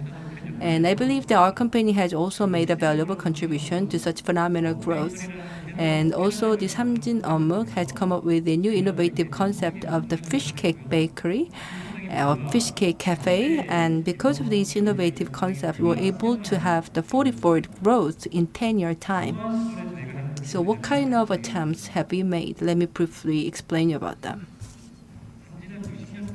For about 60 years, Samjin was only the producer.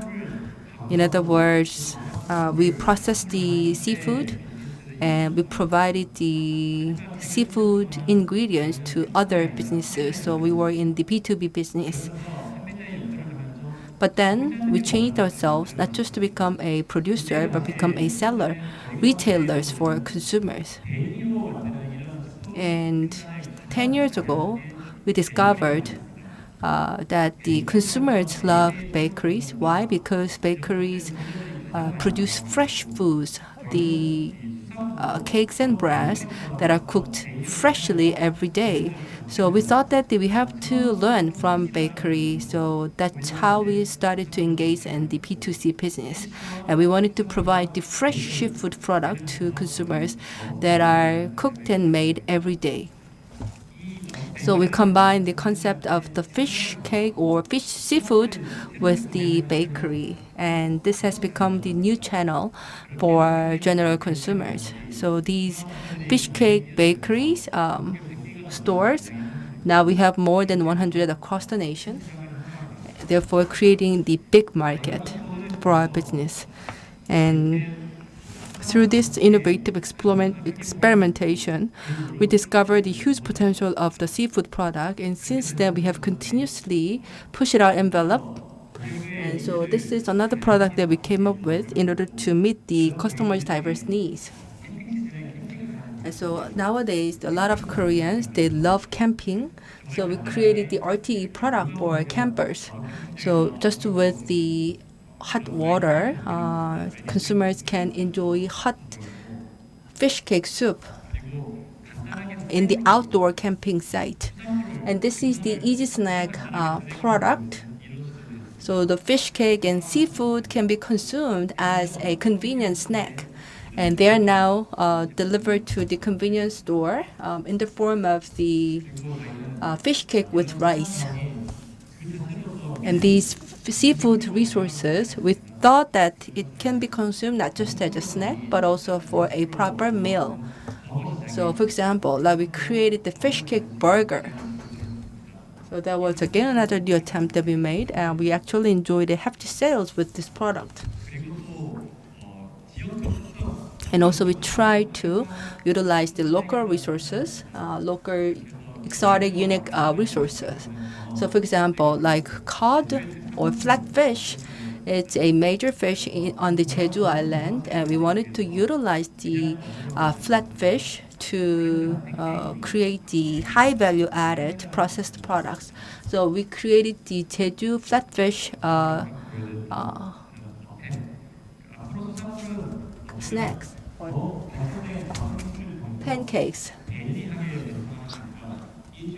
And also with the processing, we wanted to elongate the longevity of the product with the long shelf life. And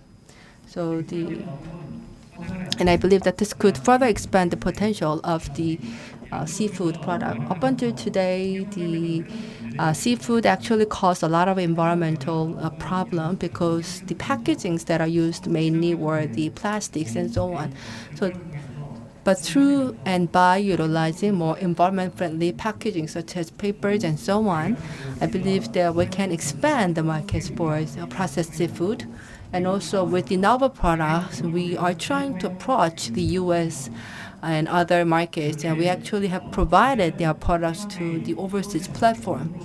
So you see that the seafood, through the processing, we can also export that to various countries in diverse ways. So not just the frozen seafood, I think processed seafood do also have a huge potential for growth and for export. So as a consumer, as a marketer, as a producer, we have grown ourselves and created the new opportunities. And now we are facing a lot of challenges, a new challenge. So next year we are going to celebrate the 70th anniversary, and 30 years later we will congratulate the centennial anniversary. And we wanted to make sure that our business will continue to prosper even 100 years down the road. And in order to realize that dream, I believe that we have to realize the industry 6.0 or sixth industrialization. So the first industry is the resource industry, second industry is the processing industry, and third industry is a B2C industry or a consumer industry. And with the constant innovation, if we could really cater to the customer's needs, then I believe that the fishery and seafood industry can grow forever.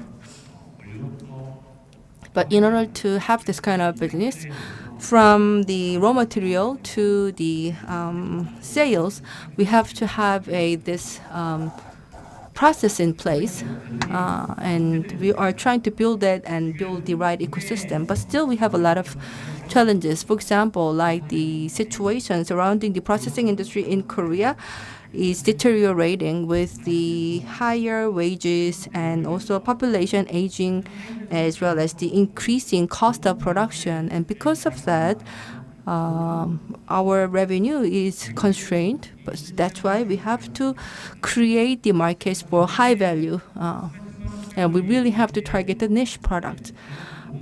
But if you broaden your horizons to see the global market, I'm sure that you'll be able to spot a lot of opportunities. But in order to venture into the overseas market, you have to have an effective process and also the cost competitiveness. And for this, the automation, as well as the increasing efficiency in the process, will be critical. And for this, we really have to have the system where we can produce our products at affordable cost across the world. And also, up until today, the fish cake has been regarded as a street food or something that you can take for your protein, let's say, at a low price. But I think this kind of perception should be changed. Otherwise, we'll be very limited for our future potential. And therefore, we have to create the perception that fish cake or seafood is a good nutrition as well as a source of protein, something that's reliable, something that's healthy, that for like people of all age brackets, whether it's the children or the elderly, we have to create a perception that this is a nutritious food that can be consumed and observed easily. Next is the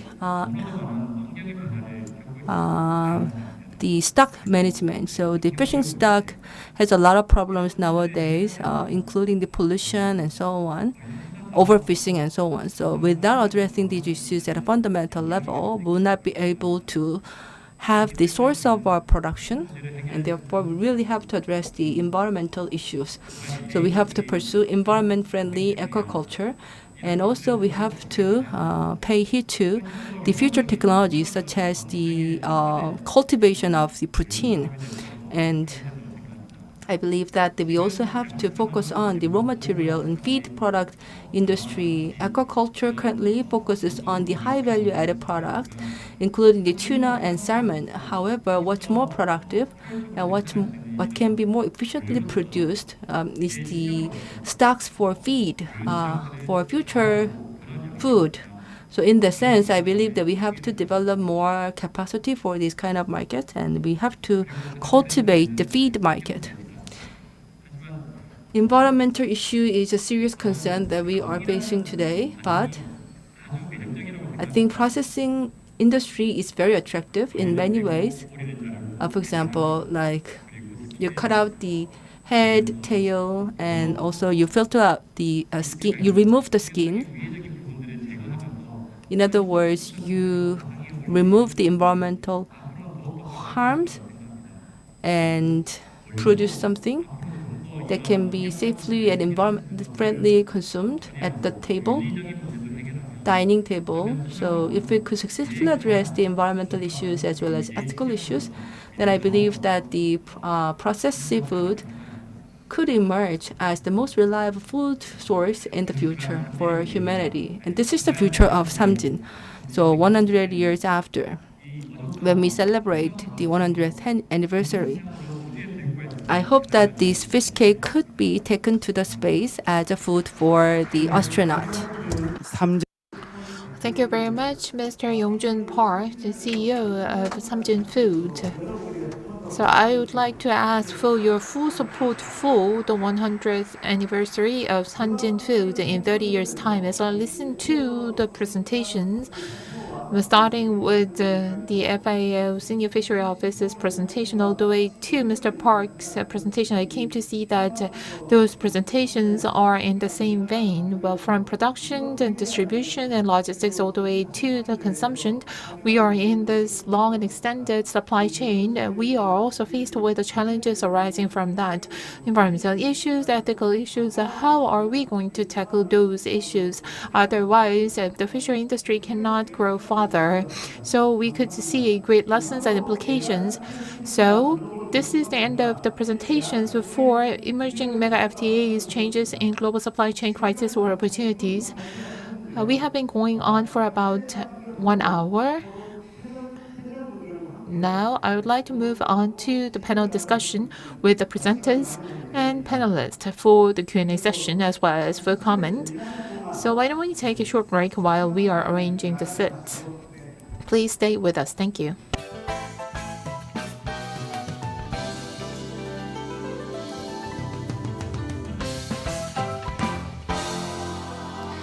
네, 곧 이어서 수산 세션 We will soon continue with the panel discussion for the fisheries session. Please stay with us. And those who are joining us remotely, please stay with us. We are running this session in the hybrid format so that you can find this presentation on the YouTube channel. So I'd like to ask for your continued interest. Thank you.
네, 이제 장내 정리가 어느 정도 다 된 것 같은. I think we are ready to a certain 패널 토론을 이어서 진행해 extent. Let us continue with the panel discussion. So I'd like to hand the floor over to the moderator. So the moderator, as well as all the panelists, would you please come onto the stage?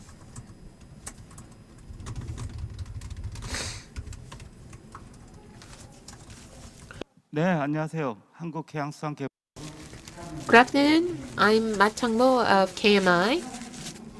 So, with the presence of the three speakers, we will have a panel discussion. I'd like to ask all the speakers and the panelists to come onto the stage to join us for this panel discussion.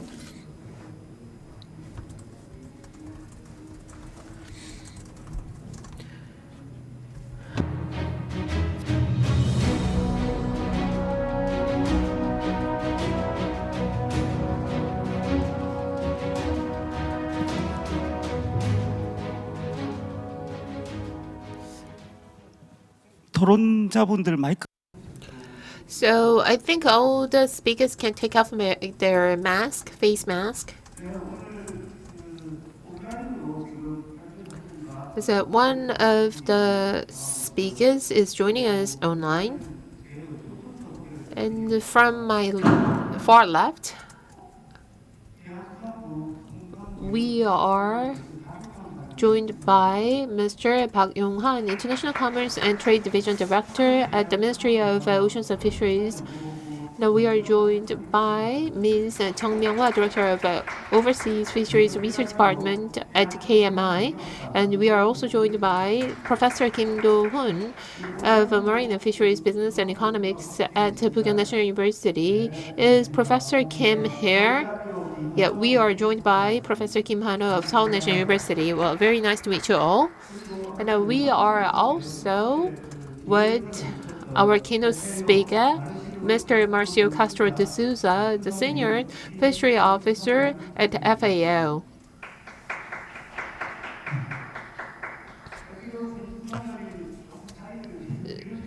So I would like to start with Mr. de Souza.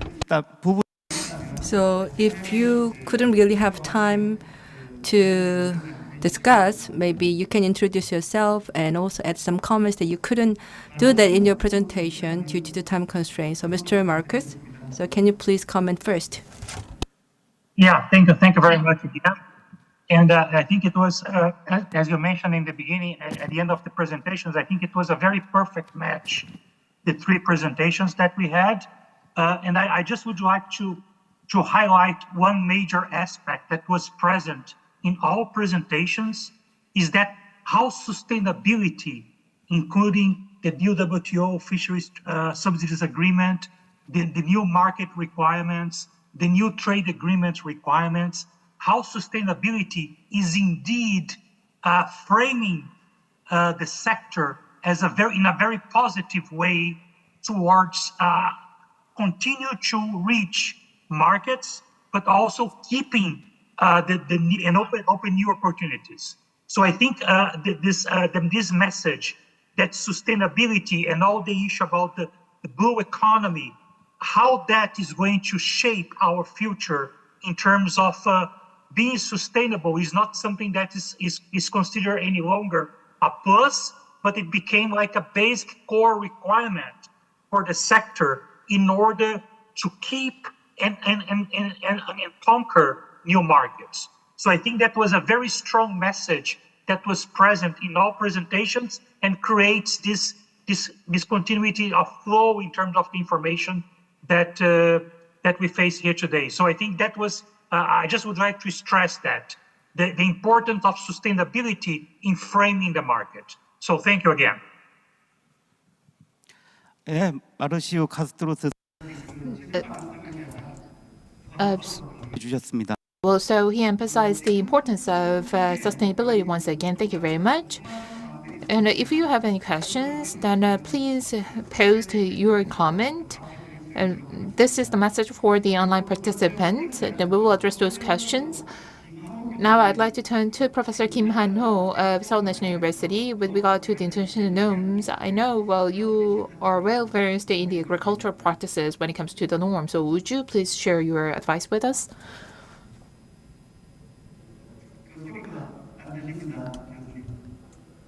He is on mute. Can you hear me? Yes. Very nice to meet you all. Well, I had some matters to attend to. That is why I was not I was not able to make it in person. When it comes to the dynamics in the global supply chain, I would like to first talk about the position of the fishery industry. I'd like to thank all the presenters for their insightful and informative presentations. I believe the fishery industry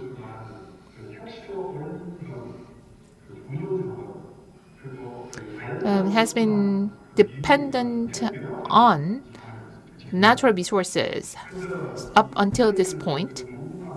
So the pattern of the global supply chain or the pattern of the trade has been rather stable or sticky to a certain extent. Of course, intermittently, we had some natural disasters, extreme weather conditions, or disruption in the logistics system. But when it comes to the global supply chain and as well as the trade pattern, the fishery industry has been rather stable and sticky.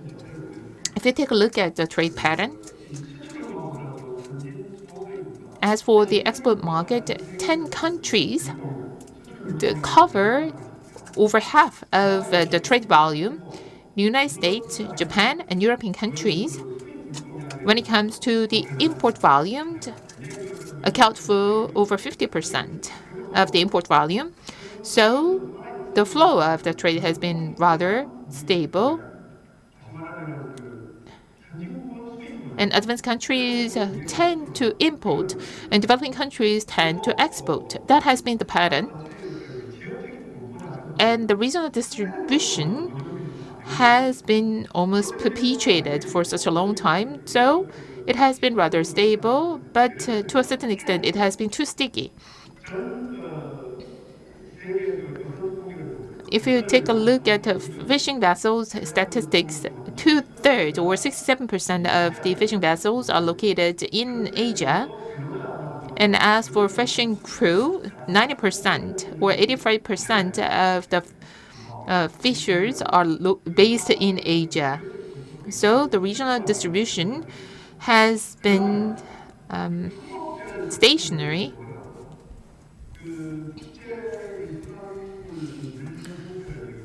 And as for the seafood manufacturing, the focus has been on the processing, refrigeration,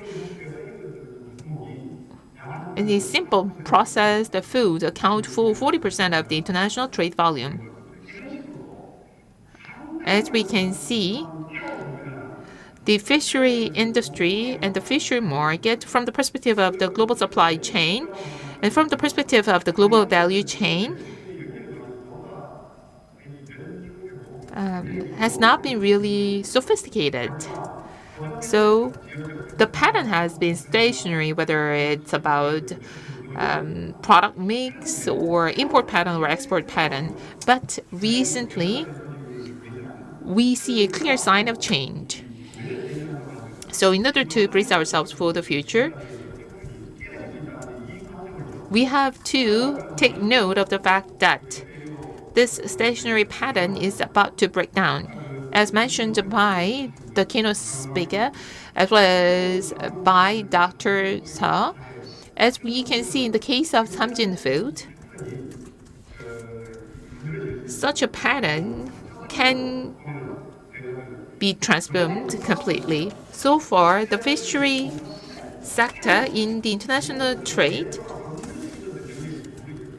has remained in the area of regulations and norms. But even after the launch of the WTO, the fishery in seafood was outside the multilateral trade negotiations and agreement, I would say. But as mentioned by Dr. Seo, June this year, although partially, there was an agreement on the elimination of fisheries subsidies. And I believe now this fisheries industry has become part of the multilateral trade framework.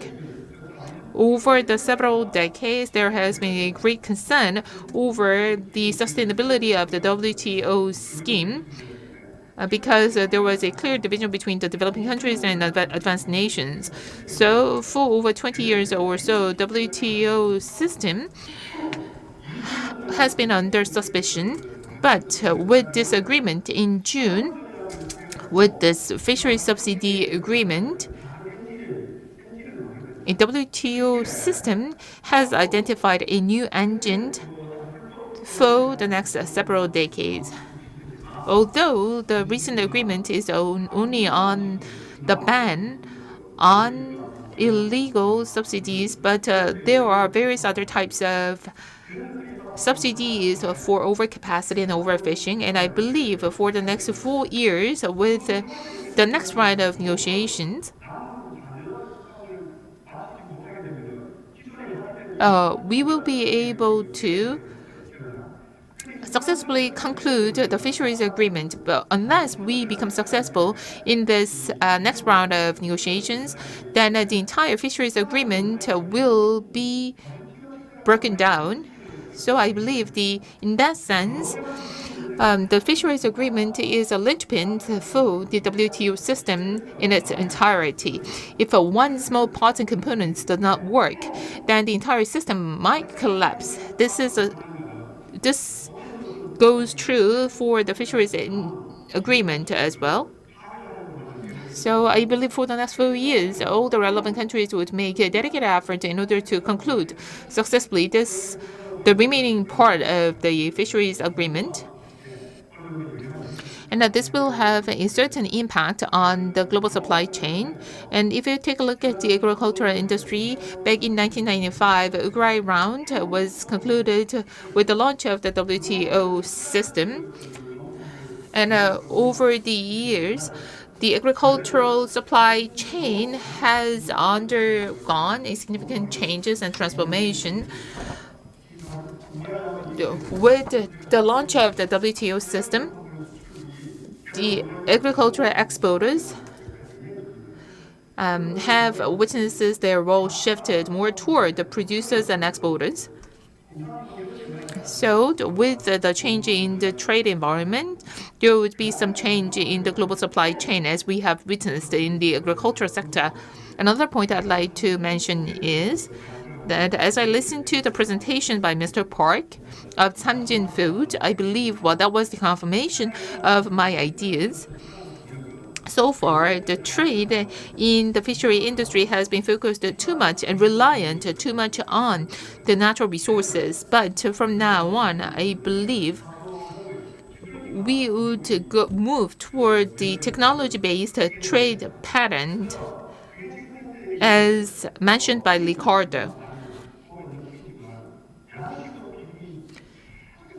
So aquaculture's share has grown consistently. The share of aquaculture in the fishery industry is related to the technological incorporation of technology in this era of the fourth industrial revolution.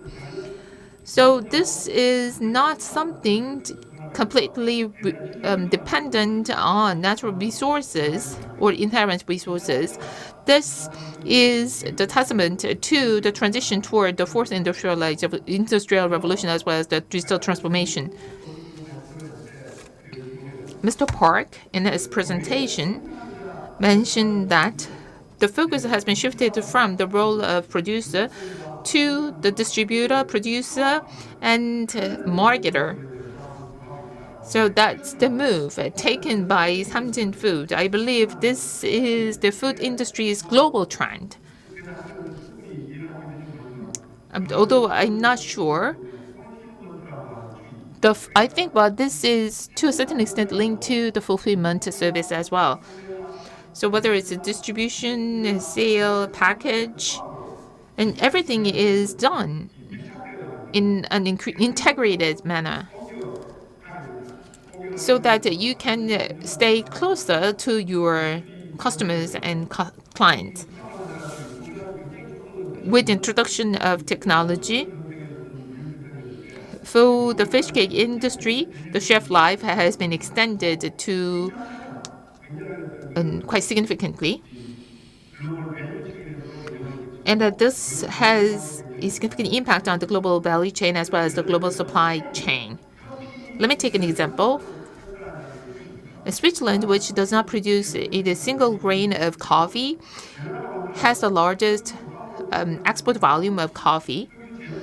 The Korea is not an oil producer, but when it comes to the oil refinery products, Korea is number one in the world. It might take some time for Korea to reach that level in the fishery industry, but with the technological evolution and advances, in addition to the raw ingredient manufacturing and production, we will be able to lead the world in distribution and marketing of fishery and seafood products, significantly impacting the global supply chain and the value chain. In a nutshell, I can say that whether it's a research area or the industry or businesses, we have to take a proactive approach since the fishery industry is within the boundaries of the multilateral trade framework. And the fishery industry's focus has shifted from the natural resource-focused one to a technology-driven one. So with this in mind, we should apply these new lessons to lead the world. Thank you. Thank you very much. That was the comment by the Professor Kim Han-ho of Seoul National University. I think he pointed out a very important issue. So under the WTO FDA system, he mentioned that the fisheries and aquaculture serve as a linchpin for the system. So trade patterns will also be changed. And I think this is something that everybody agrees. And so there will be a more apparent changes in the fisheries sector. Next, we would like to hear from the Jung Myung-hwa, Director of the Overseas Fisheries Research Department of the Fisheries Policy Research Division of the Korea Maritime Institute. Good afternoon. As introduced, I am Jung Myung-hwa from KMI. I would like to touch upon what kind of opportunities or challenges will the fisheries industry have in this era of emerging mega FCAs. But before touching upon that, I would like to talk about what kind of preparation the fishery industry should have. So Dr. Seo talked about the CPTPP and RCEP and so on. And CPTPP is not just the opening of the product market. It is also to overcome the technological barriers and new trade barriers for service flow and so on. So this is just sort of the new form of the FTA. And Korea is now considering when to join this. Once we join that, of course, we have to embark on the process of negotiation. And if you look at the the country that already joined this network, then it's very clear that we have to accept 100% liberalization. And also there will be a lot of mandatory requirements in terms of the ethics and also the labor in the fishery sector, and we have to comply with this. So for example, in the environmental sector, there are subsidies that should not go to a certain illegal practices, and also we have to minimize the negative impact on the fishing stock. So these are sort of these requirements that we have to comply with. And also for labor, we have to abide by international norms. So for example, Cape Town and ILO fishing vessel, fishing worker convention, this is something that we have to follow if we really want to join this network. And what they talk about is to create a safe fishing environment to produce seafood. And only seafoods that are produced from the safe environment can be supplied to the supply chain. So that's what the CPTPP stipulates. And so if you interpret this requirement, in order to have access to the CPTPP market, we have to comply with these requirements for export. In the past, the FTA, it didn't really specify these requirements. They just made the declaration, but the CPTPP is a bit different, that it has a binding requirement for this. And this is also the first agreement that has adopted the dispute resolution system. So if the compliance is not made, if the obligation is not fulfilled, then the country can file a complaint to the international mediator body. And as you know, the CPTPP, the negotiation has been led by Japan. And in this May, they have adopted the Cape Town Convention. as well as the ILO Marine Workers Convention, and already the convention was adopted by the National Assembly. So from Japan's case, we can see that we don't really have to subscribe to these conventions prior to the joining of the CPTPP, but if we really want to join that, then there must be at least a national consensus. Next is the RCEP, or IPF, and this is a US-based security community, so it's like the NAFTA of the US. And I believe that the similar requirements will be applied. So as mentioned by Seo-Jin-kyo, if you look at the USMCA, it has the requirements for the environment and labor. So if these requirements are applied, then this will of course have impact on the fisheries industries. So put it more simply, for Korea's seafood industry, when facing this emerging mega FTA trend and flow, so in order to take the best advantage of these markets and opportunities, I believe that we have to understand these international agreements and we have to prepare to comply with them. So fisheries and aquaculture industry, they suffer from high oil price, demographic aging, as well as the declination of the workers. And now you may feel that it's just too much burden, that we have to again comply with another set of the international requirements and regulations. But still, I think we have to build a consensus on this so that a lot of stakeholders could be on the same page, accepting that and complying with that. And with that, thank you very much. Thank you, Director Chung Myung-hwa, for your comment. Recently, with regard to international norms, there have been many discussions, and including companies based in Busan, and those who are in this industry do not seem to have any clear understanding as to that. And I hope that today's session presents a great opportunity for them to have a better understanding as to all those norms. Now, I'd like to turn to Professor Do-Hoon Kim of Bugyeong University. Recently, related to international negotiations, the producers, how should they prepare themselves for the international negotiations and agreements? I'd like to ask for your comment as to that. Very nice to meet you all. I'm Kim Do-hoon. In one of the presentations, mega FTAs and the change in the global supply chain have been covered extensively. So here I'd like to present my comment. So the subject we address is whether mega FTAs and the changes in global supply chain, whether this is crisis or opportunity for Korea. I'd say that it's a crisis for Korea. That is my conclusion. As you know, the overall direction pursued by trade agreement is quite different from what it was like in the past.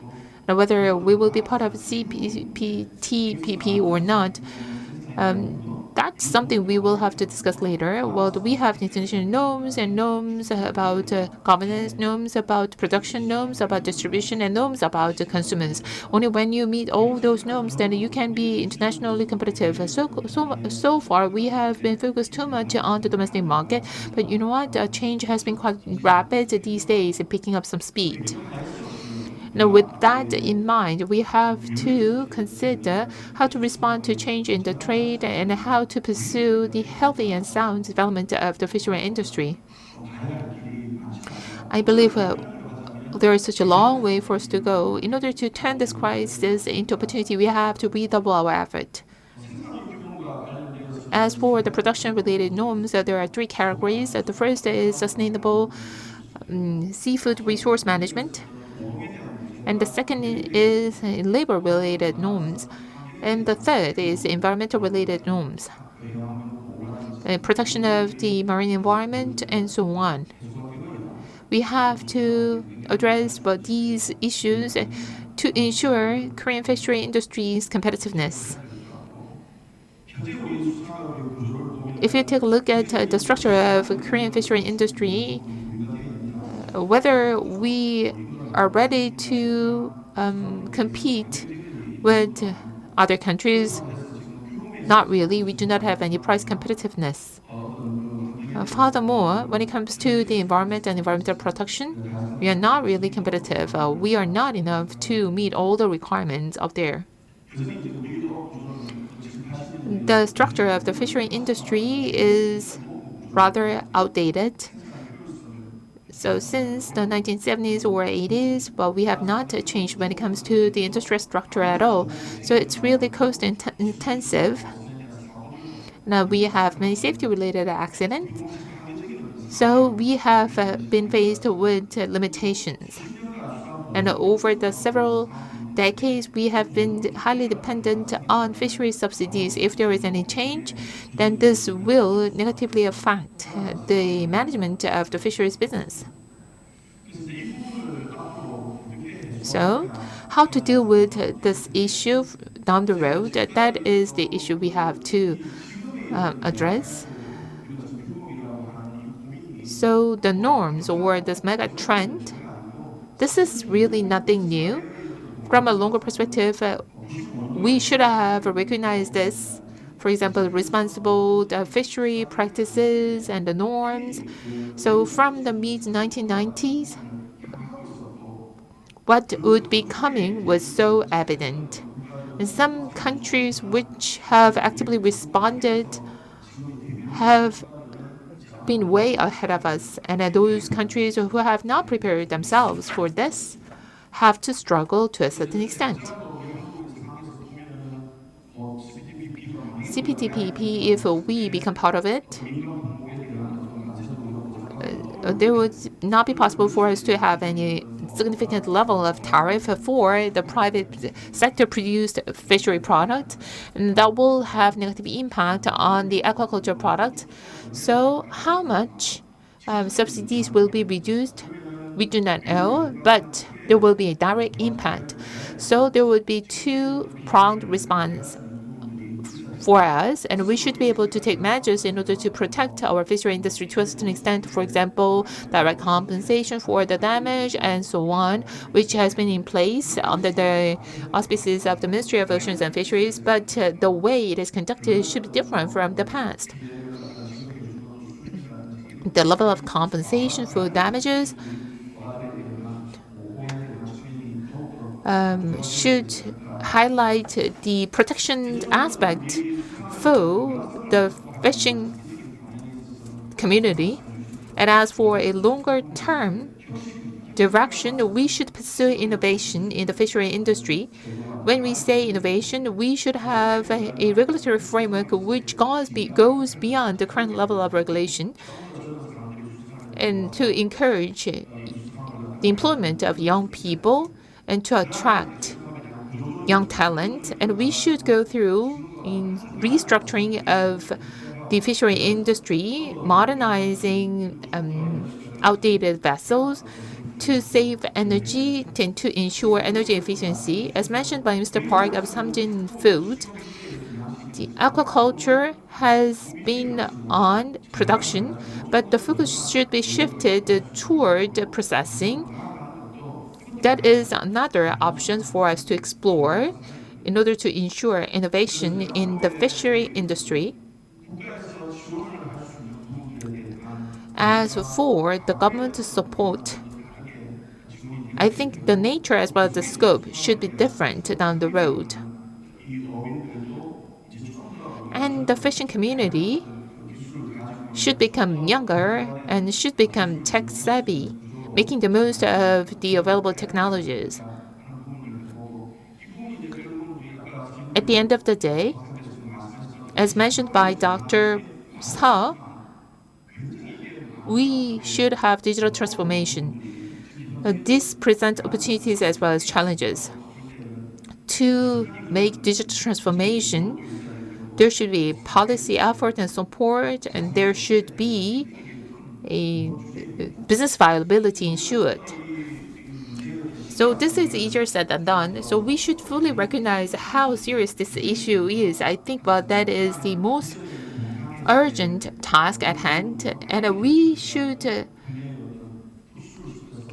take stock of the international trend and the changes within the international trend to be better prepared. When we talk about the Korean fishery industry, we say that we don't have to compare Korea against other nations. There is no need for that. But you know what? Actually, that's wrong because we have to compete against those countries in the market. We are competing in the global market, so we should benchmark other countries and their practices, and we should make sure that we are at advantage over those countries. And as for the fishery resources, there is a heightened level of dispute.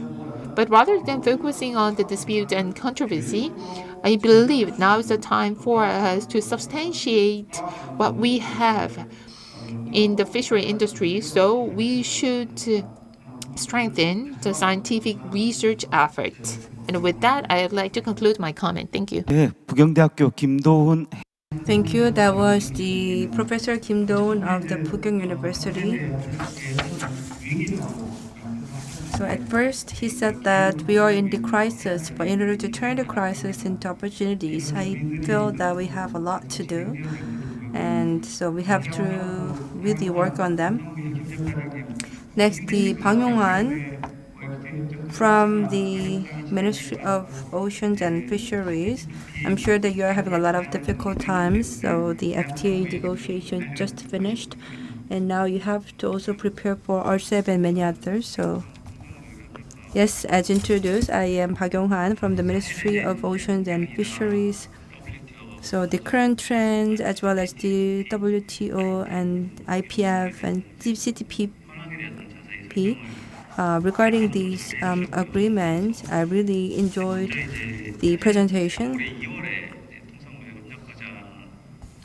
And in fact, I got my office in February this year, and I became in charge of the international commerce and trade. But prior to that, we didn't really have a lot of activities on this issue because of the COVID pandemic. But nowadays, we now resume the negotiations with many other countries like Mexico, GCC, Peru, and many other countries.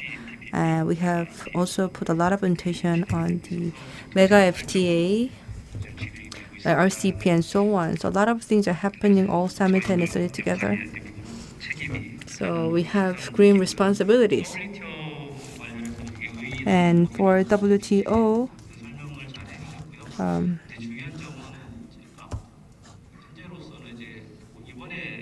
so I think what's important is that recently what's prohibited this time is to prevent the overfishing and also the illegal practice. And I think what's important is to finalize the final agreement. So I think for the pelagic shipping subsidy and subsidy for the overfishing capacity, so I think that these clauses should also be adopted. And also regarding the CTPP, I would like to briefly talk about the government stance on this issue, CPTPP.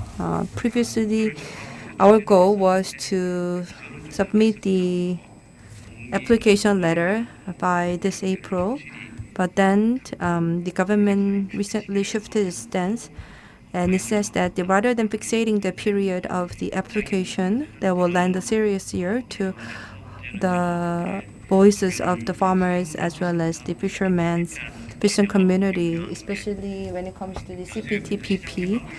Market liberalization is a serious issue, as well as the tax exemption for. So the fishing community has a lot of concerns on this.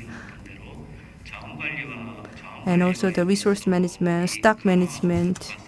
I think this will be more important in the future for the tax exemption as well as for subsidy. And in this sense, what's meaningful and significant is that the IPF and also the CPTPP, all of them are separate, although they were under the WTO framework.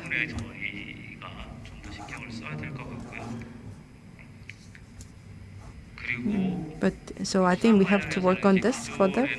And also for fisheries in the past, the illegal fishing, was dealt with in the matters of the resource conservation.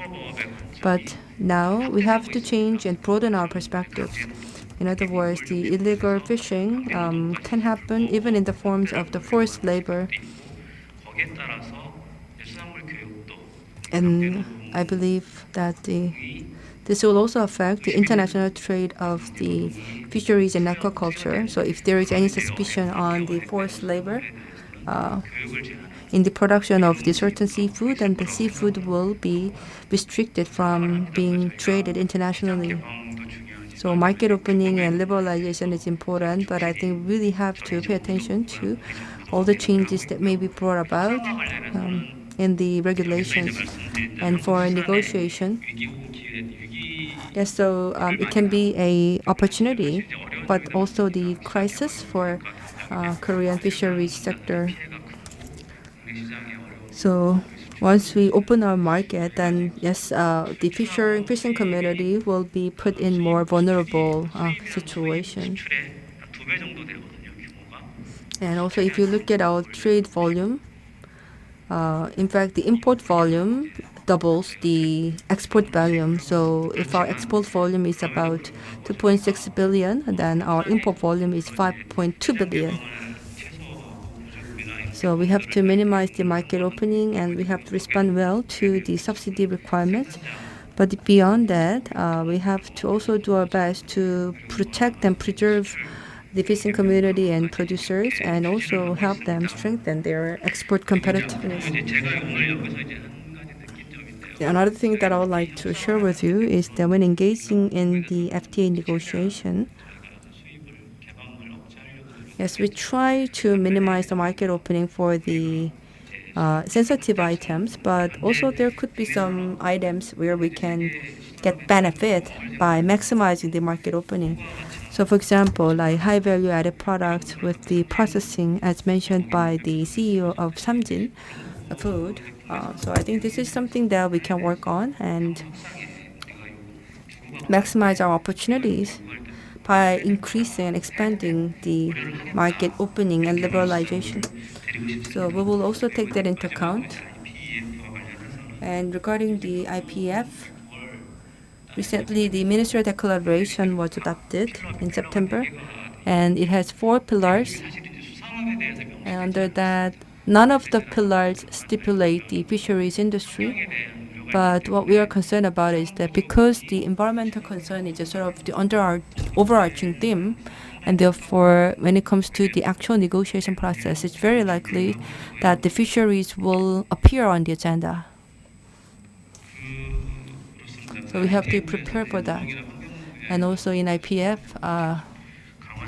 again, I think that the labor and the environmental regulations for fisheries sector will be strengthened and reinforced. And because the ministerial declaration was made just before, so I think the negotiation could start in November at the earliest. So the government is also pursuing the bilateral and multilateral channels, and also get feedbacks from the fishing community and experts. With that, thank you. 해양수산부. Thank you, Mr. Park of Oceans, Ministry of Oceans and Fisheries. As I listened to the comments by 3 panelists, I came to see that the seafood to be produced from now on should cover labor issues as well as the environmental issues. So I think we will have a catch ID which contains the vessel ID, the fishing gear, and the human rights protection. Without the verification of such data, we will not be able to properly produce a seafood products in Korea. So these will be the challenges we have to tackle down the road. Dr. Seo and Mr. Park, I'd like to know whether there is any additional comment. Or I'd like to turn back to Professor Kim to see whether he has any additional comment.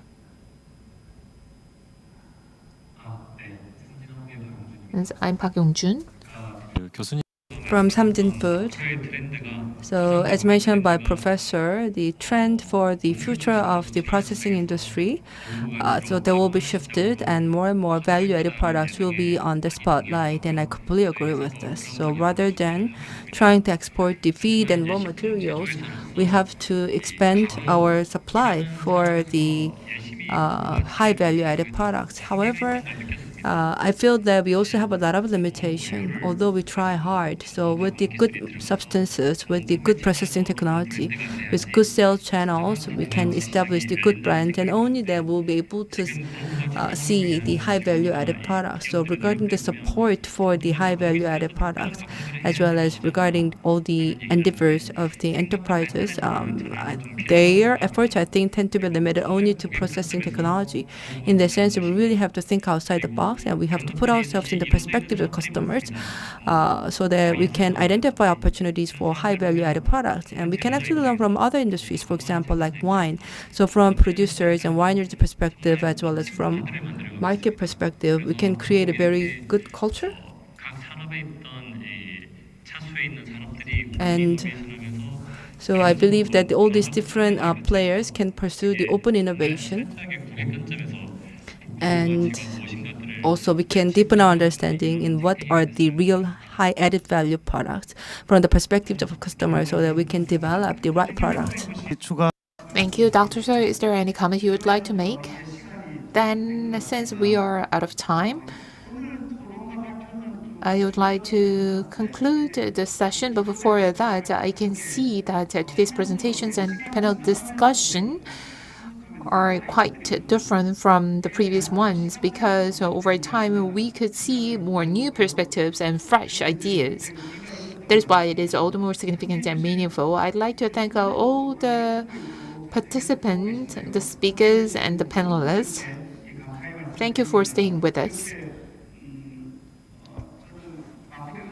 And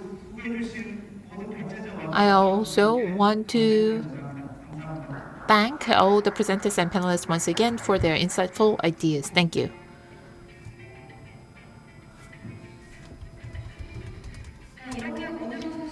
This is the end of the fisheries session. Amid the changes in the global supply chain, how to respond to those changes, we had a discussion with the world-renowned scholars and businessmen. I hope that this serves as an opportunity for Korea to lead the global fisheries industry. This is the end of day 2 program.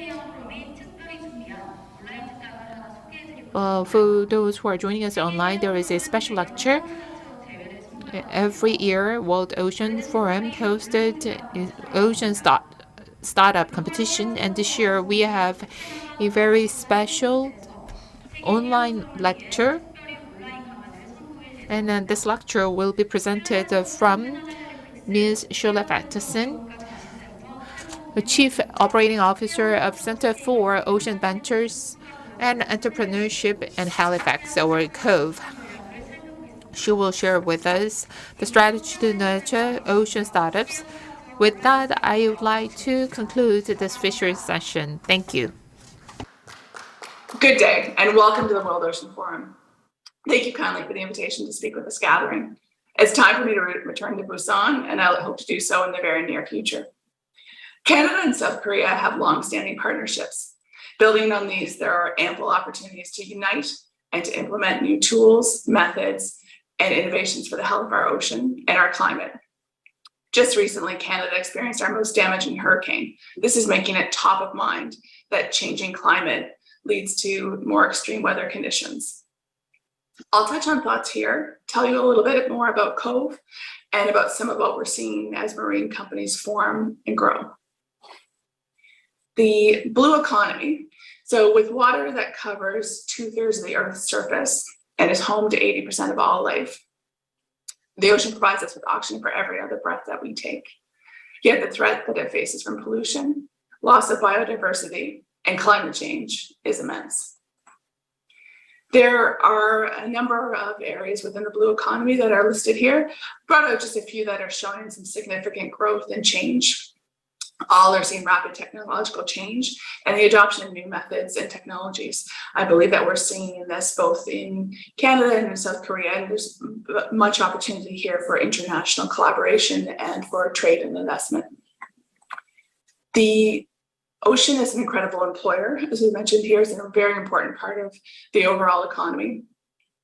And it's important, therefore, to their daily lives, and of course, to many for their employment. And what we're seeing, I think, with additional use of ocean technologies and of some of the information that we can gather through real-time data measurements, through intelligent systems for predicting and forecasting both weather conditions, but also other items that help to make it safer and more foreseeable, more planned, more predicted in order to have operations on the ocean. So that use of ocean technologies is both acting as a support and as an evolution in terms of how safe, how consistent, how reliable, and then how wisely we're able to support important parts of our economy, whether it be that fishing, aquaculture, marine transportation, security, and energy production. Increasingly we're seeing offshore wind.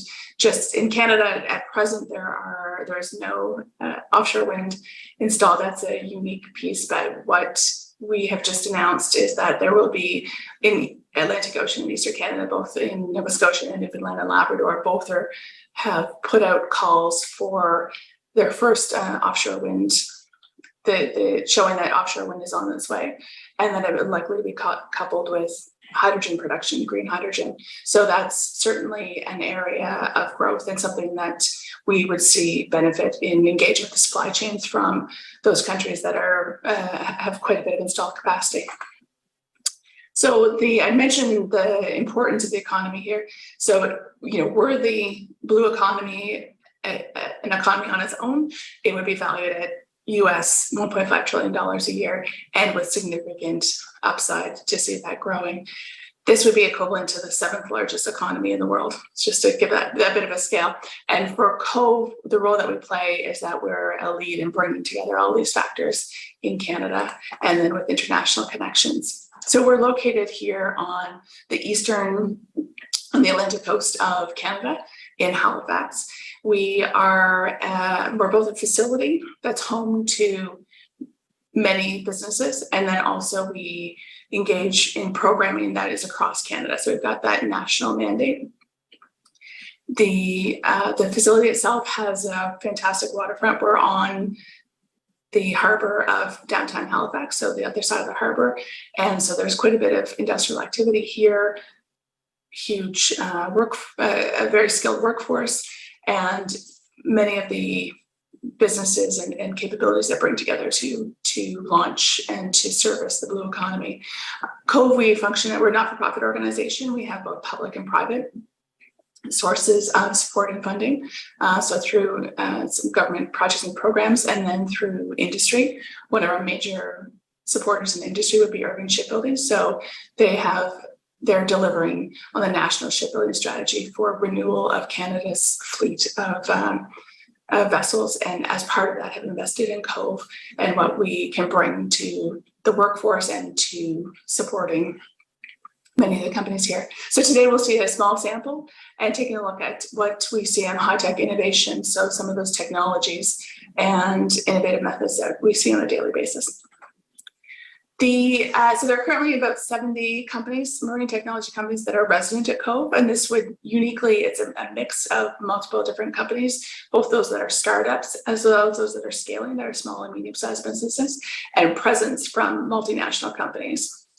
And that source of interaction and mixing is helping to see companies grow, and then also to see that they can hold a place of excellence at the forefront of the blue economy.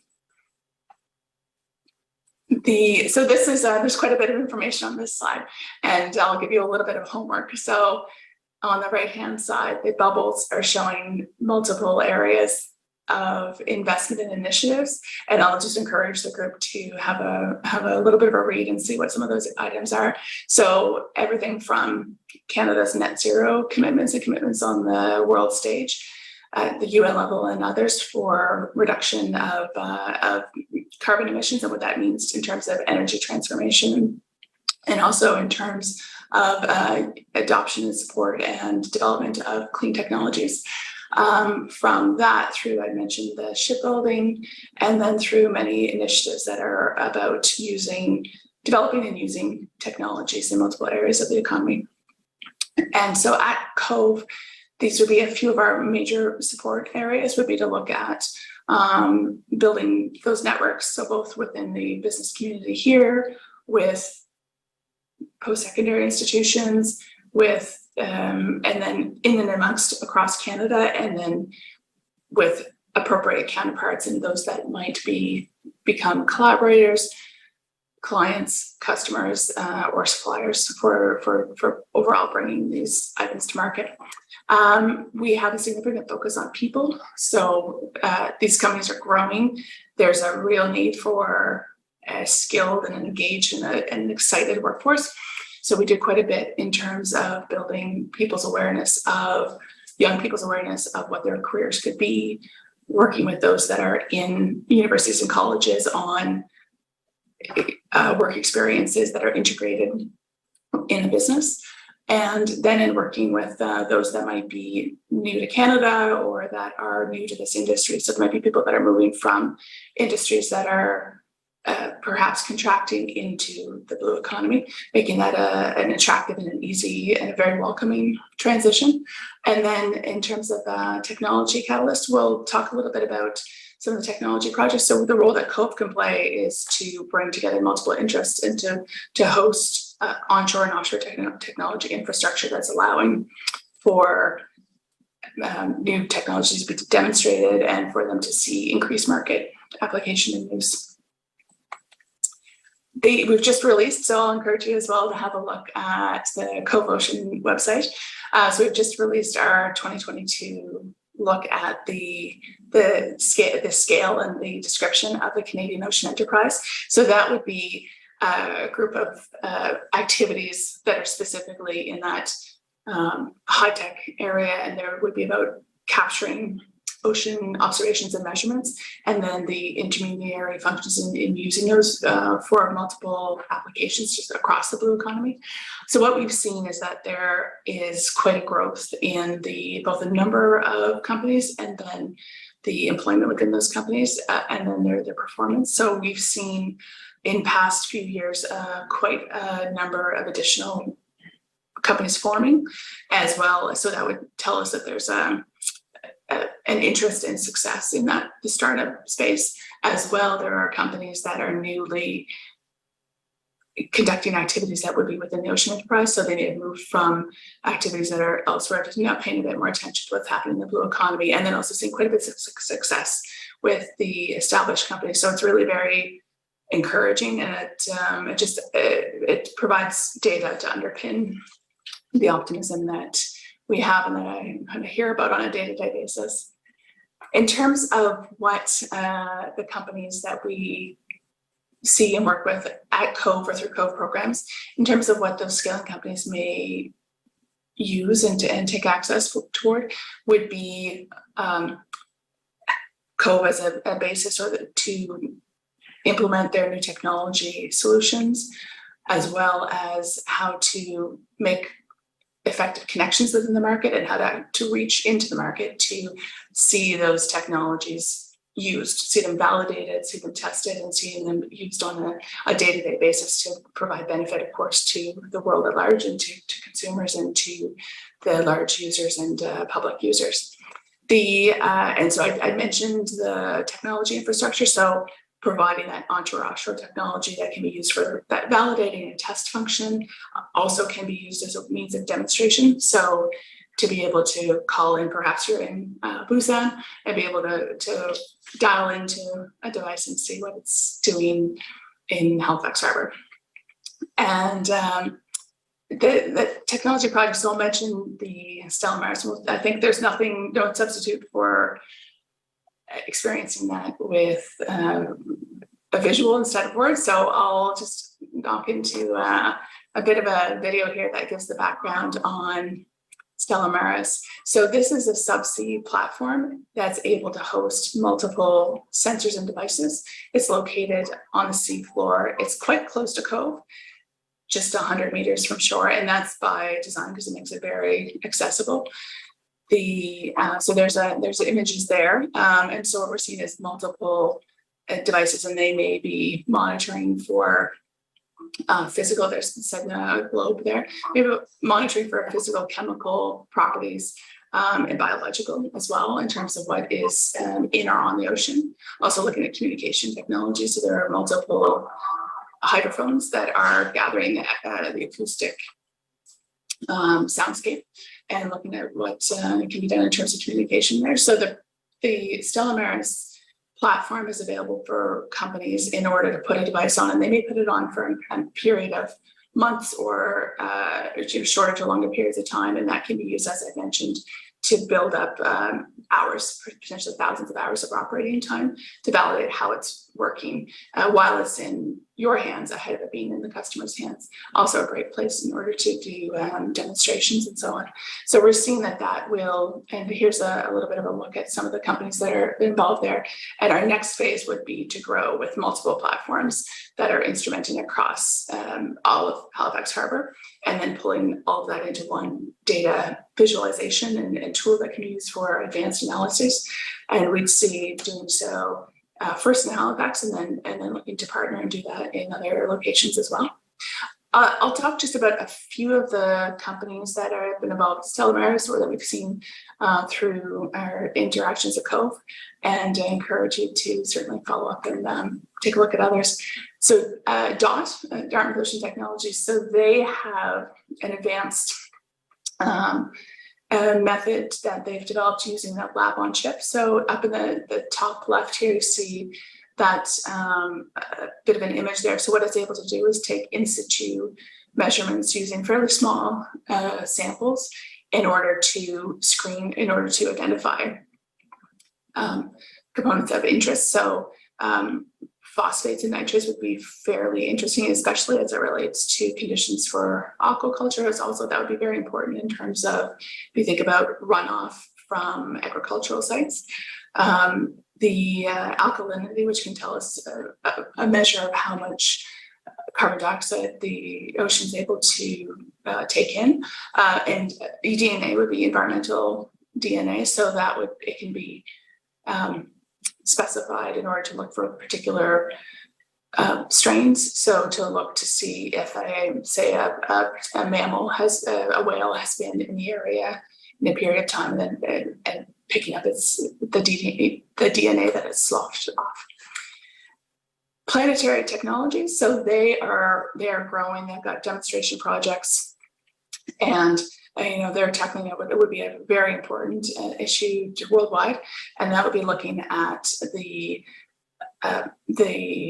capture and the absorption of CO2 by the ocean. And they've got a technology that's creating alkalinity for safe methods of increasing the capacity of the ocean to absorb and to retain for the long-term CO2. As well, GIT, Graphite Innovation and Technologies. So they've been with Cove, I think, since the early days of Cove. They were one of the first companies that was here.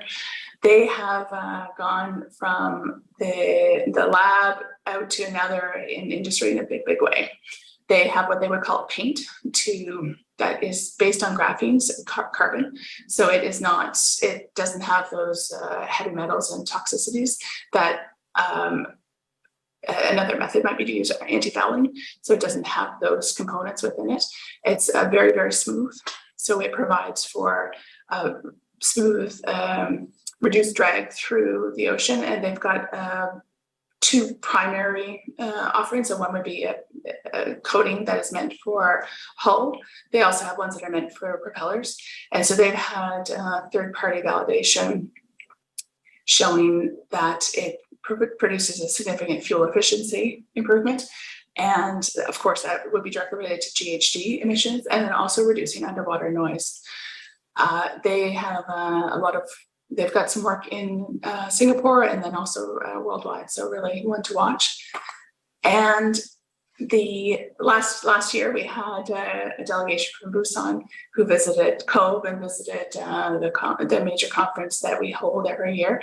I'll suggest if people are interested, a great time to visit would be in June. We'd certainly welcome you at any time, but in June, the H2O conference brings together several 100 to 1,000 people. It's the largest conference in Canada that's focused on ocean technology.